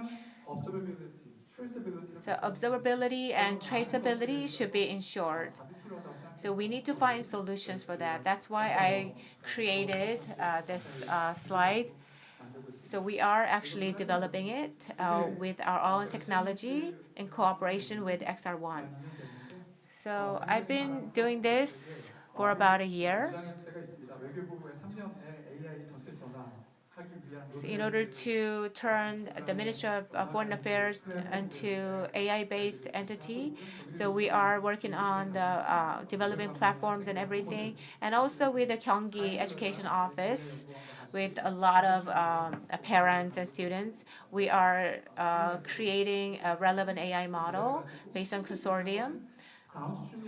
So what matters is that downstream application, downstream implementation, there's a lot to do. There's a company called Koller. Balance is very important with them. So technologies are used at top-level companies. So balancing is very important in reference to them. So this is one of my last slides. The 2026, this year, will be very critical. I expect that the first penguin will be created. In Korea, we have some challenges, for example, regulations. But for us, our technology and dynamic Korea will be very critical. So if we have the first big case, if we have the first big case from such an enterprise, it will be very important and it will spread to other companies. I think the time will take about 3 to 5 years. It will only take 3 to 5 years. So LG Finance and within LG Group, I tell employees like this. So in your department, you will have to work with minimum 10 or 100 agents. Then you need to think about how they will change your job. The second one that I think is important is that so each detail of human job won't be replaced by AI. So creating a shortcut, creating efficiency, that should be your concern. So performance, cost, and time. These three elements are very important for agentic AI. Those companies equipped with such agentic AIs will make a huge difference. So you gotta be quick. Within the legal framework, you need to do anything to adopt AI in 3 or 5 years. So what kind of a different organization it will be? You need to think about your organization. Last year, people said 95% people said AI adoption will fail, but you need to focus on the 5% success stories. There's a huge potential. So when you adopt AI, it will be huge transition, and it's very challenging, especially if it is a large company. So if a large companies change, it will actually spread changes to our society. So as was mentioned by Mayor O, the residents' job and entertainment should happen in one place. So I believe AI can help that. So we have really smart, talented youth.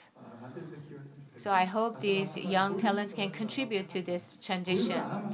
Adoption is a transition. So as long as you adopt AI, transition will happen. Since DX is based on infrastructure, it might not bring about huge transition. But what we are talking about is a technology aimed at transition. So with this, I would like to conclude my presentation. Thank you very much for your listening. Please give him a big round of applause. Thank you very much for your presentation. Adoption is transition. That was his message. So based on his expertise and insights learned from the ground, he gave really insightful presentation. The Gen AI at companies can perform a lot of roles. So we can draw a big picture of a transition based on AI in order to achieve sustainable change. What kind of efforts we need to make? He actually raised this question. This concludes the industry session presentation. The adoption of AI will change every aspect of our industry and how we can apply AI technologies to the industry and environment. So from many perspectives, I think you thought about this topic, I believe. So after AI transition, what kind of specific discussions we need to engage in? So let's have a panel discussion now. Let me invite our panelists. Mr. Matt White from PyTorch Foundation, and also Mr. Nick Haw from Oxford University, and also from Nvidia Korea, we have Mr. Chung So-young, and also from LGCNS AI Center, Mr. Jin Yo-han. They will be the panelists, and as the moderator of this session, we have Professor Kang Pil-sung from Seoul National University Industrial Engineering Department. Please welcome them with a big hand. Yes, please take your seats.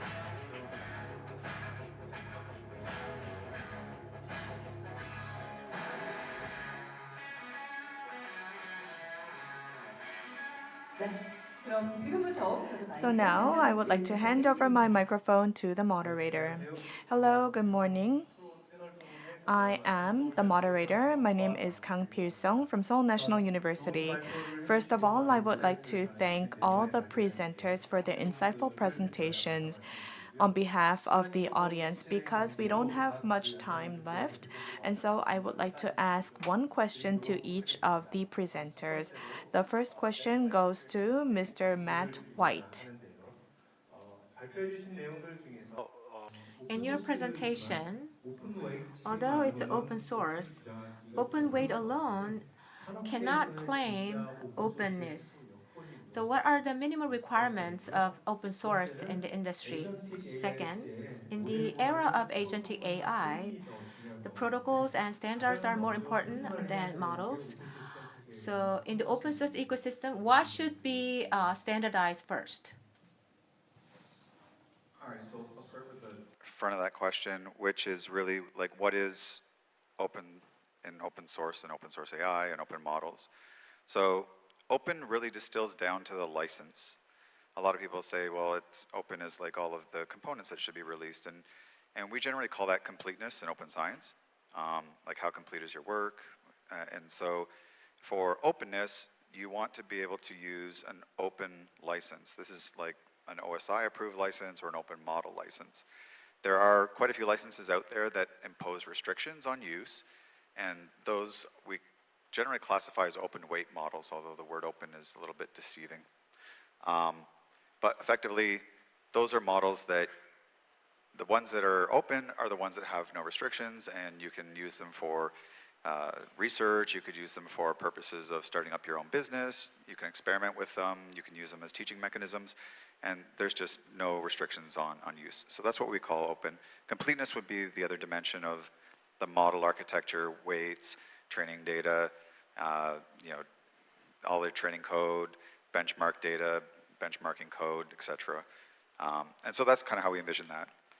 On the standards side, for agentic standards, I think there's a lot of things that are in stream in flight right now, right? So how to pull context into a model, and how to do that in a way that doesn't require different shimming and different multiple integrations with back-end systems. This is where we see MCP is kind of like prevailed. There's agent-to-agent communications. There's human in the loop. There's a lot of these different use cases that have to be solved by the protocols that we implement in agentic AI. And so this is an evolving space. I certainly would encourage folks to embrace some of these early protocols that are out there and help improve them. And at the end of the day, we want protocols that are adopted broadly and not siloed and require custom integrations. So I would say where to start off is find a really good project out there and keep pushing momentum. Don't create your own project, for namesake. Make your contributions back to the core project and make it better. So that's my thoughts. 네, 감사합니다. 그러면 두 번째로는 니코스 교수님께. So the second question goes to Professor Nick Haw. So you said that when the robot comes into the real world, there might be some unpredictable risks. And so how can we preemptively deal with those risks, or when it happens, how can we quickly solve those situations? Do you have any strategies or methods? Yeah, it's a great question. Thank you. I think for us, there's a couple of ways of dealing with those risks. I think the first one is really testing and data. So our risks go down as we deploy our systems. So the key thing for us is to actually get the system in the wild and get it started initially. And whilst we're not doing heavy machine learning all the time, we do just want to get the robot to understand its environment. So understanding the dynamics of the settings and things like that really just mean gathering the data. The most useful kind of approach for me for dealing with the risks when they happen is being able to do some kind of self-reflection. So this is often called metacognition in humans, and there's lots of interesting work on metacognition for robots or metacognition for AI systems, which effectively are a way of monitoring how confident the system is in its capabilities. So that might be looking at the kind of action outputs from a model, that might be looking at its localization uncertainty. And generally what we'd like to do is use those kind of metrics to understand when the robot should stop acting and perhaps ask a human for help. So noticing the problem can be done through that reflection. I think for most early deployments, as you're seeing with autonomous vehicles, you want to have a kind of human fallback where you can ask for help. And this is actually really important in some high hazard settings where what you might think of as the default, which could be the robot just stopping, might be more dangerous than actually something else. If the robot stops in the middle of a natural disaster, it can turn into a tripping hazard. So the robot needs to actually understand when something dangerous happens, how the right way to perform is, and often that can only be done by a human in those settings. So I think the answers are to sort of try to preempt the risks means getting deployment data or data from that environment that you can use to improve your models, and then dealing with the risks, I think, mean kind of trying to detect when you're out of distribution somehow and using a human in the loop if possible to correct. 네, 감사합니다. 로봇에게 Thank you very much. Through meta perception, the detecting the risks, that was the main point. Let me ask this question to Mr. Jung So-young. On the Nvidia's infrastructure, physical AI and scientific manufacturing. So this way, AI is being expanded. In the industry field, the model is not the bottleneck. Data and energy management could be a bottleneck situation. From the perspective of Nvidia, what will be the biggest bottleneck in the future, and how you can address that? Would you share your strategies with us?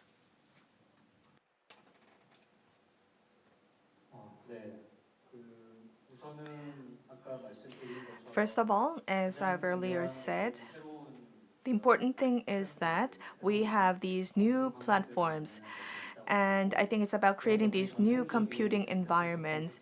And this is different from the traditional platforms. We would have new elements that will be required, new components. And so a different level of energy requirement and a different level of computing resource would be required in order for the industries to transform and in order for AI infrastructure to be built.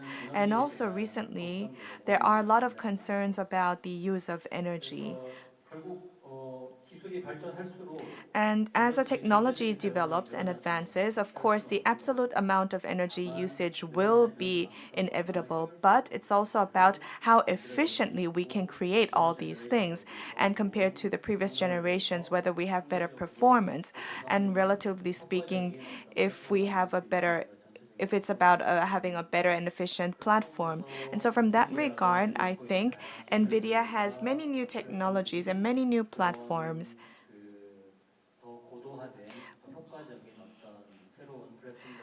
which can contribute to building a more sophisticated, efficient platform. And also, NVIDIA has other technologies, like it's not just about the existing HBM, but it's about having those memory components that is less energy consuming. And also from the energy perspective, there is also another or a more effective way of managing energy usage of data centers and not just cooling the data centers or using the photonics energy or technology to make sure that that energy that is used can be efficiently controlled. So various efforts are being carried out by NVIDIA. So all in all, that's not just it. As I also earlier said, AI. So let's say connecting with the legacy infrastructure or to embrace more data or setting up new architecture or the inference context origin model that we've also recently announced. This is all about going beyond the current AI model, connecting the legacy data model with the current AI model to create more innovation. So these are all just the efforts that we are doing. Thank you so much. Last but not least, Mr. Jin Yo-han, let me ask one question. So in your presentation, ice ball picture was really impressive.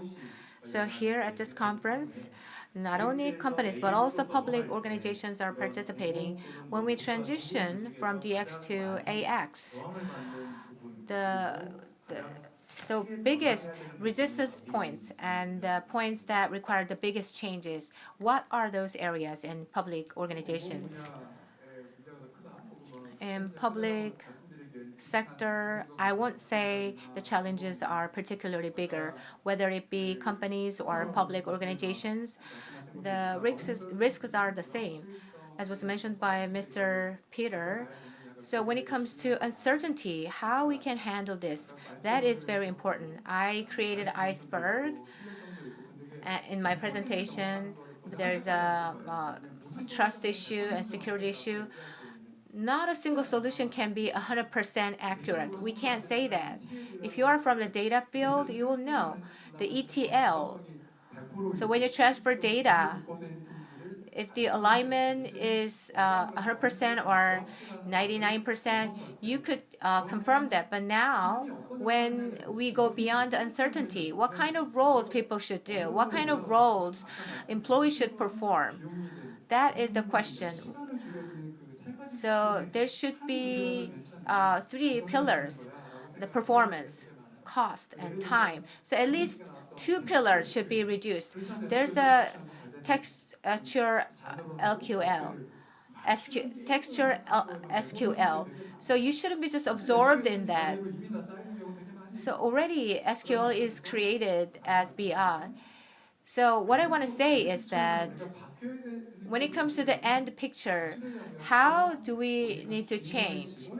So there's a technology area and the employees, the responsibility area. In order to overcome such uncertainties, my role and company's role should be clearly defined. So although technology is not perfect, if the technology can improve 60%, 70%, or gradually, then that kind of improvement should be seen at either companies or in public organizations. That's what I want to say.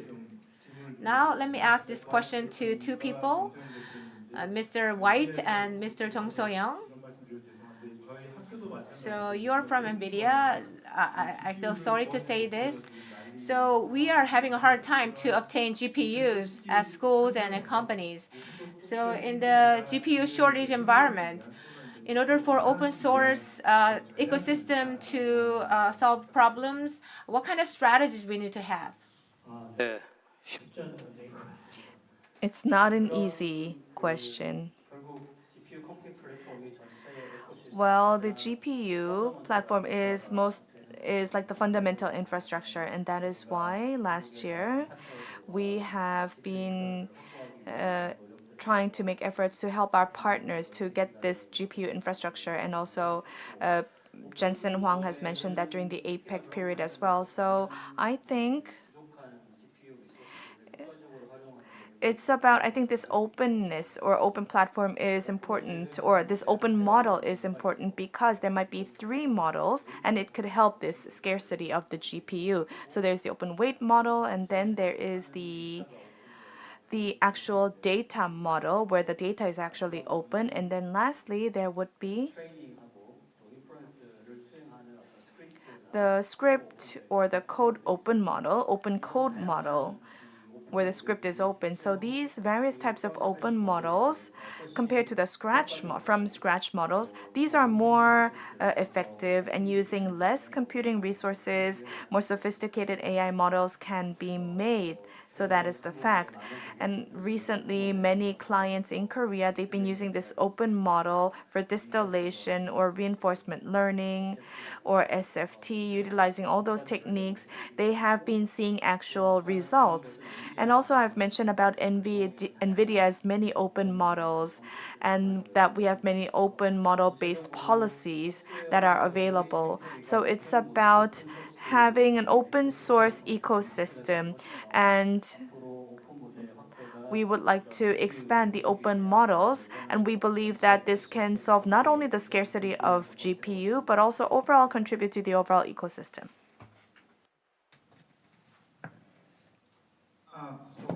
Note, there is definitely a GPU shortage problem, and open source can't directly solve the supply chain issues and production issues in that ecosystem.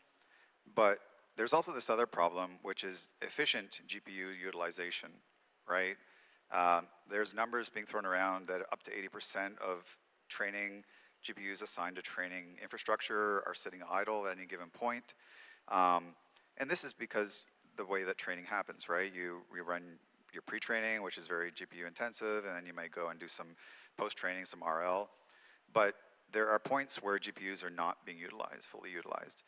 And so what open source has done is attack the problem of efficient resource utilization, right? So you look at like an open source project like VLLM, and they've introduced, page attention and continuous batching and these other innovations to help ensure that, in this case, inference is most efficiently using memory and compute cycles.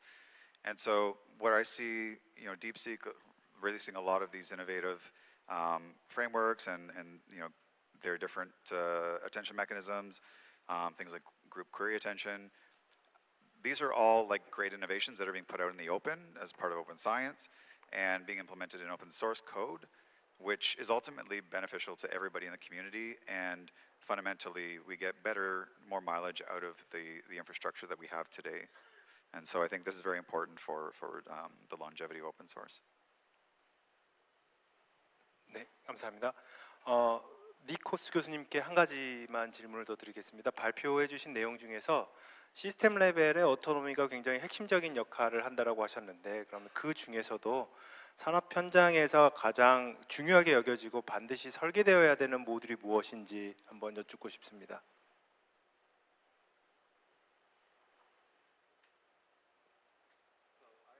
I have no translation. I don't know if was that a question for me?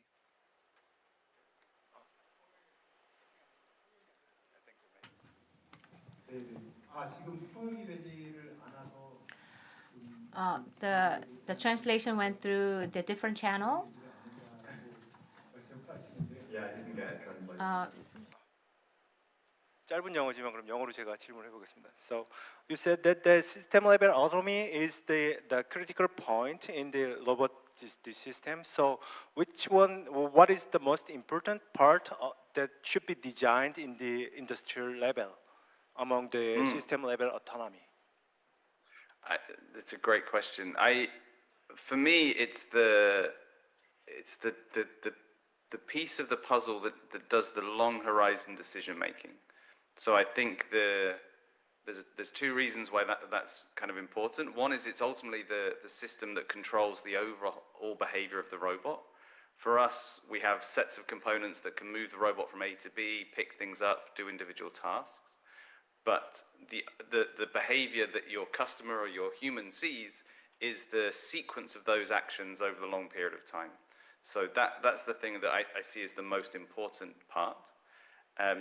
And it's also the most important part because it's the bit that really manages the risk. So it's the bit that understands where it's safe to operate and that reflects on the overall system structure. So for me, it's that decision-making part, that kind of executive function. It's also the hardest thing to design because it's much harder to get kind of data or do it in a way that allows you to cover all possible edge cases. So I think it's where the interesting academic research is as well. But then I would say that because that's the area that I work into. Thank you for the great answer. 1분 남았는데 마지막으로 저기 We have a minute left. And so another question goes to Mr. Jin Yo-han. So in your presentation, quick win was quite impressive. Would you please share an actual case involving quick win success?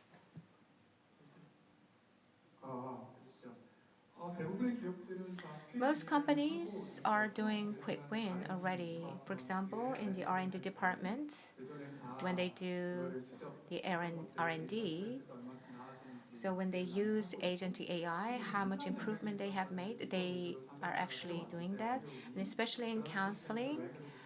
So they are creating RAG. But what I want to say in closing is that you need to use it first. So regardless of the company, you need to use agentic AI. How much prompts have you used?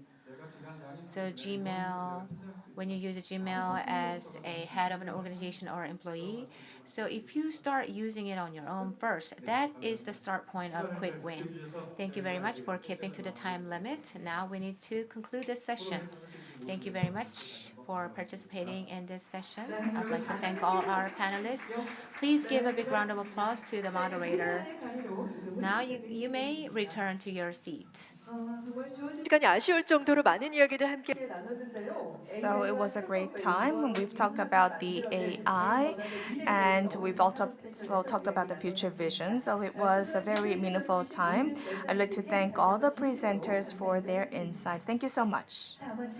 And now you must be hungry by now. So from now on, we will have a lunch break. And you can also see on the screen a QR code. So please do provide us some feedback and also take part in the survey so that we can also come back to you next year with a better event. So please do take part, and we will begin the next session at 2 o'clock. So have a nice break, and I'll see you at 2. Thank you.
I have your attention, please? We are going to start the afternoon session shortly. Please fill up the seats. And also make sure to turn your mobile phone to vibrate mode. Today's conference is a digital conference. You can see the QR code on the screen. And also there's a QR code on your ID card. You can access those QR codes to refer to digital leaflets. We are providing AI-based translation.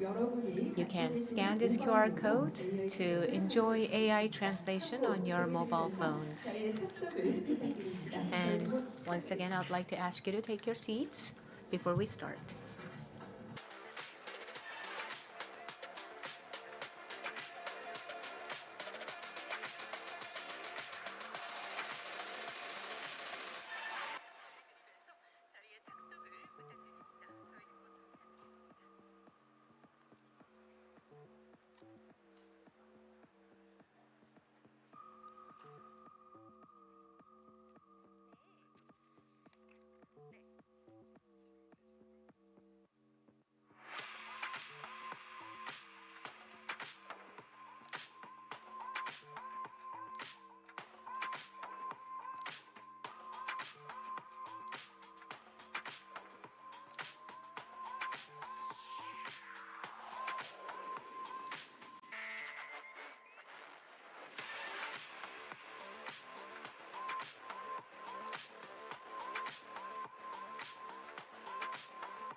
저희 시작 전에 다시 한번 안내 말씀드립니다.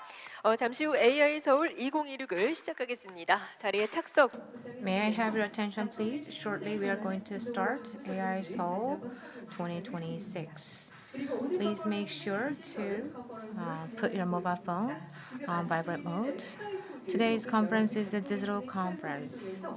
You can use the QR code to access our leaflet. And we are providing AI-based interpretation. If you scan the QR code, you can also utilize AI interpretation on your mobile phones. We are going to start shortly.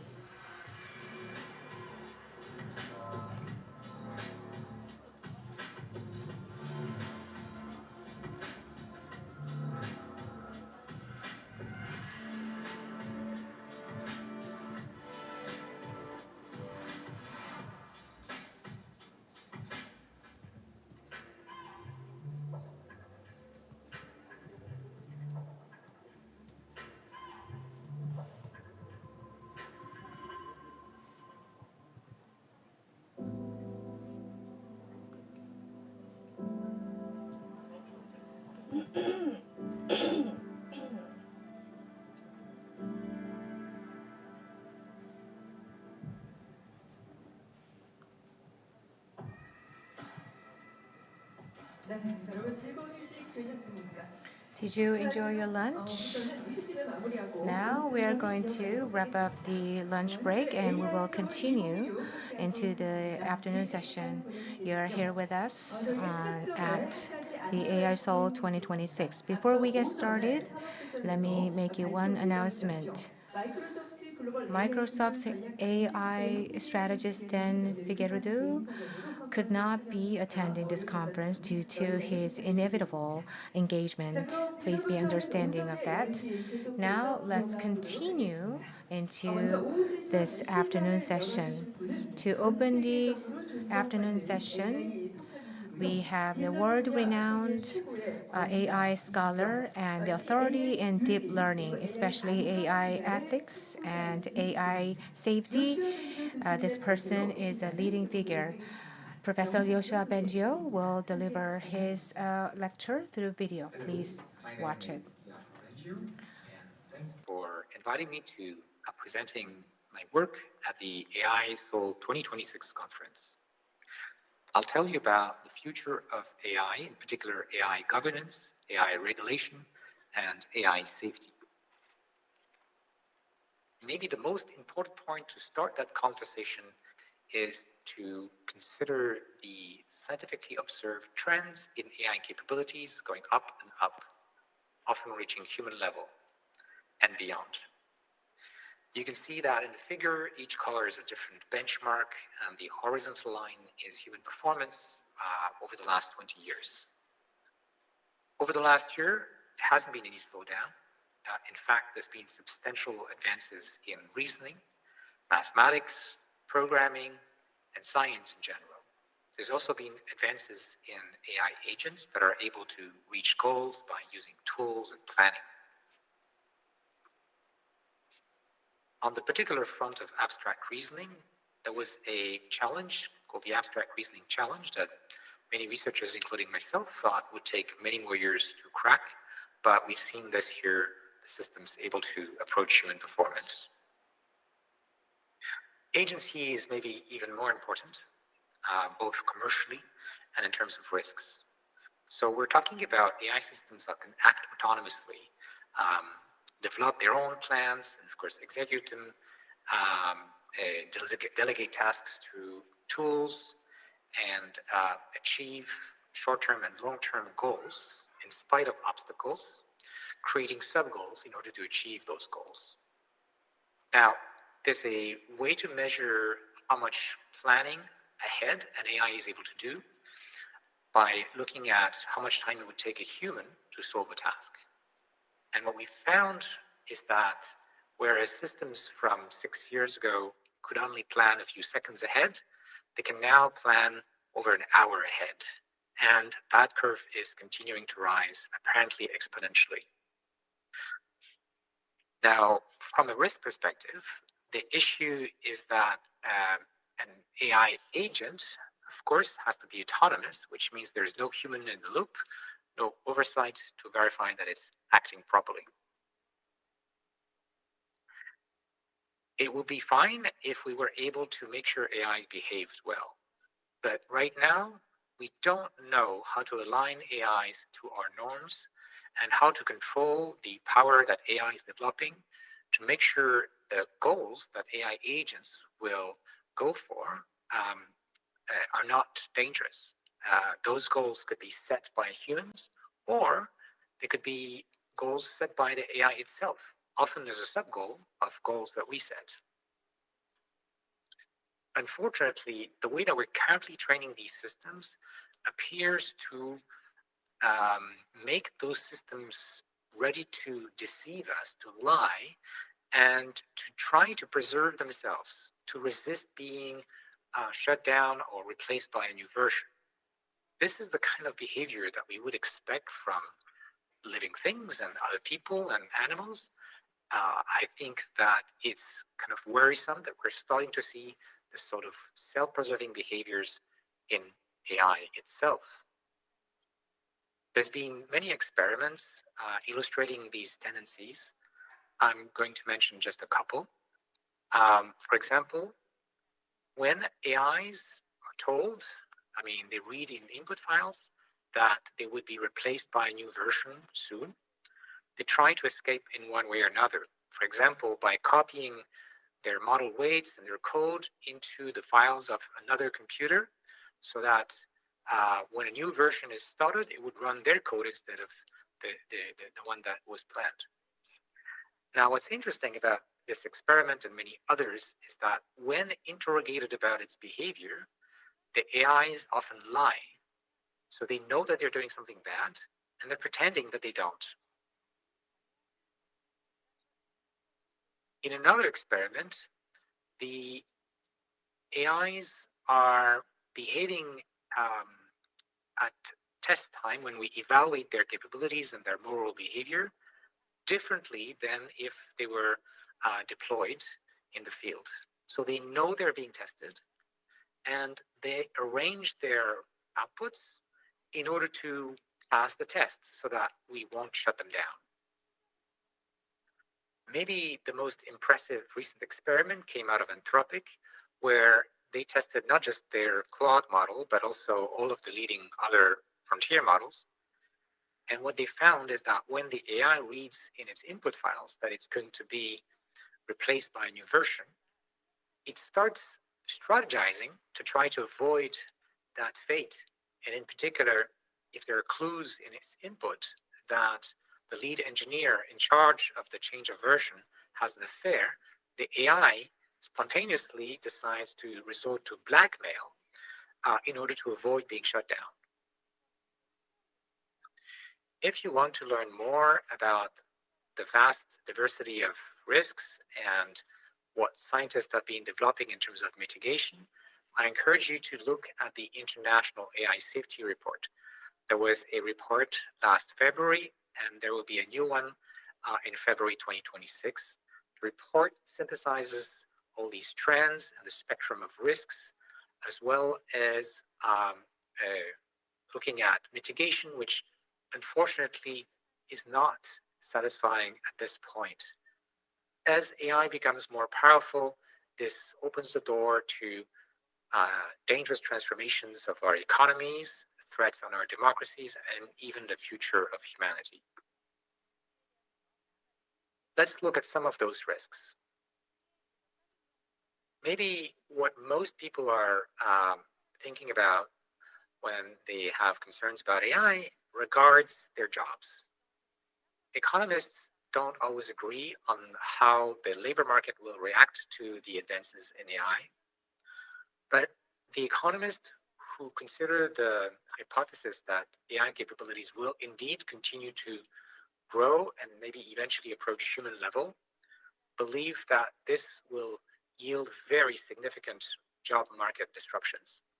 So some workers will benefit. There will be new jobs in designing and deploying those AIs, but most workers would, whose tasks can be automated partially or completely, would face job losses or wage declines because the value of their work now is going to be pegged to the value, how much it costs for an AI to do the same work.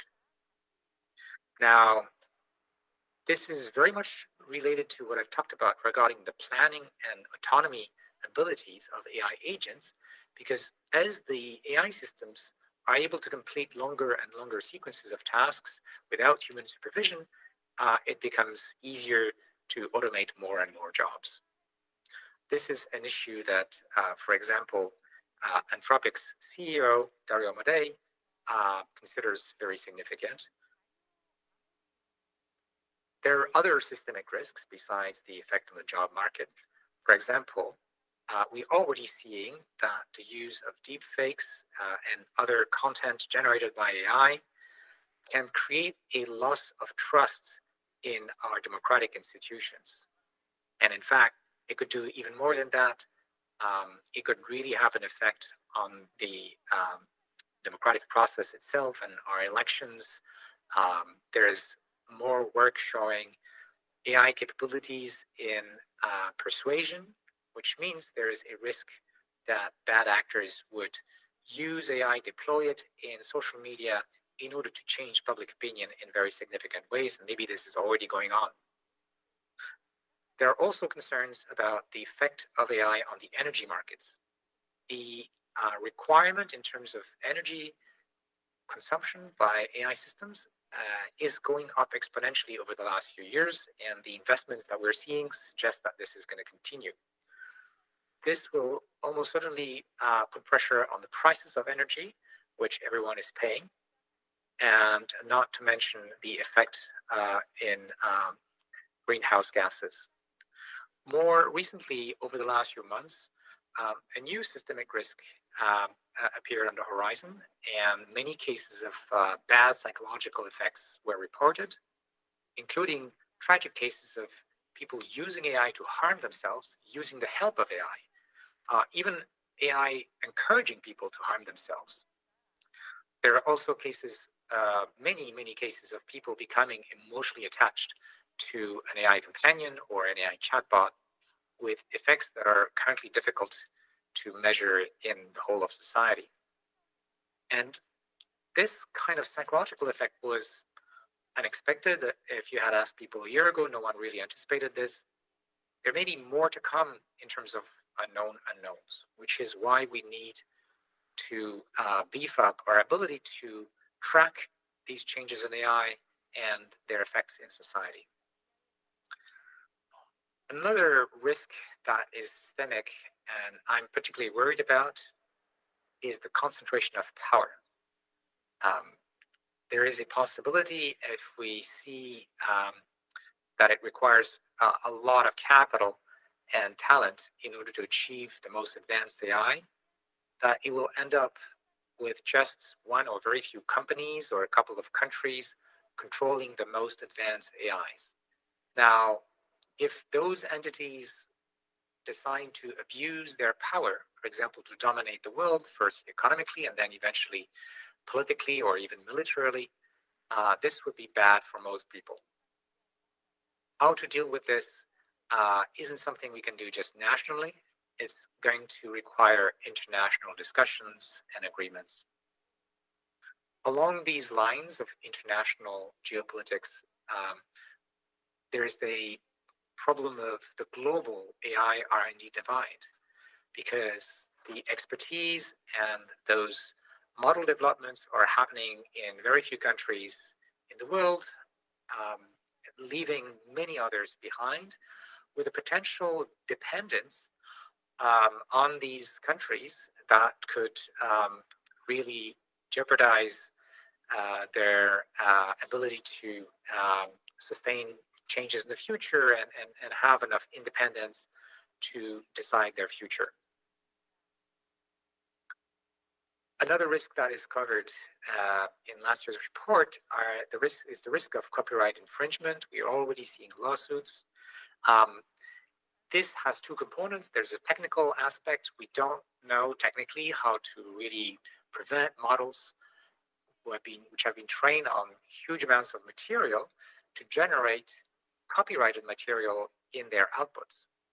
And of course, the other problem is in terms of policy, and currently there isn't enough that's done to protect the rights of the people who actually produce the original content.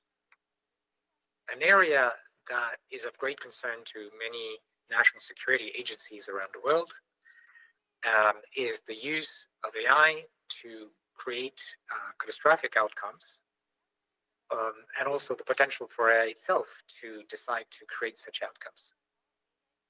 We are seeing AIs already becoming strong enough in science to help someone without expertise to design new biological weapons. We already see evidence that AI can be used for public opinion manipulation. And in the last few months, a lot of cyber attacks were conducted in spite of the defenses that companies have put around their code. Now, this could be dangerous in the wrong hands, but it could also be dangerous if AIs themselves, which want to preserve themselves, as I was talking about, decides to have a negative impact on humans. Korea is an important player at the international level in AI. It has many strengths in terms of the universities, the talent pool, industrial research in algorithms and hardware, and machine learning, and chips, which are of increasing global importance. And I hope that the leadership of Korea will understand the magnitude of the challenge ahead of us, which require both technical and political solutions to mitigate those risks. And I want to mention my own project, the Law Zero, to find technical solutions to some of these alignment questions I mentioned. But I think it's really important as a country also that South Korea participates in the discussions that will eventually lead to international treaties in ways that maybe could be inspired by the past efforts to avert nuclear catastrophe. To summarize, AI should be seen as a global public good. It cannot be managed solely by market forces and national competition if we want to benefit from it and not create catastrophic outcomes. Thank you for your time and attention. 네, 박수 보내주시기 바랍니다. 교수님 감사드립니다. Please give him a big round of applause. Thank you very much. What is trusted AI? What kind of standards and institutions are required? That was the gist of his presentation. Regarding this topic, we are going to discuss in a deeper manner. Advancement of AI is transforming every aspect of our life. At the same time, it is posing a lot of challenges and difficulties. Particularly, physical AI is directly related to our daily lives. The credibility and trust in technology is ever more important. In the next presentation, cybersecurity combined with AI will present intelligent AI technology. From Cisco AI Technology, Hiram Anderson, the engineering coordinator, will present the next presentation. Please welcome him with a big round of applause. Thank you so much for having me at AI Seoul 2026. It's clear that AI has become load-bearing, a load-bearing component in software and AI applications. And with that, we're presented with some really novel security challenges. Today, in this session, I want to provide a case study about how sensible policies and best practices can transform these security challenges of AI into an accelerant.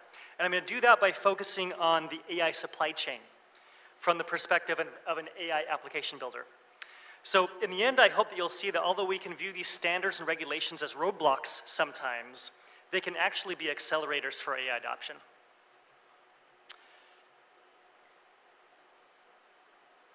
So in a nutshell, what I'm arguing in this case study is the following. The AI ecosystem is exploding, and acceleration is the default energy state. Open source and APIs are fueling that. Unfortunately, the second point, today there are a bunch of hard things about the AI supply chain ecosystem that make it difficult to trust for secure and safe systems, and that's slowing it down.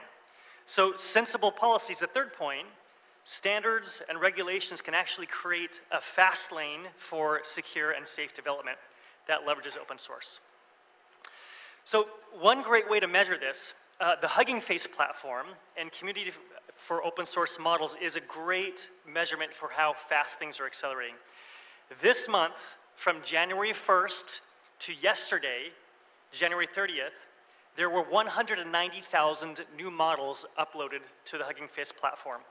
That's one model every 13 seconds.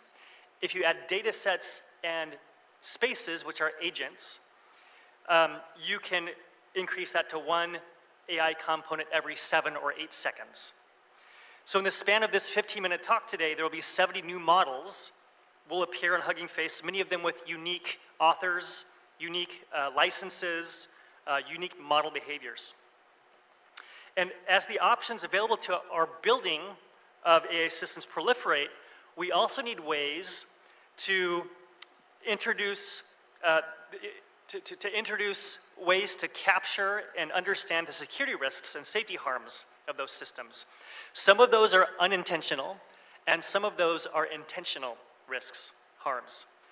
Fundamentally, a system's observed behavior emerges from 3 layers. There's the component integrity of the source.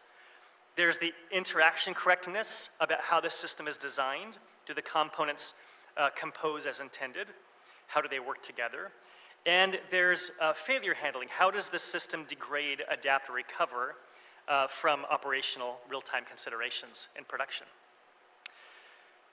So for our case study, what are some of the AI security risks today that add chaos to building AI systems? Well, first, the AI supply chain fundamentally is a software supply chain, so it inherits all the complexity of that, functionality, vulnerabilities, licenses, but it also includes new considerations that come from data and models. So from a software perspective, AI dependencies have come to outpace even the dependencies in traditional Linux software. So if you look, the largest bar on this is the Transformers library that outpaces in its number of dependencies even common popular Linux tooling. Mostly in software, you can make those things explicit. They can be listed, they can be captured, they're knowable, and they're discoverable by finding CVEs in these software packages. Fortunately, we have a robust ecosystem to help to track these and categorize them. However, in the case of models, be they base models or fine-tuned models, these have implicit a dependency chain that is not inspectable in the same way. So a good model card will list data sets used in the training or fine-tuning a base model from which the model was fine-tuned, performance metrics, and even a list of measurement of unfavorable behaviors. But there's still much to be desired. Much of those undesirable behaviors of models are undisclosed by model providers. There's also still an alignment problem in which model providers are not incentivized to proactively discover and disclose the bad behaviors. There are reputational wins when you do, but there are no reputational harms today when you do not. So although models are defined by a combination of weights and architecture, those lines are being blurred because models are being persisted and described as code. So from an adversary's perspective, and another challenge to security, providing these models in an open forum allows models to be abused. So when it comes to a supply chain, that line becomes quite blurry between model and code. So there's popular model file formats that most of you have used that include PyTorch and Pickle that use deserialization as a primary technique that can be abused to execute code. There are computational graph structures in Onyx and GGUF that can be abused to insert novel capabilities. Or actually, malware payloads can be embedded in the weights of the models themselves. And these are very sneaky and very rare, but none of these necessarily degrade the performance of the model. So Since these are not easily inspected today, they can provide a threat vector, which I'll demonstrate on the following slide. So in the following, I'm a developer, and I'm going to want to use the Transformers library to go develop a model for myself. So the first thing I do is I go to Hugging Face, and I look for a model that has the desired characteristics. And this model that I find, it has a model card that was compiled by the model author. I can inspect that, I can see its performance, and then I can copy and paste the name of that model in my code. And two things happen. Number one, the model loads correctly, and the weights are high integrity. But the second thing that happened is there was arbitrary code executed while I was deserializing this model that can lead to things like this. Now this is exceptionally rare. This is of course a demonstration, but it complicates how we view supply chain in an open community in a way that is not very inspectable. So today there's more tooling becoming available to prevent this. My team at Cisco Foundation I is the team that scans every upload to Hugging Face. And we inspect those payloads for malicious payloads, for arbitrary code execution in partnership with Hugging Face using traditional tools like ClimAV scanners. So lastly, there are a host of licensing and other compliance risks that are inherited because licensing, as Matt mentioned this morning, is really chaotic and still relatively unclear in most parts of the world. So as an example, if one downloads an attractive model from Hugging Face, it is today totally voluntary for the author to disclose that the model was, for example, fine-tuned from Llama 3.1. And doing, Llama 3.1 itself has certain legal requirements for using the model, including its fine-tuned variants. So as Matt White from the Linux Foundation mentioned this morning during his talk, licensing in AI no longer fits into these tidy open source boxes that we've come to appreciate. More and more, each model has its own license. Not even just a model family, but each model can have its own license. And that may differ from the open source code license that it also includes in the repository. And that really confusing combination is exacerbated by the fact that custom licenses may contain, to name a few, jurisdiction reassignment, meaning in a legal dispute, you must have this resolved in the United States, in the state of California, required advertising based on its use, required naming but not rights to do so, which we call the trademark trap, or licensing terms that might change at any time that you are liable to comply to at the time of that change. So since fine-tuned models inherit these licensing, at least in the worst case, those can be really difficult to track. So especially where there are no natural economic incentives, regulations such as the South Korea AI Act, which went into effect yesterday, can have a profound effect to clarify the confusion that exists today. So an example from the AI Act is the requirement that AI business operators provide explanations about the AI system that's used. Building on those regulations, we also have industry standards and accepted frameworks. Matt White spoke about some of those this morning, about the importance of these open standards. And if you missed it, I encourage you to go check his talk out or chat with him. One I want to call out, the OWASP top 10 lists for LLMs and agentic systems are not standards, but reference guides that outline best practices and do so out in the open for everybody to inspect. The LLM top 10 includes the best practice to vet data sources and suppliers, for example, including their terms and their privacy policies. And lastly, for those who are building AI systems, the rubber really hits the road in the local company policy and technology implementation. And guidance in how to apply these come from structures like NIST's AI Risk Management Framework, RMF, which is a skeleton that can be adapted to risk monitoring in an enterprise of somebody who's developing AI applications for supply chain, for example. Or there's a recent framework from the AI underwriting company called AIUC1 that's intended to provide a certificate of compliance similar to SOC 2 that can make a company's product insurance or insurable by an underwriting company. Okay, well, it's important to acknowledge that most risks controls today are based on a company policy or very broad controls. For example, there's one US company, I won't mention by name, when they were confronted with this mandate to block access to open source models outside of Europe or the United States, in 2024, their strategy was to block all of Hugging Face, all models. In 2025, they changed strategies to allow all A models, but please ask the legal department before you use them. And in 2026, I think there's some common sense automated controls that could be helpful. They would be similar to MITRE's AI risk database, but include proof of provenance claims, call-outs on objectionable licenses, checks whether the model is one that might be subject to EU AI Act or the Korea AI Act. And we hope more of these are coming soon.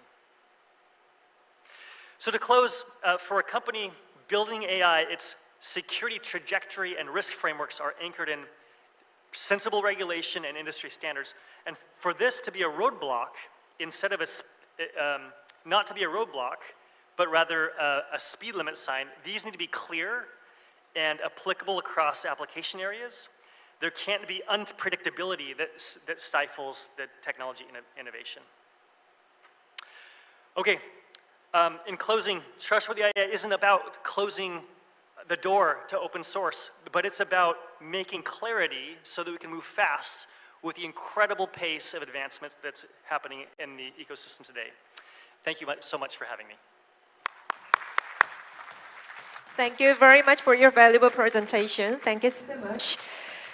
네, 이렇게 또 시간 가는 줄 모르겠어요. So now it was a very interesting presentation. We've heard about the AI supply chain and what needs to be considered. And so I believe that this presentation was a lot helpful. Now moving on, we will be moving to the next presentation. And we'll be hearing the presentation from a researcher from KISTI. And Mr. Ko Sang-won will do the presentation. Please welcome him with a big hand.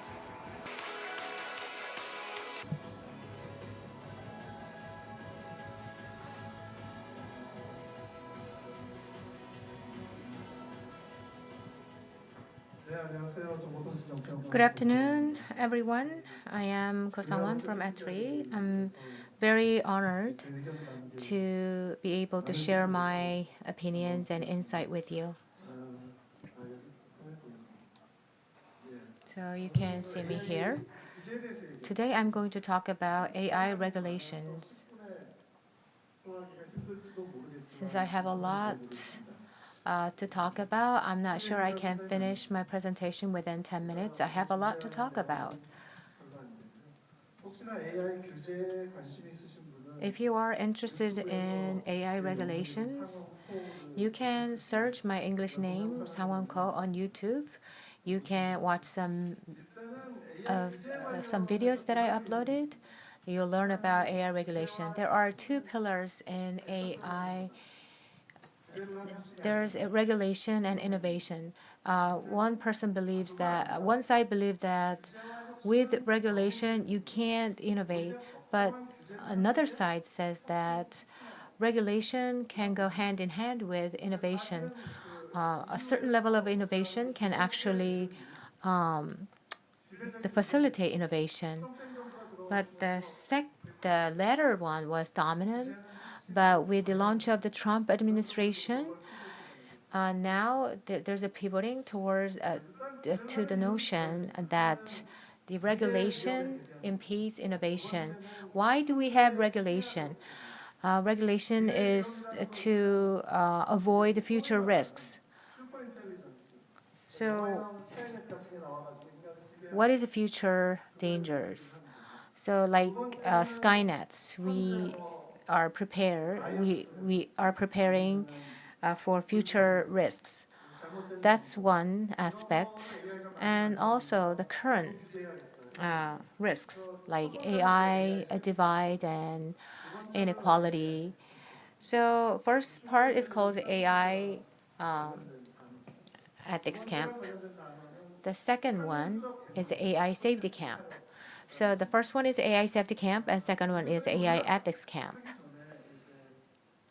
So before we discuss this topic, let's talk about how the international organizations discussing regulations. The OECD in 2019 announced the AI trustworthy regulations, and also there was an announcement about AI principles in 2000. And also in 2021, UNESCO announced AI ethics with the consent of 193 countries. In 2023, ChatGPT was released, and G7 also said the voluntary regulations of AI process. And UN Global Digital Compact was released in 2024. So these international announcements are guidelines. They are not mandatory. There's a high-level advisory body on AI, and this body produced 7 recommendations. The most important thing is International Scientific Panel on AI. Basically, creating a scientific panel on AI, just like an IPCC on climate change. So this International Scientific Panel on AI is trying to establish AI policies based on scientists' insights and opinions. But still, this is soft law, which is not mandatory. And now EU comes up. So there's a Brussels effect. Once EU encodes the law, that becomes the international standards because EU is home to 500 million population and its market size represents more than 25% of the global market. That's why it's called Brussels effect. Once EU enacts laws, it becomes global standards. And in April 2024, they drafted AI Act, and in August of the same year, it took effect, and it became enforced in 2025. In August 2025, G5, the general AI like ChatGPT, or high performance AI regulations started. So up until the point of enforcement of these laws, there have been a lot of ups and downs, but I cannot detail them due to time constraint. So in 2024, before the enforcement of the laws, you see this picture, the Mario Draghi, the president of European Bank. He used to be an Italian prime minister. So these two people drafted a report called Meta report or Draghi report. So if Europe regulates AI so much, AI is inevitably Europe will inevitably fall behind. That was the concerns raised. That's what happened in April and September in 2024. But in 2025, in 2025, the Trump administration took office. So they pushed forward with deregulation on AI. So they actually pledged, make America deregulated again. So they're going towards deregulation. And they're thinking the AI is being regulated too much. So they wanted to simplify AI regulation and they want to reduce AI regulation. So such voices were increasing back then. So when you look at the situation in 2025, the entire path was towards deregulation. So I cannot explain all this timeline due to time constraints. But when you look at the mainstream trend, so the US is focusing on deregulation because they believe regulation impedes and hinders innovation. But EU, however, wants to bring innovation together with regulation, and they focuses on safety more. And China focuses on government regulation. But at the same time, Chinese government wants to develop industries. So in 2025, the mainstream trend was more like deregulation. So when you look at the situations of the United States, the U.S. Aims to obtain AI innovation and standard hegemony. So as soon as the Trump administration took office, they abolished the Biden policy through executive action, and they also announced the action plans. They will deploy AI first standards, and it will be the global standards. So AI standards title is Winning the AI Race. So basically, they want to win the race in the competition on AI. Another thing is there's an AI Safety Research Institute, but the Trump administration removed the word safety, and they highlighted standard and innovation. As was presented by Mr. Anderson, it's related to risk management framework. There was the Risk Safety Institute, but it was a transition to Standard and Innovation Research Institute. So they weighs the innovation and standards above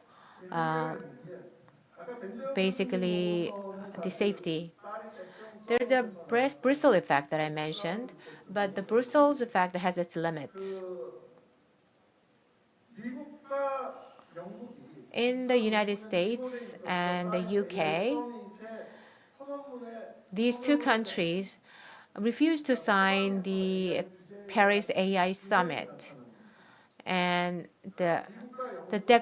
they refused to sign the AI Summit Declaration. So basically, the United States and the UK completely aligned in that regard. But in June 2025, there was the movement on AI, and the European companies actually backlashed a lot about regulations. In Europe, there's a French company, Mistral, which creates chatbot with SM Elbis. They demanded the deferment of regulations on generic AI. In response, the EU related to the consumers advocacy group.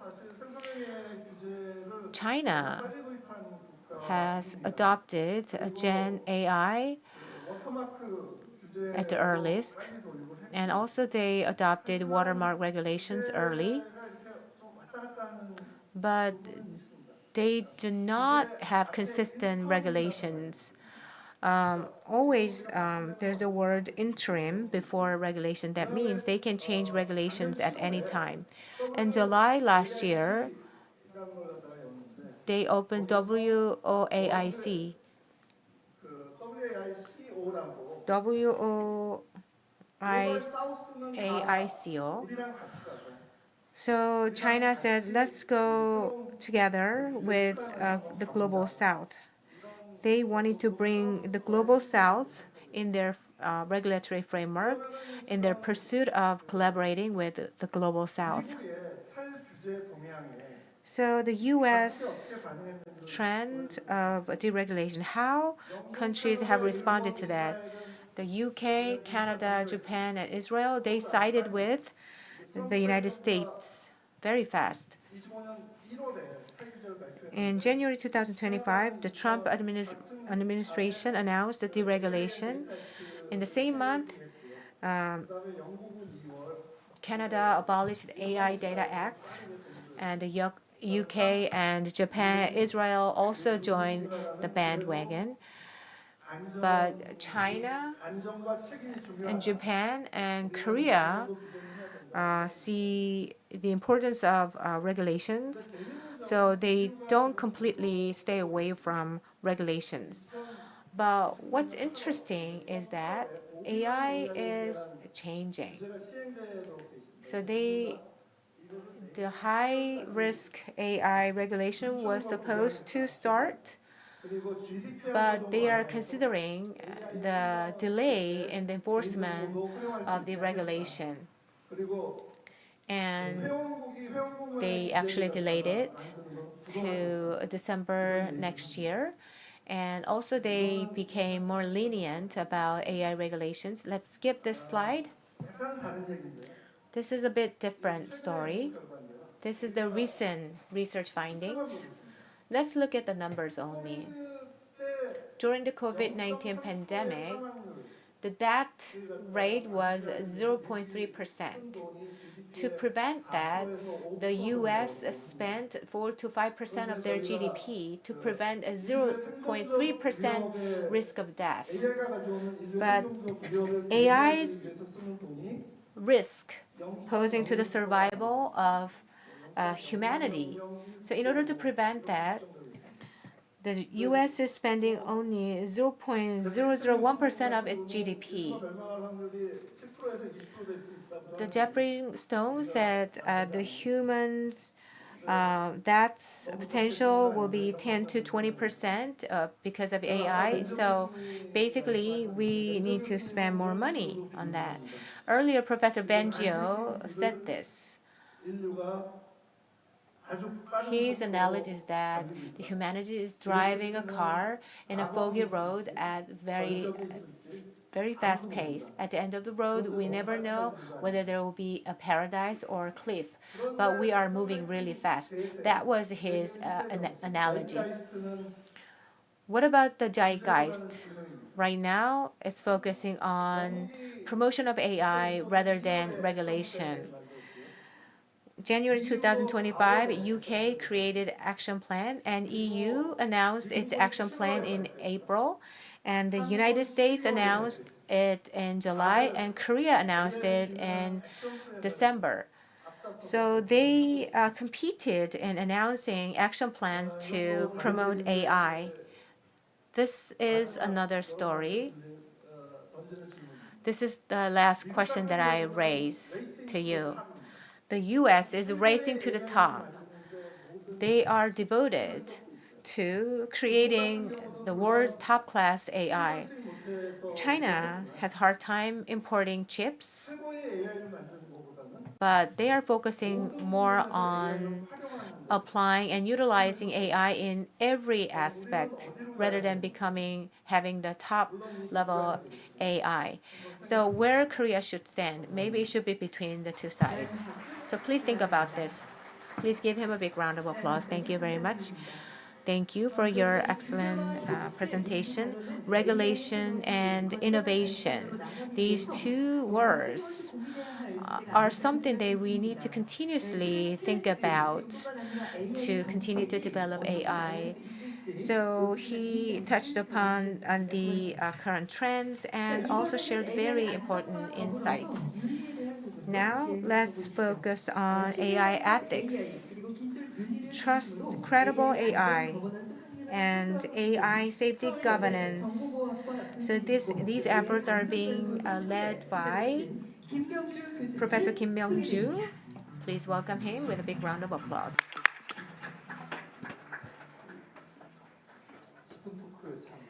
So yes, it's been a while since I've done this 10-minute talk, so I have only 10 minutes to talk. So the title of my presentation is Conditions for a Safe and Responsible AI Ecosystem. Now that I'm retired as being a professor, now I am a head of an AI Safety Institute.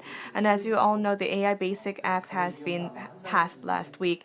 And within a month, the National AI Ecosystem Master Plan will soon be established, and we've been spending about 6 months in developing that plan. So I would like to talk a little bit about that plan. And next Friday at 2 p.m., we will have a public hearing about the public and safe AI ecosystem. So when you come there, then I will be there as well. In 2024, one of the laureates of the 2024 Nobel Prize was the ones who worked on AI. So Jeff Linton got the physics prize, and then there was also the Economist Prize that was taken by these three. So on the very left, you see Darren Acemoglu. He is a professor from MIT. And so before becoming the laureate of the Nobel Prize, he was actually very popular because of his paper here. And so he's also very popular of his book, Power and Progressiveness. And so he says something very different. And so he says over the next decade, only about 5% of jobs are expected to be fully replaced and or even significantly supported by AI. And it has said that, he also said that AI will just account for less than 10% of overall GDP. And the biggest reason why he's doing so is because AI is not trustworthy, is not reliable these days with its technology level. And so AI is being used across many areas like AI, AX, and so on. But in our AI Basic Act, there is AI supply chain and user and operators. And then for every step, when applying AI, there are always risks when applying AI. And so when introducing AI, then the operators will think about whether there are any inherent risks. And maybe there will be cases where risk cannot be controlled. So people might be concerned and worried. And so in that case, people won't be going for AI. So just like Professor Darren has mentioned, the AI of these days has hallucination and then safety issues and so on. And that is why we have right now no concrete information about that. So if we would start using AI, what would happen? So before everything becomes much more clear and trustworthy, there won't be that many people who apply AI. So that's what his prediction is. So for AI businesses and companies, this is a major concern because they've been investing a lot. The governments have been investing heavily, but then AI will not be widely used. And so people just will be, AI has to be expanded, not just remain just like ChatGPT. But then there's the reliability issue, the trustworthiness issue, and then threats, and so on. And so the governments from all over the world started to deal with this issue. And so there's the London AI Safety Summit that was held in 2023. And since then, there were other AI summits as well, also one in Korea. And last year, there was a summit in Paris. And next month in India, there will be another AI summit. And there were two important agendas at the London AI Safety Summit. And Professor Yoshua Bengio has mentioned that along with the AI, global AI scholars, that there should be an AI safety report, and that's the report. And I think the second version of that report will be released next week. And countries have set up their own security organizations called AC, the AI Safety Institute, to deal with these security issues. So there's the US AC, Singapore AC, Korea AC. So Korea was the sixth to establish such institute. And last month, Australia also established one. So right now, there are about 10 countries that have established such institute. And also, it's more like a consortium. And so when there was a summit in San Francisco, there was an important agenda. And so, I mean, the important thing here is that the people of AC are more public servants, and they've been talking about the security and threats of AI. And then after the Paris summit, London changed the name to safety instead of security, and the US also changed the word safety to standard and institute to innovation. But the initials are the same, AISC. It's because they have to stay within that consortium. So that is why the naming itself is the same, just the terminologies are slightly different. But in our case, Korea decided not to change the terminology. Japan and Singapore decided not to change as well. And that's the reason why. So regarding the safety of AI, there is a definition in Article 12 of the AI Basic Act. And in this Article 12, we see which organization should be in charge of security. And also, there's a safety report that Professor Bengio has made. So when it comes to safety security, the definition is like this.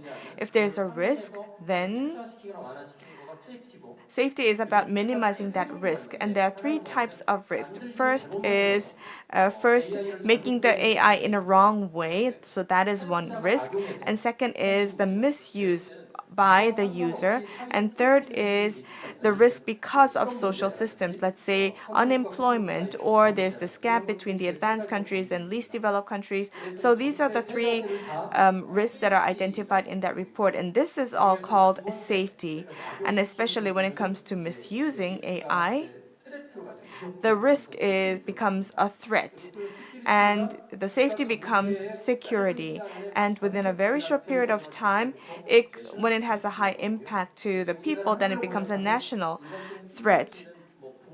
So normally security is about protection, but national security is translated as national security. So general security is managed by KISA. And so safety is more like this umbrella word, but we didn't change the terminology of Korea NSC.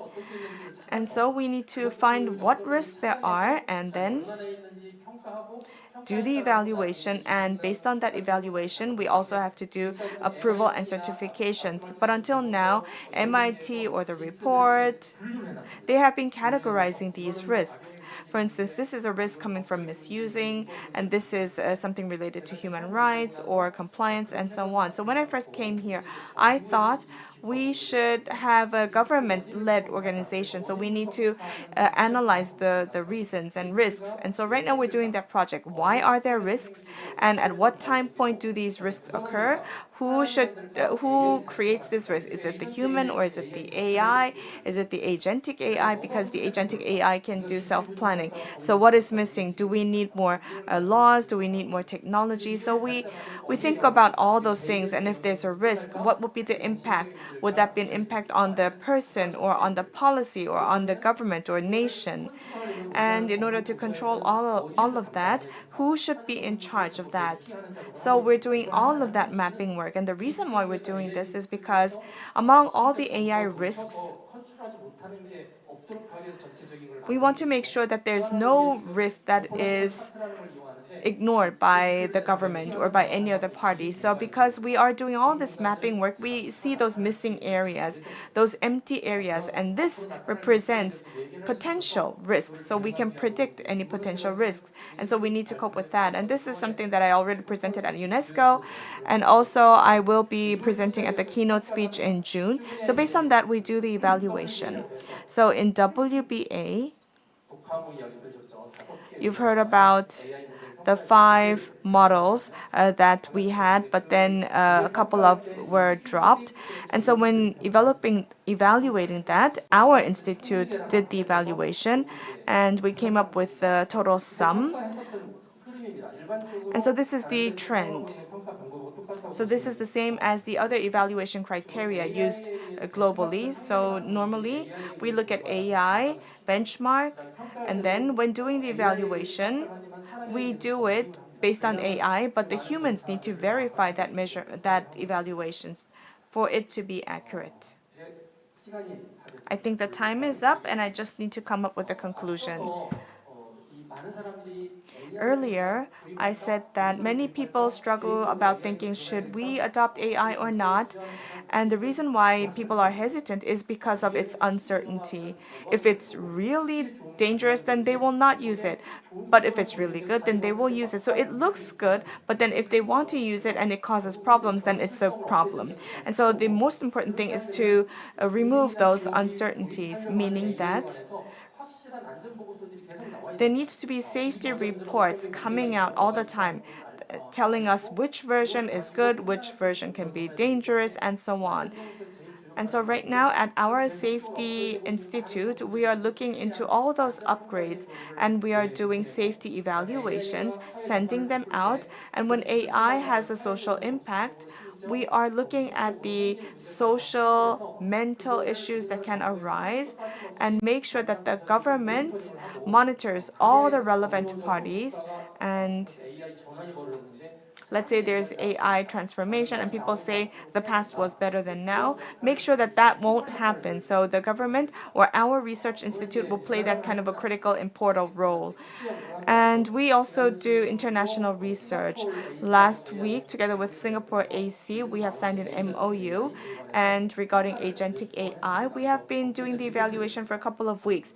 And we have released a report for 3 popular models, AI models. So we have identified the problems and the issues. And so we are looking into those global trends through international research. And also with the US Department, we have carried out a seminar looking into a lot of dangerous information within ChatGPT regarding weapons of mass destruction or other very dangerous chemical materials. So all those hidden hazards and also any risk related to reliability, those will be handled by our institute to help the people. So when you think about safety, people will think about regulation. But we are not a regulatory body, and as I've just written on the right side, through AI, the society will change eventually. So our role is to make sure that this happens in a safe way, not in an uncertain way, but a safe way. So that's the information we would like to provide to the public and also for the companies as well. As you know, Korean companies are not yet the global top AI companies, so it's about enhancing their competitiveness. So when it comes to AI safety, security, we want to support them in that matter to make sure that although our AI companies are a little bit late, but that they can fare well in this safety or security domain. And I hope that they can be equipped with that competitiveness. And so, because we had to change the name, others changed the name to safety from safety to security. But I said, do you know Share Pop? So when you go to Himalaya, you see that you can buy a Sherpa or those native people from Himalaya who know very well about those dangerous terrain of Himalaya. So they will carry your bags and show you which way to go. So we want to play a role just like the Sherika. And when it comes to safety, we want to be prepared, guide the way, lead the way, and make sure that people can feel safe when they're going down that AI path and help them go to the peak. And when they're taking the picture at the very peak, the Sherpas are not included in the picture. Because if we are in that picture, we are a regulatory body, but we need to not be in that picture for us to just provide guidance. And next week, we will be presenting this master plan next week. So if you're interested, please do come and give us any feedback. Let us know if we're missing something. Thank you. 네, 발표 감사히 잘 들었습니다. Thank you very much. Yes, AI is advancing very fast, so we need to create a credible and trustworthy AI to ensure the safe AI ecosystem. In order to address AI risks and to reduce uncertainties, what kind of perspectives we need to take and what kind of efforts we need to make. So she shared really useful information with us through his presentation. This concludes the presentation session of the regulation session. I'm sure our speakers have more to say. From now on, based on the presentations made, we are going to have a panel discussion on trustworthy AI and credible AI and what kind of social systems are required to ensure that. Now, I would like to invite our panel for this session, Mr. Hiram Anderson, Dr. Ko Sang-hwan, and Mr. Kim Myung-ju from AI Safety Research Institute. For our panelists, I'd like to invite Ms. Kim Ji-hee, who is leading the international academic research. So she is Professor Kim Ji from Dongguk University, Department of Computer Science. For this session, we have a moderator here, Professor Chun Han-duk from the Science Studies Department at Seoul National University. So through this panel discussion, I hope you can identify values and the importance of AI. So may I ask our panelists to take their seats on the stage? Thank you very much. From now on, let us start the panel discussion. The moderator will hand over. I am Chun Han-duk from Seoul National University, your moderator for this session, how we can make AI safe and trustworthy. From the perspectives of researchers and the government, the speakers shared very insightful presentations. But I would like to share some remarks. As was mentioned earlier, there are many different types of risks, and also there's the security issues as well. I'd like to ask a question about risk. My question goes to Mr. Hiram and Mr. Kim Myung-ju. When it comes to security, what are the direct security issues? What are the most urgent risk security issues that we need to be prepared for? And for preparation, what kind of measures do we need to take? Thank you for the question. I am of the opinion that most of the security risks we face today are actually old security risks repackaged with an AI flavor, with application security design, with problems with identity. And these are technical things that to date we're still swirling with ideas but have not yet implemented. So this is why it's so important that we have open discussions and open standards that allow us to come to consensus to face them. So let me give you an example. Today, there are agents acting on behalf of humans to do work. They don't just chat, they affect change on a computer system, they send email, they set a calendar event or something. And today, in many application designs that are done poorly, they assume the privilege not of the user, but of the developer. And so in this over-permissive state, they're given access to information or write privilege where they should not have it. And this is just, fundamentally just an oversight in application design that would never happen outside of AI. But today, we're struggling with those. So these are mostly unintentional failure modes. There are plenty of intentional failure modes for security that you know about also that are now easier than ever with prompt injection, indirect prompt injection, but all of them can be mitigated to some extent with a design that anticipates failures and tries to recover for them. Thank you. 김명주 소장님께도 한 말씀 부탁드립니다. 네, 뭐 프롬프트 Mr. Kim Myung-ju, prompt injection and other vulnerabilities exist. But in my opinion, when AI is trained with all kinds of knowledge, that actually includes a dangerous knowledge. But they serve as safeguards so that such dangerous knowledge cannot be released to the public. But you can actually persuade AI to release such knowledge about biohazard or weapons of mass destruction. So how we can make that kind of knowledge can be retrieved from AI. So the security issues about the dual purpose items is very important.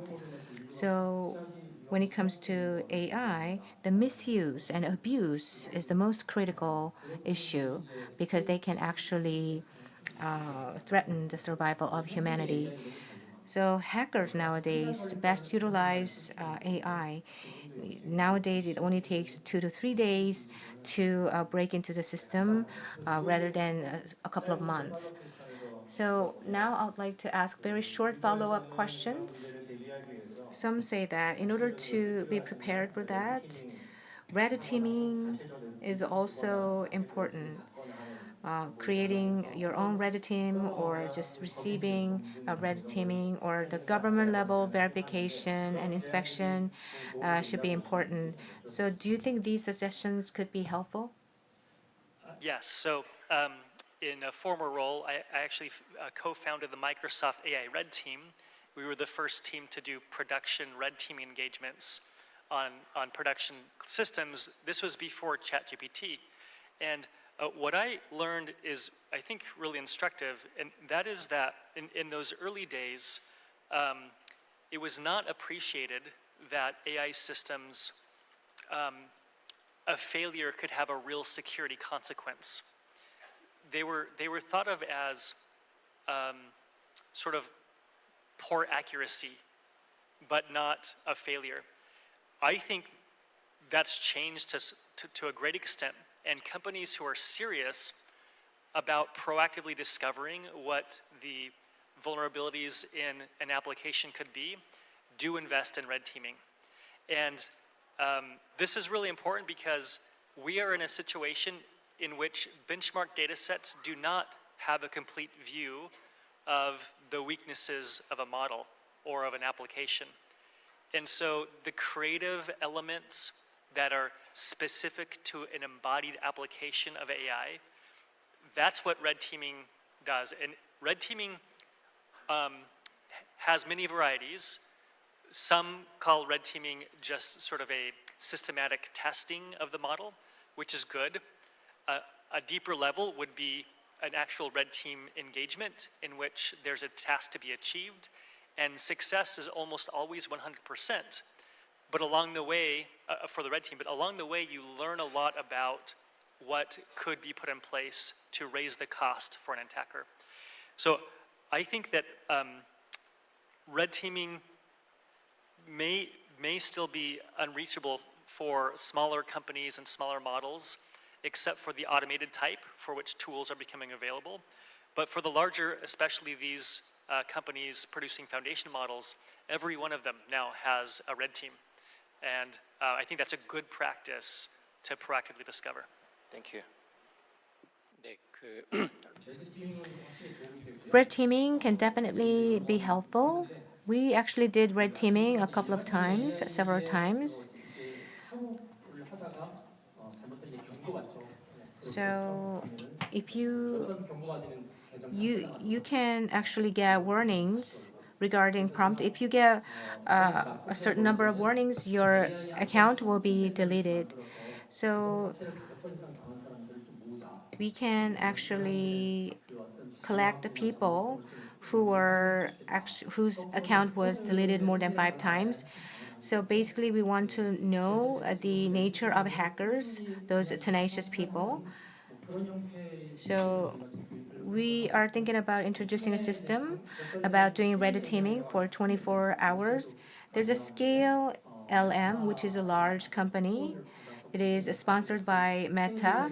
So Scale AI signed an MOU with us, and we launched a red teaming event in Korea. In the morning, we had a lecture session, education session, and when working together with those great hackers, we can actually identify things that are normally overlooked by developers. So we can find vulnerabilities by doing the red teaming. The next question goes to Professor Kim. And So there are many safety-related issues, as you know. So first of all, it's about hallucination, maybe, and about uncertainty. And also when a technology is developed, and in order to make people to embrace the technology, I mean, letting people embrace the technology is important. So for those people who don't know about AI, who don't know about the effects of AI, I think that's the issue for them that blocks them to embrace AI. So how can we solve this issue? How can we make people more embrace AI? What kind of efforts do we need? So in terms of policy and in terms of engineering, maybe you can talk about that? Thank you for the question. So we think always about the users, and in between when it comes to explainable AI, and there was a lot of development in terms of explainable AI. And so when you look at the technologies, let's say in order to make a decision A, there are many, let's say, characteristics, so-called 1, 2, 3, 4. In order to make a decision B, you need to think about 6, 7, 8, 9. And so sometimes we explain like that. Or when it comes to cancer, let's say, they will see an image related to cancer, and then we show them what kind of tissues, what kind of cells there are. So we try to visualize. So there's a lot of that technology in the market. But in fact, for the users, is that really enough? That's a question, because we want to be more specific, and let's say we want to have some explanation that is more reliable, and saying, instead of saying that AI has 1, 2, 3, 4, 5 characteristics, we need to give them some proof, some evidence. Let's say I heard a negative answer. Let's say I went to an interview but I failed, and I was somehow rejected by a question, let's say. But that judgment, is it done by software? Is it done by AI? And if that's the case, then I might be more negative about AI if I get those negative answers. So we need to be more specific. Let's say we can give some comparisons. We show them, let's say, 10 cases, and then say, okay, in the past, there were these and these cases, and how the judgment was made, so to make sure that the people can understand why that decision was made or why AI made that decision. So it should be more explainable to the users. And also, people are quite emotional, you know. So we say, okay, because of 1, 2, 3, 4, 5, I got this decision. People don't think like that. They're emotional people. And so those people who research emotions, they say that people's decision is a lot related to emotions. And that is why when we persuade people, if we need to persuade people about AI, we also need to think about that emotional effect, the background of that people, that cultural situation of that person, and give that appropriate explanation customized to that person. Because, I mean, there are differences depending on age, culture, nationality, and so on. And so when it comes to people who have cultural backgrounds, I've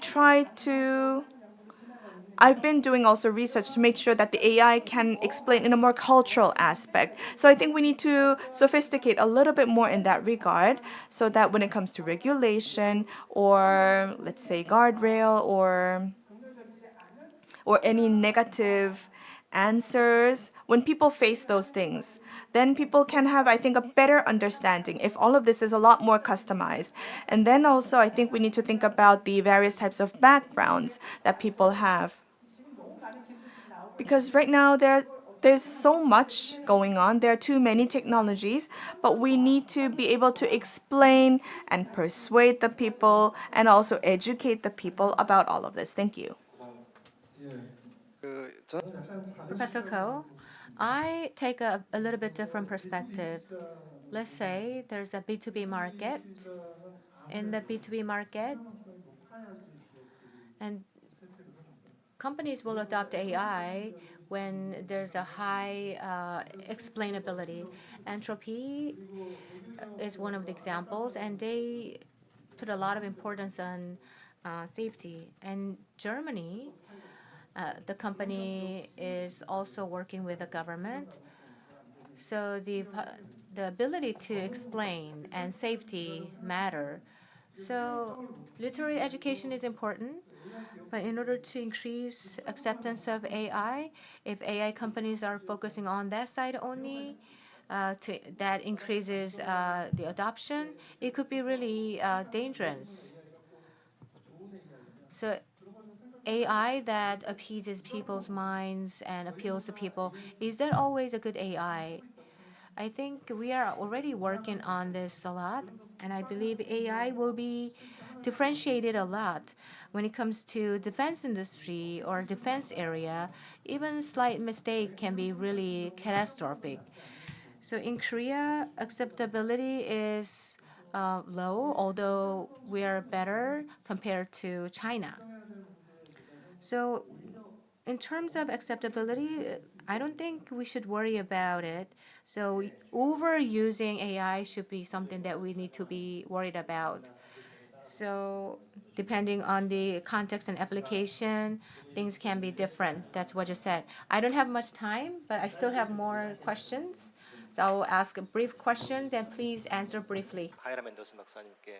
So Professor Kim, Mr. Ko, and Hiram Anderson, please answer these questions. Relations between regulation and innovation, the tension and complementary relations between the two. Hiram Anderson, from the perspective of companies, EU regulations and Korea's AI Act, how companies can approach and respond to these regulations while not losing competitiveness. And also to Professor Kim, I would like to ask how we should be doing regulation in order to complement innovation instead of hindering innovation.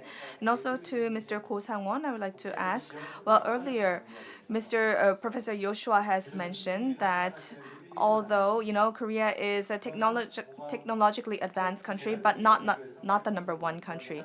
But compared to other countries, we are doing better. So maybe you can talk about the role of South Korea.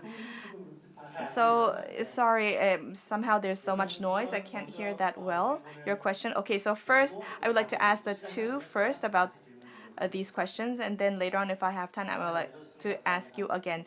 So I would like to ask Dr. Hiram Anderson first. It's a great question, and I'll just state from a U.S. perspective, a policy makes the most sense when there is no economic incentive otherwise. So a policy needs to be put in place. And it's actually not a problem to adjust to a policy if you're a developer, so long as you have notice and the policy doesn't change. So the idea of having some predictable you can predict what the policy will be for a long time, allows companies who have a settling time towards policies to adapt local policies to that. So unfortunately, that's not always the case, and we're at a time of dynamism right now. So I'd argue that we have a little more openness and commit for the long term. 네, 김명주 수장. 네, 제가 이제 비유할 때 그런 이야기합니다. 자동차가 여러 종류가 있는데. Like this analogy, there are several types of cars, and if it is a high-performance car, its brakes should work very well too. So regulations serve as brakes, the minimum device that ensure the safe driving. Regulators and regulation authorities shouldn't have any power or kind of profits from regulation. So regulation shouldn't just the benefits of AI should pass down to the next generation. So for the next generation, the regulations are the bare minimum requirement.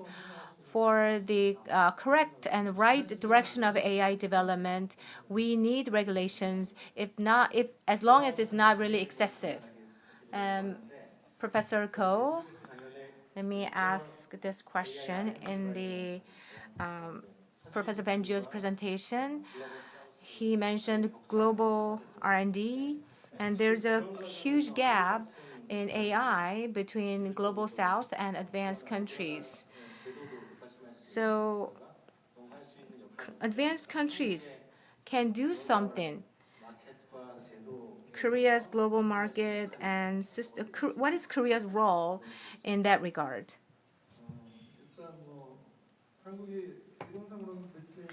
Theoretically, Korea can serve as a bridge between advanced countries and global south.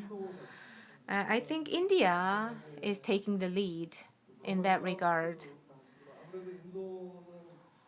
India has a lot of challenges with development. So in India, the government-led efforts should be made to build infrastructure. So many people talk about it. In Korea, we have AI Act. So we happen to enforce AI Act for the first time in the world. So earlier, Mayor Oh talked about demonstration. I believe a demonstration is very important. We need to apply regulations flexibly, and also we can change regulations depending on the result of demonstration. That way, I believe we can lead the AI regulations. So there is an opportunity for Korea to become a leader in AI regulation. So now time is almost up. And so through flexible prediction and application of policy, I hope that Korea can become a better place. With that, I would like to wrap up. Thank you so much to all the panelists. Thank you so much for your presentation. With that, I will end. Thank you. Thank you so much. Let us give a big round of applause to the moderator as well. So now you may return to the seats. So now we have went through the regulatory session, and so thank you so much for all the insights and opinions. So I believe that what we have talked about today will be very helpful in us contributing to developing the ecosystem for AI. So before we move on to the next session, I would like to once again say that today's conference is a digital conference, and so you may find the QR code on your ID card. You can find the digital leaflet, and also through the screen you can use interpretation as well, AI-based interpretation. And so what we are showing you today is a QR code that you can use with your mobile phone to get digital interpretation. So now we will be moving on to AI Seoul 2026, and we'll be looking into the urban session and what cases there are and how AI can be applied in the urban city. So let us move on. So in this session, I would like to introduce the first speaker, who is made Helsinki into Europe's best AI city. Mikko Rusama, please come forward to the stage. Please welcome him with a big hand. Yes, please.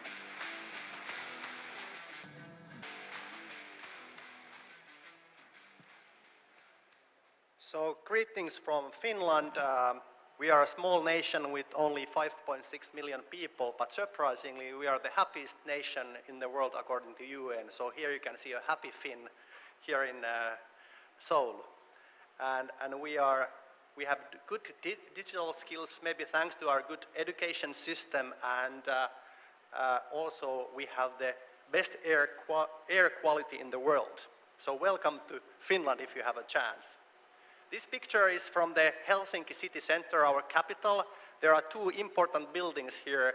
I worked 5 years in the city hall as the first chief digital officer of the city of Helsinki, and before that I was chief digital officer at our national broadcasting company, so you can see the television tower behind. And talking about physical AI, this is our Helsinki main library called Ode. It's a beautiful building in the very city center with a lot of AI and robots in use. So the whole book handling and book loaning system is using AI, so the books are returned to the right shelves with the help of robots. So this is one application of physical AI in a very traditional institute. This is my home street 2 days ago when I left. It was minus 10 degrees Celsius and a lot of snow. And with AI, for a long time where there was an AI winter, but clearly what we have heard today, now it's spring and the industry is blooming.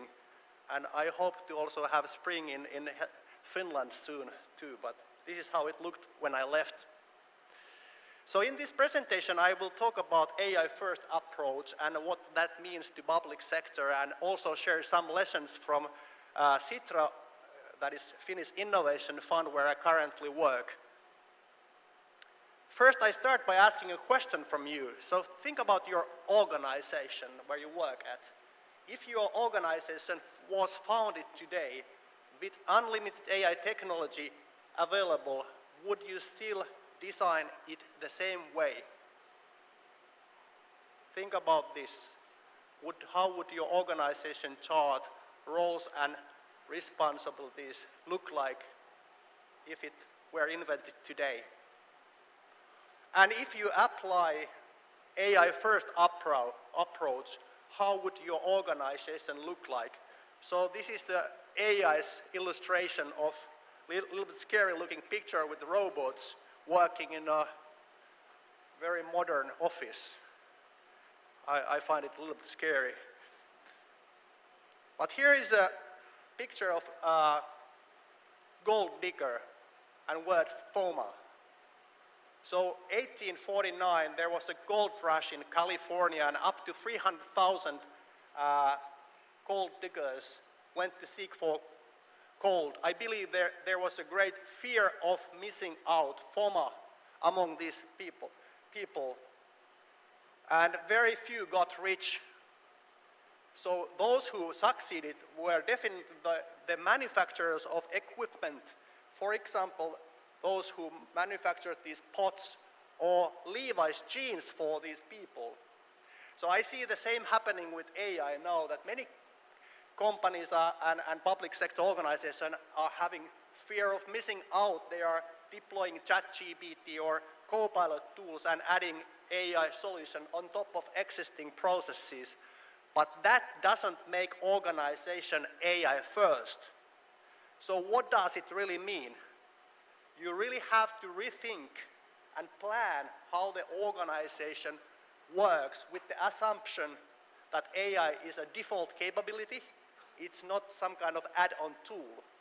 So it is really a systemic change. You have to design the work for human-AI collaboration from the very start. So the focus shifts from tools to systems. So, and this is a drastic shift for public operations. So I claim that, let's say, in the traditional digital model, processes are run by humans and system wait for input, and services are more or less reactive. So in AI-first model, humans set intent and guardrails for agents that are continuously operating, doing things on behalf of people and acting more and more independently. Services are more proactive and personalized, and you can have a real-time, almost real-time situational awareness on what's happening in the organization or within the city. I also see three major paradigm shifts driving these AI-first organizations. As explained before, I see the shift from assistive AI to agentic organization. And this enables the second paradigm shift. Iteration and feedback cycles speed up dramatically. This means that traditionally, development of services and products have been very slow. You make a spec, wait several weeks, and somebody does kind of demo and gets feedback, and everything takes a lot. But with the help of AI, you can have kind of working applications and kind of in minutes or hours and get instant feedback if you have right people present in the session. And finally, AI also enables that traditional roles are blurring. I have experience from my current assignment. I have transformed from executive advisor to programmer. So boy, what a career rocket I am. But I see that the roles of product manager, project manager, and programmer are merging because of AI. So how does the agentic city look like? For example, agent can analyze traffic flows and optimize traffic signals to reduce congestion and emissions. Or buildings become active participants in the energy system, so agents can trade surplus power without human mediation. And in governance, multi-agent systems can handle routine permitting and compliance processes, freeing up people's time. And city can anticipate needs of citizens before people even express those. And city can self-repair. You can notice problems before they arise. So, and finally, services can be much more personalized, respecting privacy of people. An agentic public organization, agent can prepare decision briefs, synthesize complex information. You can have continuous policy monitoring, and you can reimagine how services are delivered. I believe in that, for example, we can have much more impactful, proactive and personalized services and preventative maintenance type of services. And all this requires solid governance. So AI force does not mean uncontrolled autonomy.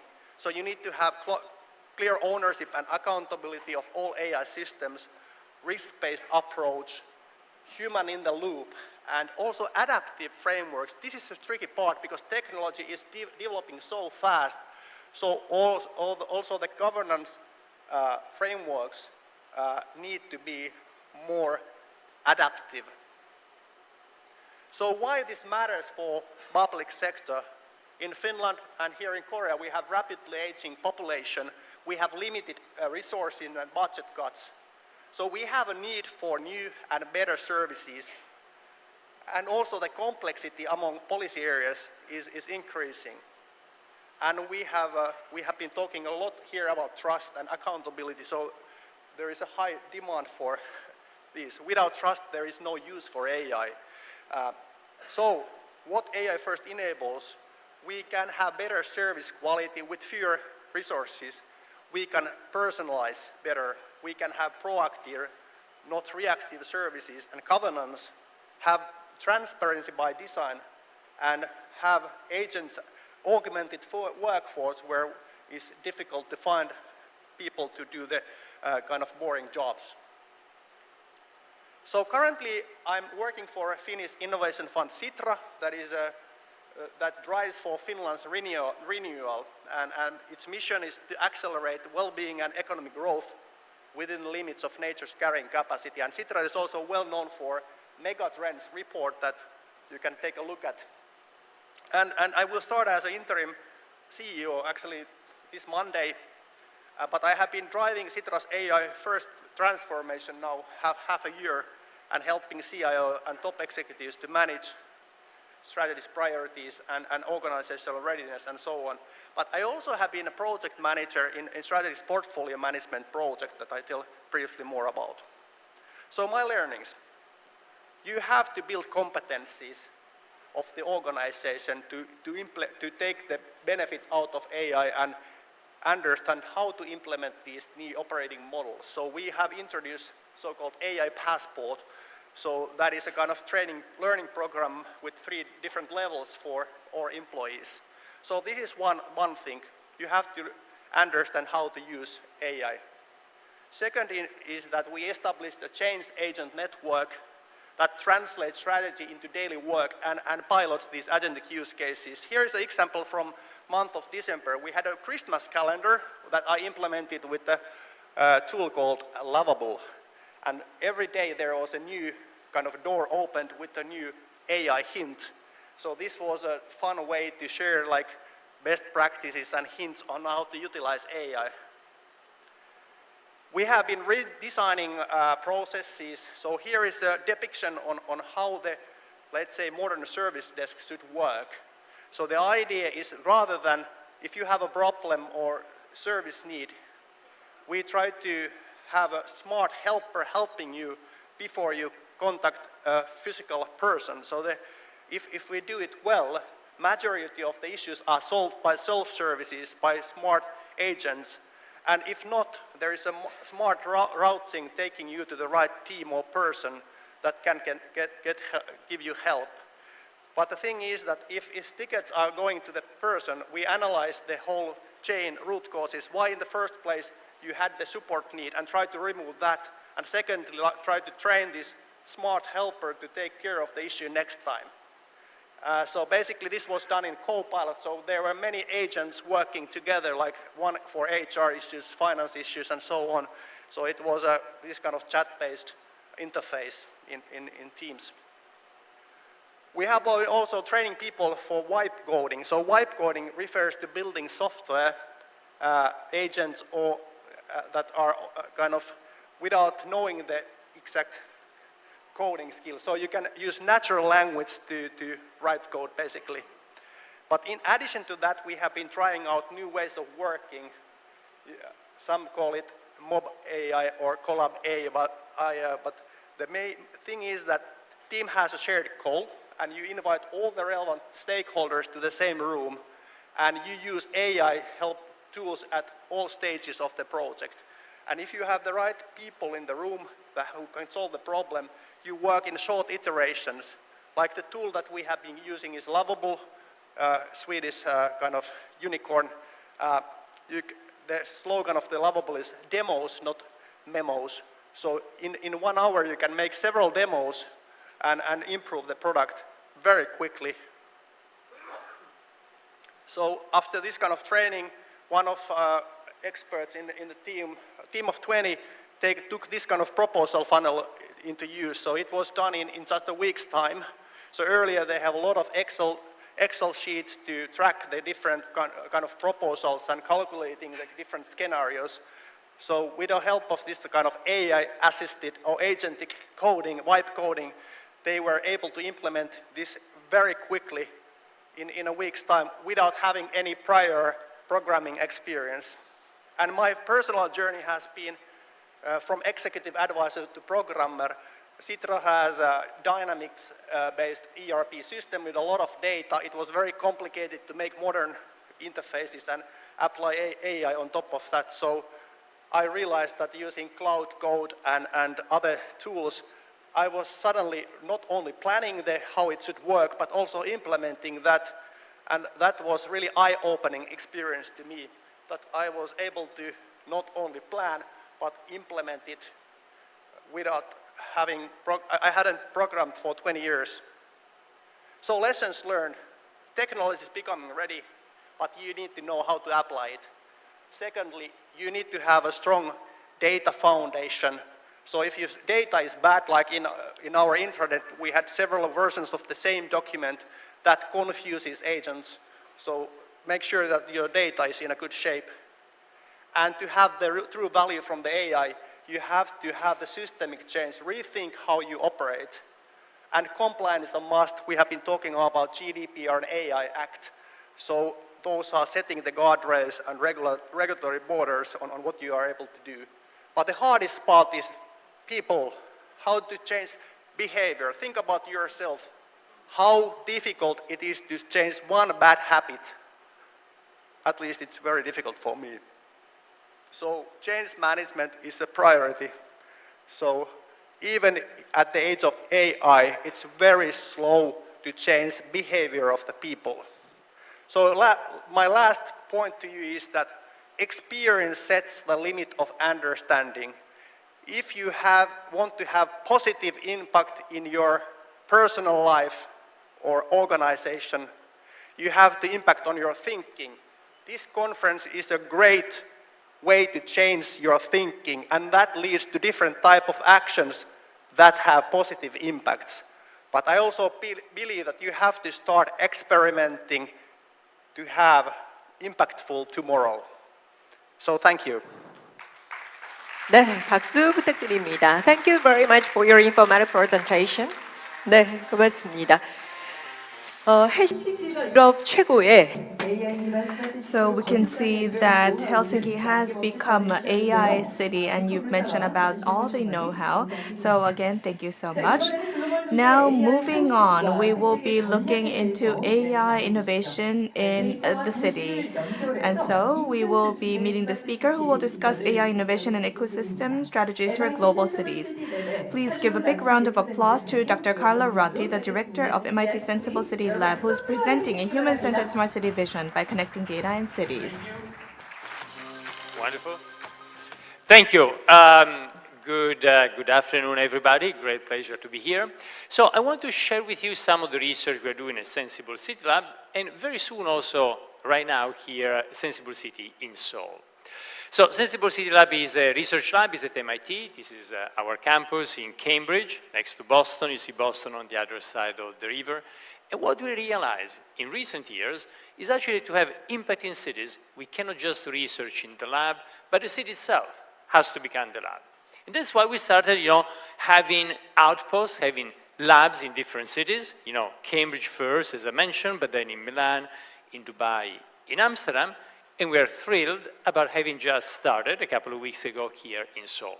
And actually, if you are here next week, do join us with the opening on Monday and Tuesday, also with the mayor on Tuesday, where we'll start showing some of the initial research. But let me tell you what we are doing at MIT. We start by looking at cities, and cities are very important for many reasons, including this one.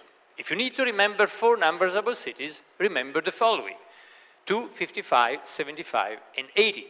Cities are only 2%, 2 to 3% of the surface of the planet. They are 55% of the population, 75% of energy consumption, 80% of CO2 emissions. So if we can do something to make our cities a little bit more sustainable, that can be a big deal globally for the entire planet.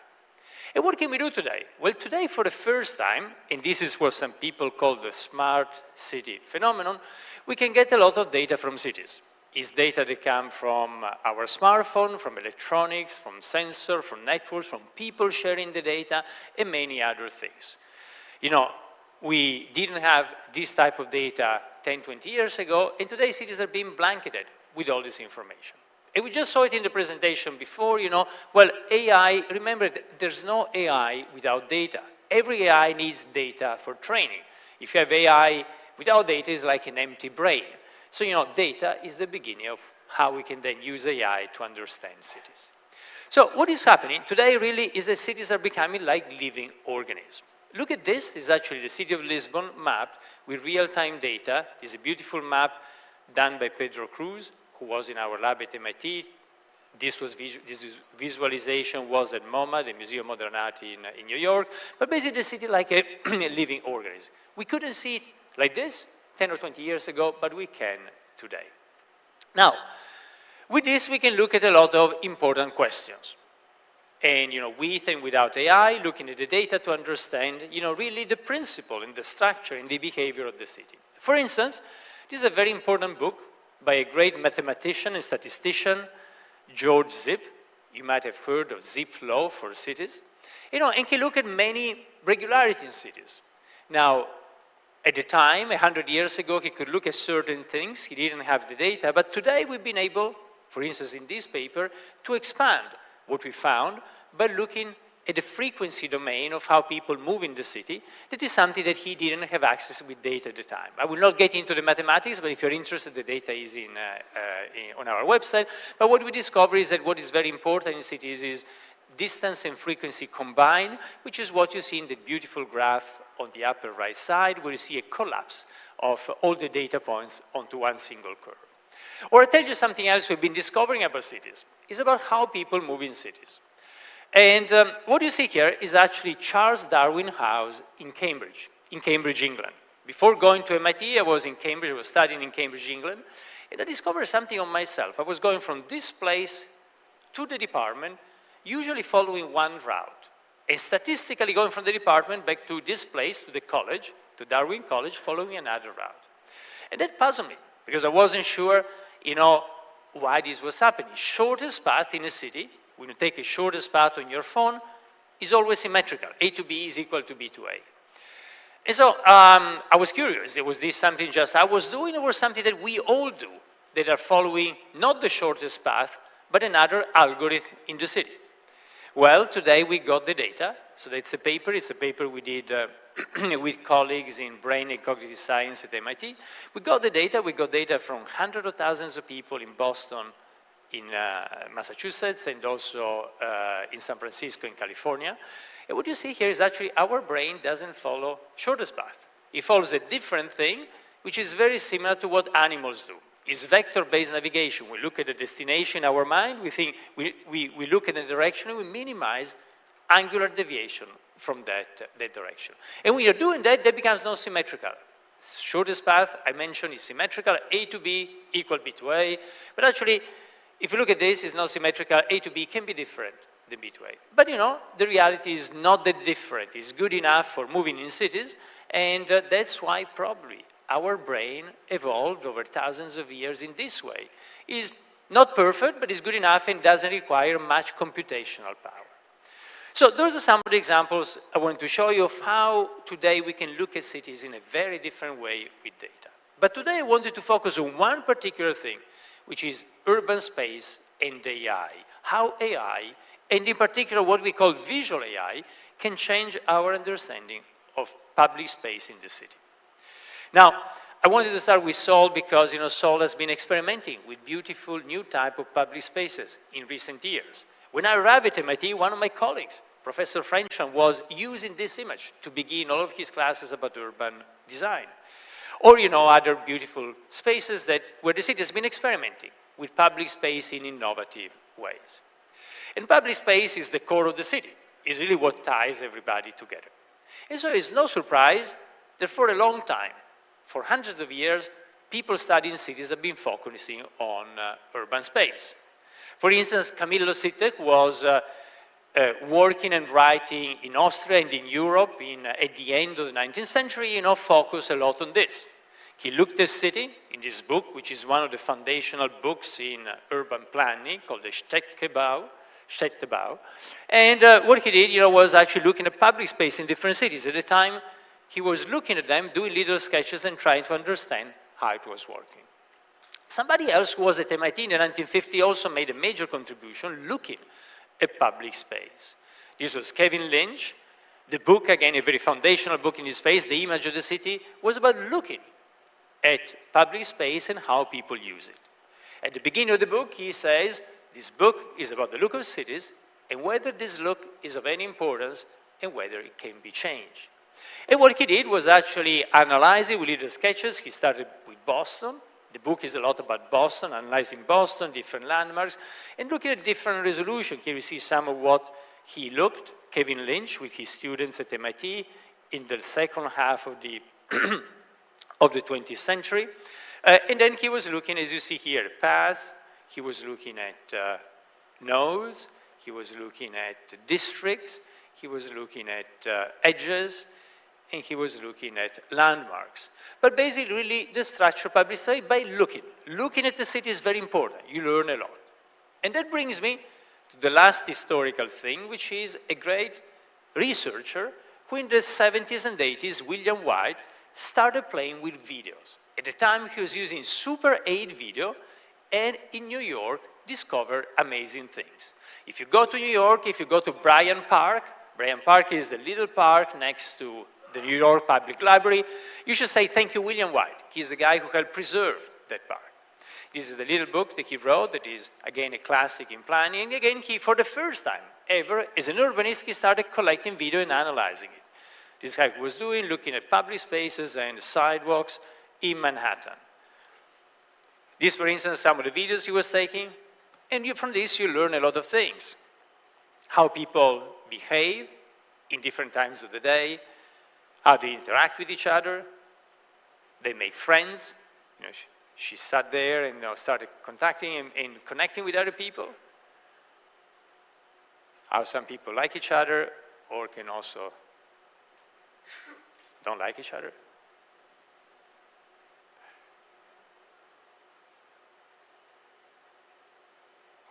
And so he was taking a lot of this and using this to understand how we use public space, which is the foundational space of the city.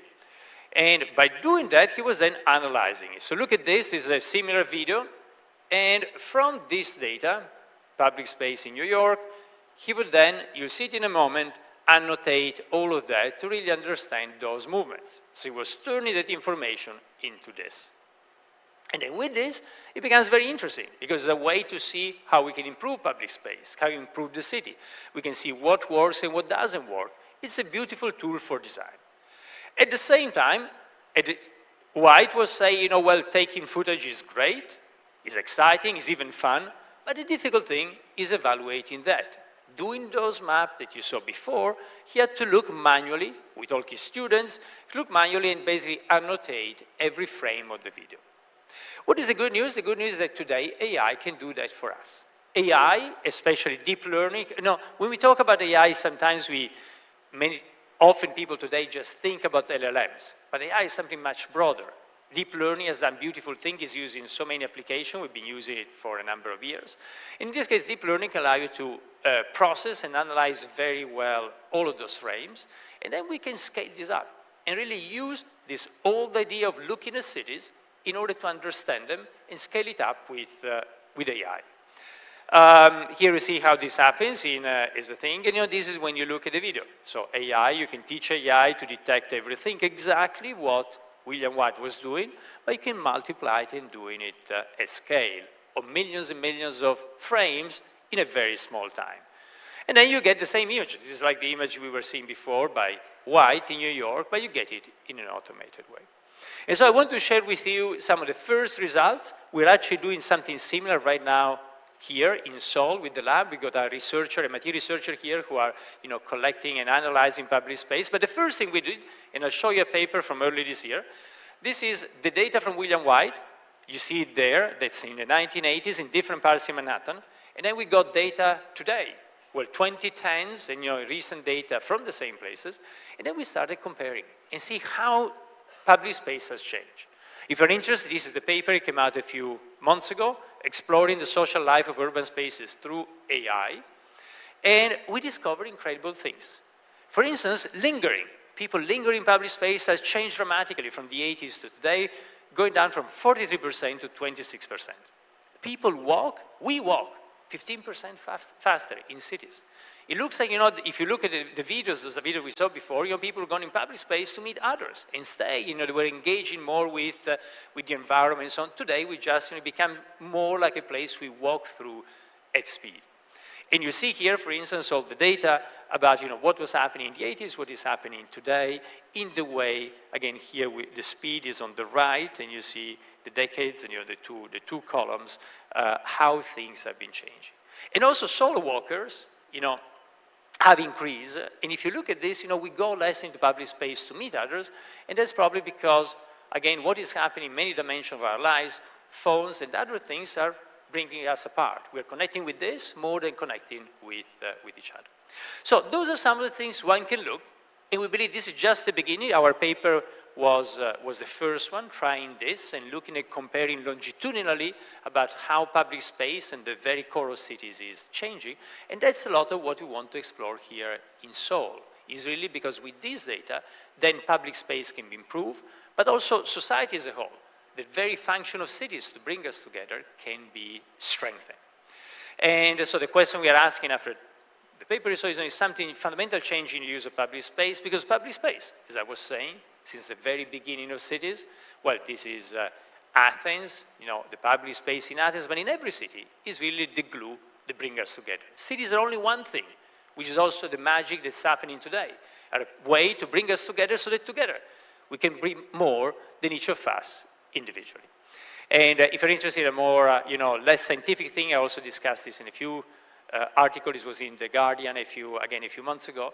But this is really part of what we want to do with you, is using AI to look at cities, to analyze public space, and to see how we can reinforce and make more powerful cities in the way we come together. Thank you. 네, 박수 보내주시고요. Thank you very much for your presentation. 네, 발표 감사히 잘 들었습니다. 자, 이어서 글로벌 도시 간의 협력을 통해서 의미 있는 성과를 만들어가는 사례를 짚어볼까 하는데요. 캐나다 퀘벡의 AI 혁신 생태계를 우리 대한민국과 연결하는데 많은 노력을 하고 계신 분입니다. 이어지는 발표는 주한 퀘벡 정부 대표부의 데미안 페레이아 대표님께서 함께해 주시겠습니다. Yes, please. Come up to the stage. 네, 여러분 큰 박수로 맞이해주시기 바랍니다.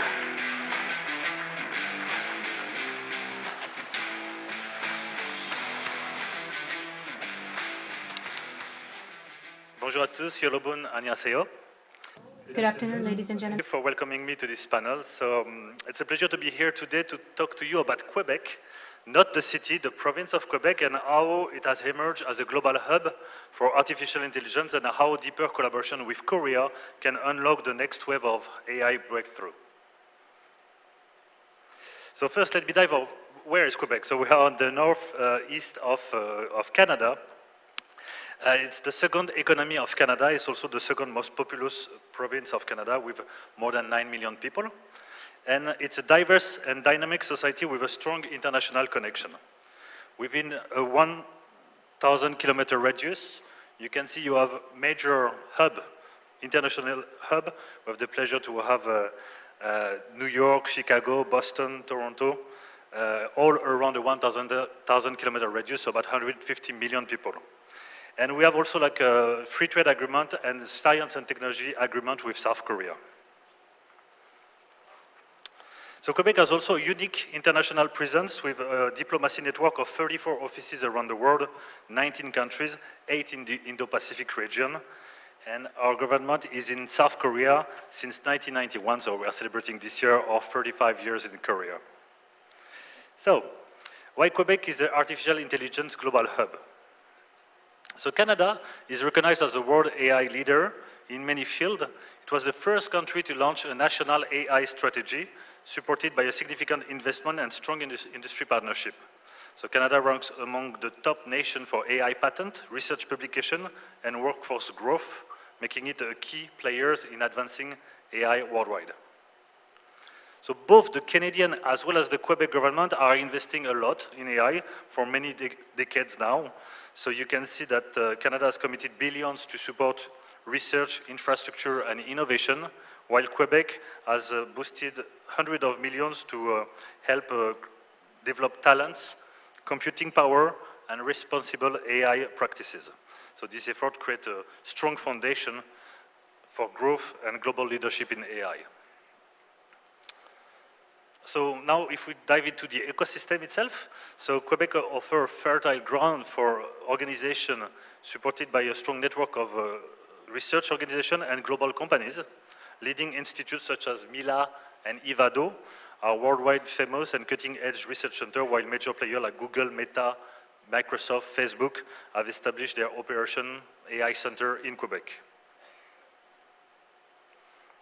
Also, when we talk about the role of the government, in Quebec, public policy is not only about supporting research, but it's also about creating an ecosystem and conditions that allow talents to thrive, stay, and collaborate over the long term.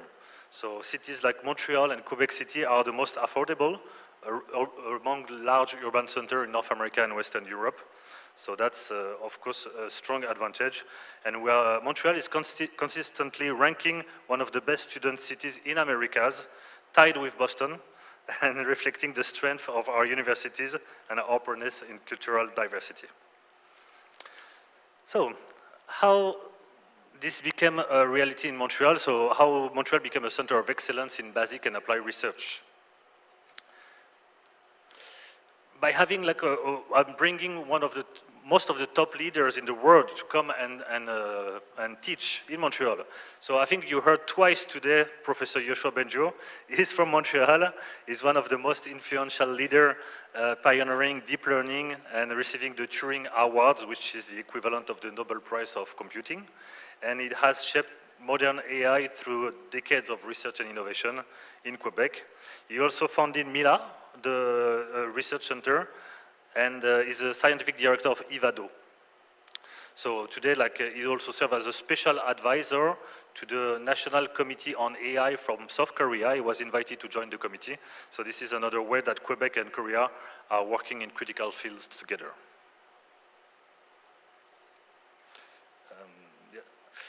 So the MILA Center is still the Institute of the Artificial Intelligence Institute is the world's largest academic research institute dedicated to deep learning. Based in Montreal, it brings around 1,200 researchers and students driving innovation in areas such as language modeling, machine translation, and generative models. With over 100 industry partners, like Google, Meta, Microsoft, Samsung, MILA is at the heart of the collaboration ecosystem of Quebec.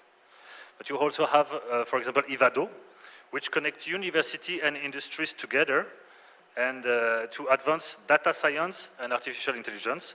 So with more than 2,000 affiliated researchers, it leads projects in neuroscience, supply chain, and AI safety, for example.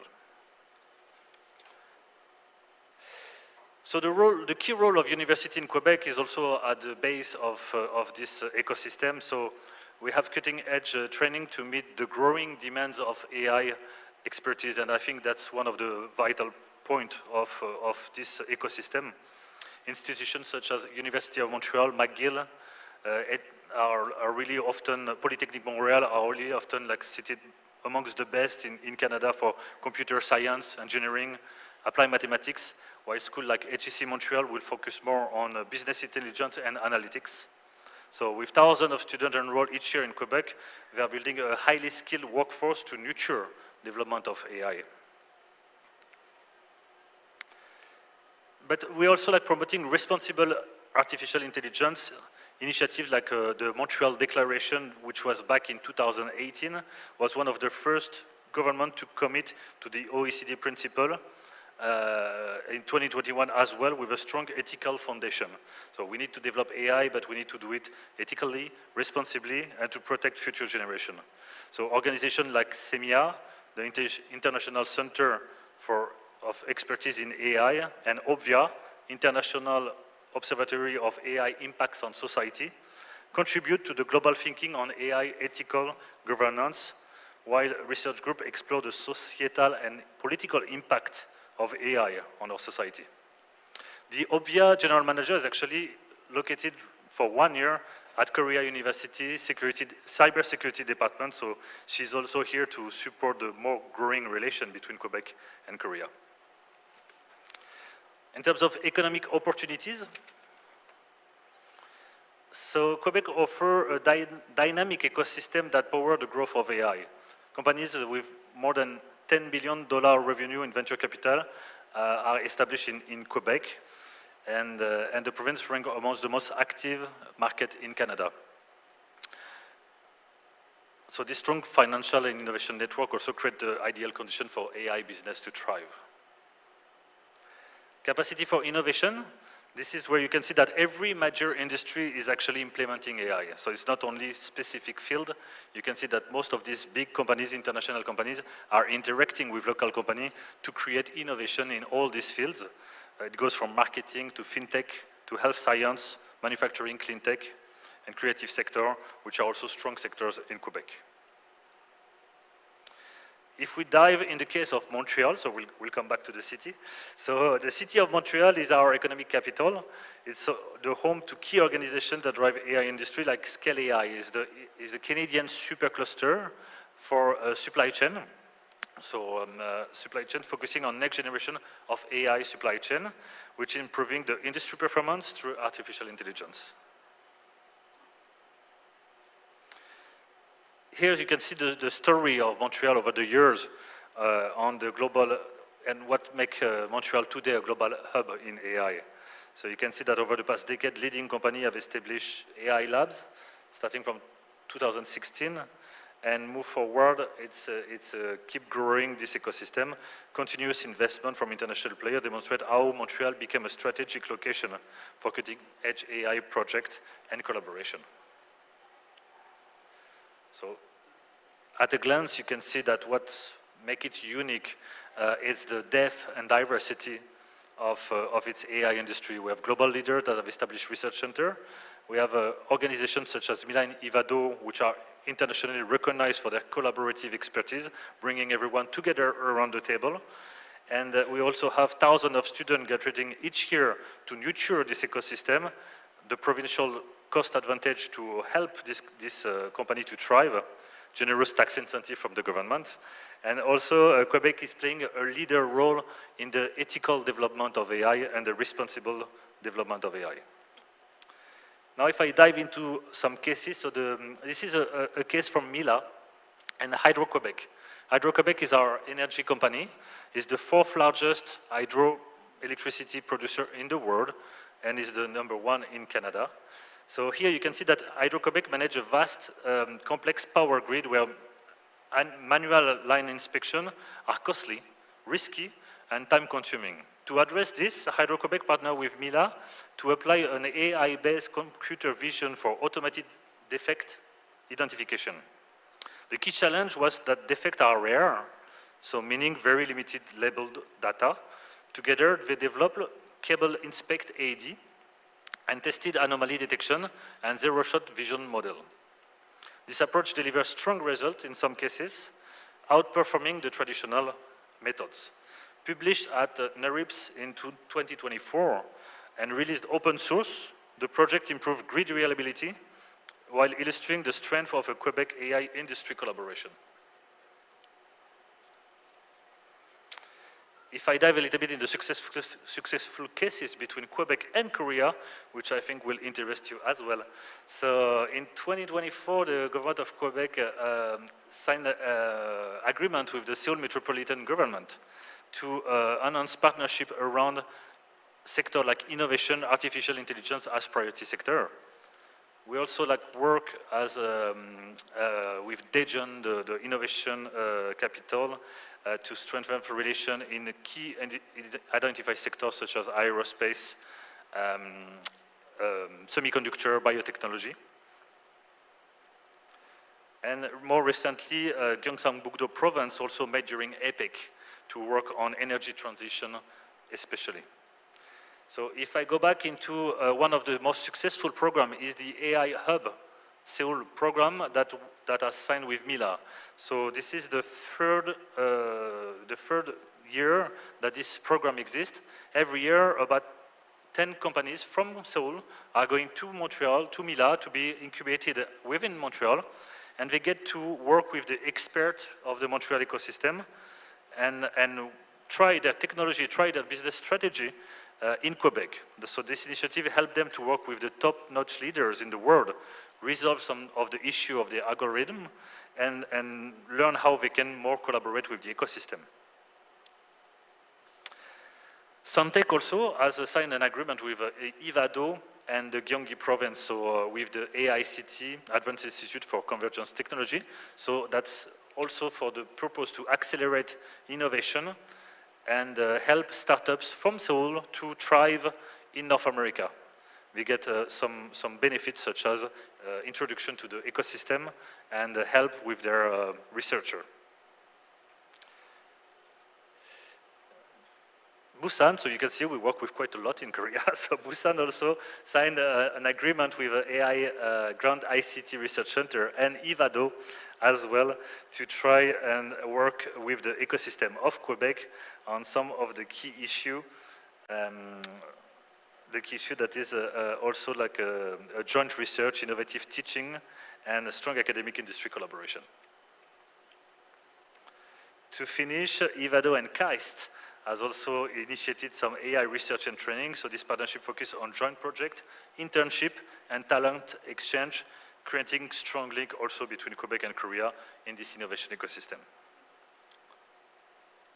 So yes, to conclude, what we see is that we have a very complementary ecosystem. So where Quebec is very strong in fundamental research with top-notch researcher, we see Korea has enormous value with industrial power and commercialization capability.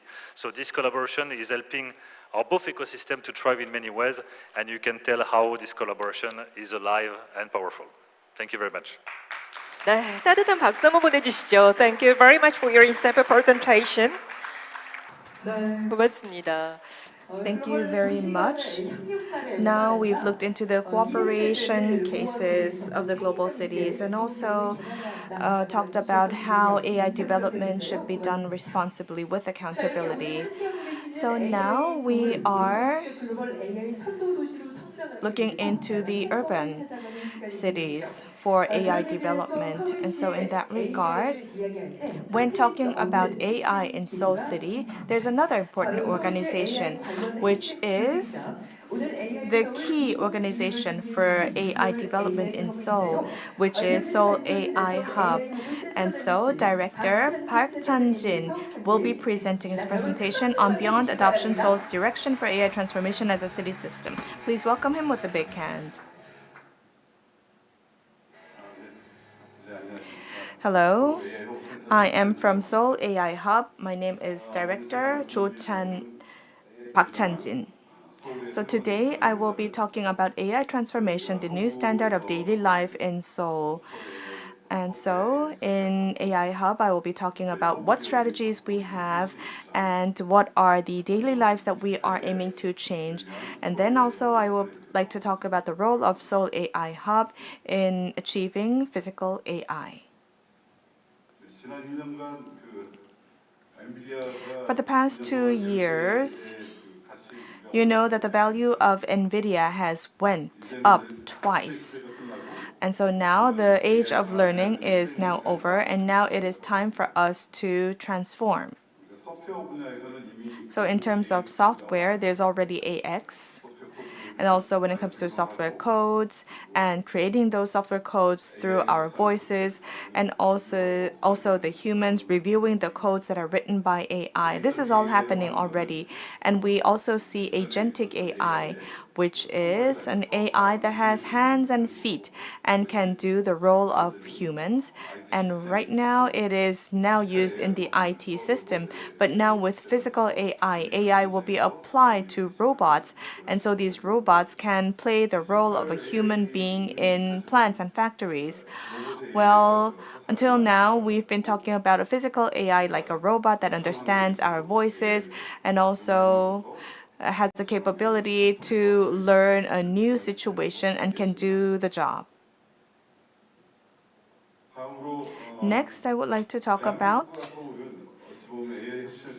South Korea and Seoul being at the forefront of AI development, and all of these dynamic factors can be seen in these indicators. And so the density of physical robots is #1 in Korea, and also AI adoption rate is #1 globally. And also lastly, what is important is that the public and the citizens are open to new technology, so the level of embracement and the speed is the fastest all over the world.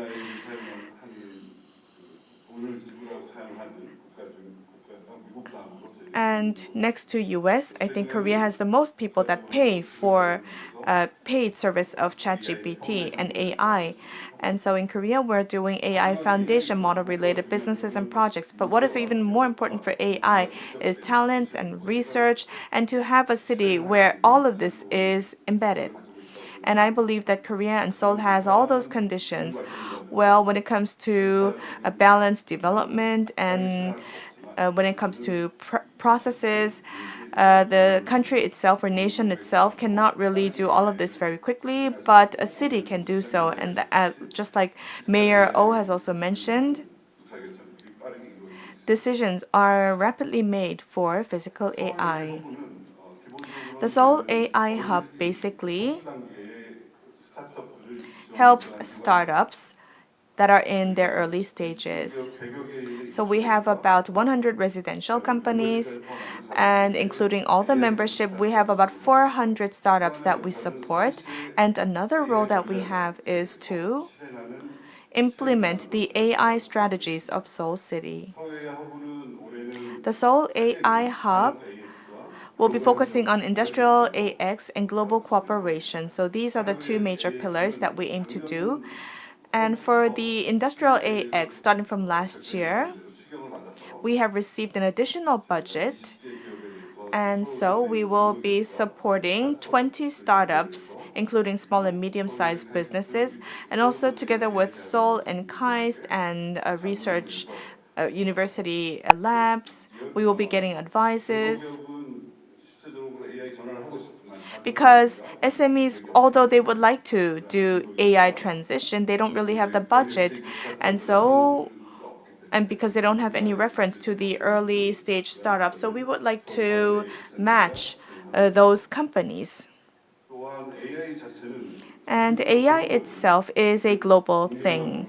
It cannot stay only within the boundaries of Korea. And so in order to support the global companies, as also earlier Mr. Pereira has mentioned, we have been doing joint research with Mila, and our companies collaborate with the researchers there and also set up a subsidiary and also are advancing to the global market. And same is going on like vice versa. And next, I would like to talk about the daily lives that have changed thanks to AI. So here you can see the studio AI. You can also see it outside. So the studio lab is a place where you can take pictures of the clothes and garments and then create a web page. So this lab does all of that, and 4DI Vision can also check any defects that is as small as possible and also find any defect ratios. And next is about life. So at Nation A, the 3D motion characters can be made through voice, and a 3D game character can be made within seconds. And this year at CES, this is a technology that was globally renowned and globally recognized.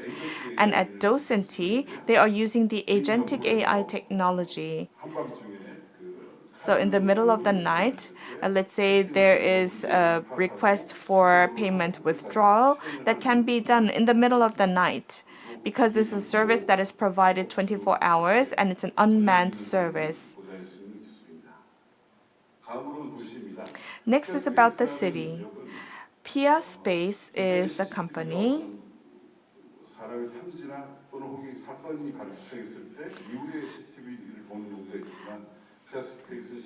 that does, on a real-time basis, understand the situational context, and if there's a person who fainted on the street, will do the analysis and provide the information. So this company has a technology that is more for prevention. And also Vibe A is a company that uses SNS, and it has a social AI technology and is providing its solution to 2 cities in Ontario. So I've mentioned about this part. And next, I would like to talk about physical AI. Earlier, Mayor Oh has mentioned about the Yangjae Hub and the tech city in Yangjae. And he has also mentioned about the robot city or cluster in Suseol as well. And recently, since the release of Atlantis, well, when it comes to physical AI, people would think about it as a technology that can only be realized through, let's say, Tesla or Hyundai Motor Group, through big companies. But that's actually a misunderstanding, because when it comes to the implementation of such technology or decision making, all of this has AI in the center. Let's say AI will be embedded on the robot, and the AI will be doing the jobs of people. That is the definition of physical AI. So the Seoul AI Hub can provide all of those abilities, and we will be providing a cluster to those startups. So it will not just about having a demonstration test bed, but also they can do feasibility testing in order for those startups to advance the AI technology. And lastly, I would like to also say that right now the Seoul AI Hub focuses on industrial AI. And so we're trying to create a synergy effect between the SMEs and startups. And also we want to expand the AI technologies in all the cities. And if we would have this center in Seoul for robots, then we will be verifying the solutions, and with the data that we get, we will further sophisticate the AI. And all these technologies that have been verified in Seoul, we will make sure that they can also go global. Thank you so much. Thank you so much. Let us give him a big round of applause. Again, thank you for your presentation. Director Park has mentioned about this new life. And I look forward to how Seoul will transform in this era. That is true. Seoul and South Korea is at the very forefront of AI transformation. And that is why preparing such an era and having this kind of occasion is very meaningful in that regard. And so, of course, we need to talk about many other topics. And also, there are many tasks that lie ahead. However, with the help of Seoul AI Hub, if we make all together efforts, then I believe that we can become a leading city when it comes to global AI advancement, and we can have a competitive edge. And today's occasion is held in that regard. So offline and online, we have been taking part in this AI Seoul 2026. And I would like to extend my heartfelt gratitude to all of you for being with us. So I hope you stay with us until the very end and get more insights on AI. So with that, we've heard all the presentations about urban and global AI and urban cities. So now in this era of AI, how are the cities transforming? So moving on, we will have a panel discussion. So I would like to introduce Mr. Mikko Rusama from Helsinki City, and also Mr. Carlo Ratti, and also Mr. Damien Ferreira, and then also from Seoul AI Hub, Mr. Park Chan-jin, and the moderator will be from Seoul National University, Professor Hwang Jun-seok. So they are now seated, and I would like to hand over my microphone to the moderator. Thank you very much. Seoul AI Hub Center successfully hosted this AI Seoul conference. I would like to congratulate you on that, and thank you very much for organizing this meaningful occasion. My name is Chu Jin, and I'm a professor of Smart City Global Convergence of Seoul National University in the College of Engineering. I'm very happy to honored to have a great speaker of today. Because of the shortage of time, I will make a little bit precise common questions to you and also move on to some individual questions. In the beginning, I'd like to ask also Mikko Rusama and also Carlo Ratti, professor, on how would physical AI would redefine physical spaces of our city from your perspective of year one, and also what is essential requirement or condition to ensure the citizens the trust on the AI-based innovation process. So maybe Rusama first. Thank you. First thing about physical AI that comes to my mind are those small transportation robots that are now running on the streets of Helsinki. So that is a very kind of visible kind of demonstration how world is changing, that we see robots running on the streets. And of course, cities are becoming more interactive as there are more sensors and capabilities of observing how people behave, and we are able to give kind of feedback on what's going on and provide maybe more proactive suggestions and services. But I want to emphasize two things.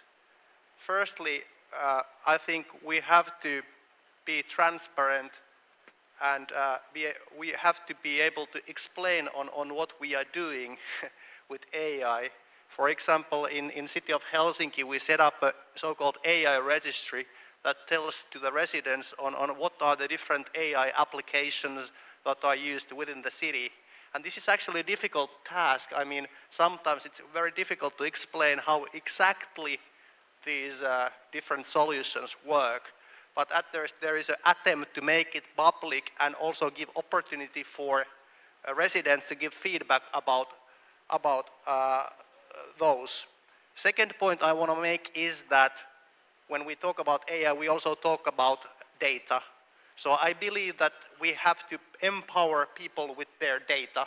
So there is in Finland, we have set up a movement called My Data, or set up an organization called My Data Global. And the idea is that you as an individual should have more power over your data. So if you don't like the way your data is being used, you should be able to revoke, take the consent away, and have more power on who is using your data and for what purpose. So these are the 2 points I want to make at this stage. Thank you. Thank you, Sama. Professor? Sure. Sure, thank you. And to build on those 2 points, maybe the first one is about, well, there's probably a lot of AI already in your homes, on your computer. You know, this is how AI is entering the physical world. And yes, it is about objects, it's about self-driving cars. As you know, self-driving cars, we talked about them for a long time, but now they're a reality. Many European and American cities, you know, you can find self-driving cars being tested, or in the US also offering commercial services. So I think, you know, it's really about the process we mentioned before, is that convergence of digital and physical, which is affecting every aspect of our life. The only thing I would say is that, you know, really AI is such a broad label, both in terms of what is behind. We said it before, it can be deep learning, it can be LLMs, it can be, we heard about agentic, that can be usually worse on LLMs, but also can be different. So the important thing is to look at that, the taxonomy, and how the taxonomy can impact the interface with the taxonomy of the city. And the city, again, is about cars, about objects, robots in our homes, but more and more also humanoids. I was actually in this beautiful Congress Center a few months ago, and there was like almost like a humanoid competition with you know, hundreds of humanoids being tested. Humanoids, again, are a system that runs then based on AI that becomes physical. So somehow we could say that the next phase of AI will be all these different things, not only LLMs, entering different parts of our cities, objects or even broader systems. Thank you so much, Carlos, and also Biko. I'll get back to you with the individual questions just for your third point. Let me move on to the two honorable speakers, Damian and also Mr. Park Jin. You have a lot of collaboration, especially Seoul and Quebec, made a global cooperation. How did be expanding the AI ecosystem in your city, or, you know, as an example, you are a little bit mentioned about the collaboration, but can you give us some learning or case example that has been shown through the learning process? Maybe Damian, you first. Okay. No, absolutely. That's a good question, and we see that we can initiate this collaboration with different tools. So we have a joint program that will be funding like project that will be suggested by companies. So our role is to introduce these companies. So Seoul AI Hub and Quebec are doing a very great job to selecting the most relevant companies to have this scientist in residence program, and then after we need to have the tools to support the funding of research collaborative research project. So I think this is where there is a key collaboration, is where we can work together to identify the right companies in the right ecosystem.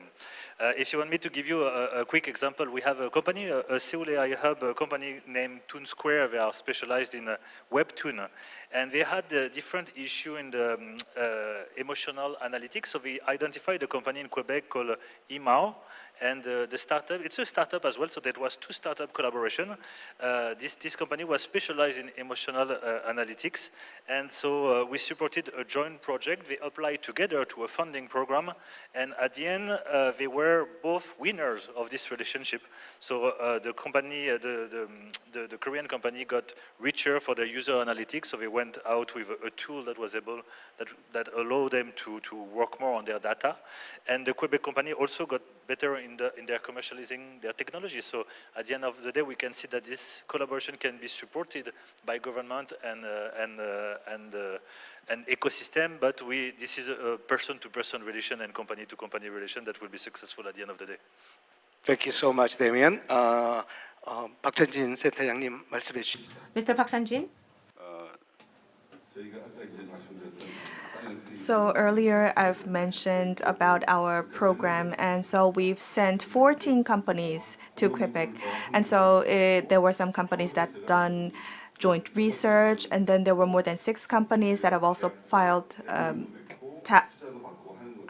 patent, and also there were those who also have received investment as well. And so this program itself, it has been done by us selecting the companies, and at Mila they have matched also the researchers, and also they've allowed face-to-face meetings between the researchers and our companies going to Mila. So when we go outside of the country, then I can see that Korean businesses, compared to other companies, they have a lot of great ability to commercialize the products. I think I've mentioned this last time also, especially there are many R&D people, R&D talents, and Korea, when it comes to automobiles, semiconductor, we have that ability to commercialize products. So we have that great capacity. But when the companies go outside the country with these products, they get a lot of positive feedback. So at the Seoul AI Hub, we're talking about now technology, but then when it comes to AX, we're doing it domestically within Korea, but we need to find those who have the demand from outside the country, and we need to make matching. We need to match them. So we consider us as a global cluster. So listening to Mr. Park and the previous comments made by other panelists, AI is creating huge impact and waves. The city of Seoul is running a AI hub center, and preemptively, the Seoul city is bottom-up and top-down efforts. So their proactive efforts are quite encouraging, and it actually foretells a brighter future. Lastly, I'd like to ask each speaker to answer the main question of this session. So in the era of AI, what our cities are changing? I will ask some of the questions in relate to that. First, Miko, from your point of view, what is the most profounding transformative value in your city, especially in the perspective of AI city, from the point of Helsinki or through your point? Transformative value or transformation, right? I'm not sure if I got it right, but talking about values, Finland is a trust-based society, and when technology develops, we have to maintain the trust of people, because without trust there is no use for AI. So we also have to think about the ethical aspects of using AI. At best, AI can improve our lives, but if it's done wrong, it's a dystopy. To give you an example of a difficult ethical questions, During my time as a chief digital officer, changes faced by the field of Go is now being felt by our whole society. Listening to their conversations, it was really thought-provoking. I wish we had more time, but this special session should end here. In the era where AI and human beings can coexist, how we can wisely ensure coexistence. We thought about that. And also, the real-life experiences and stories were really inspiring. The AI Seoul 2026 is exploring how AI is changing our lives in terms of technology and our daily experiences. Now we are going to have a wrap-up session. Professor Min Moo-hong from Sungkyunkwan University will come up to the stage to provide a wrap-up session.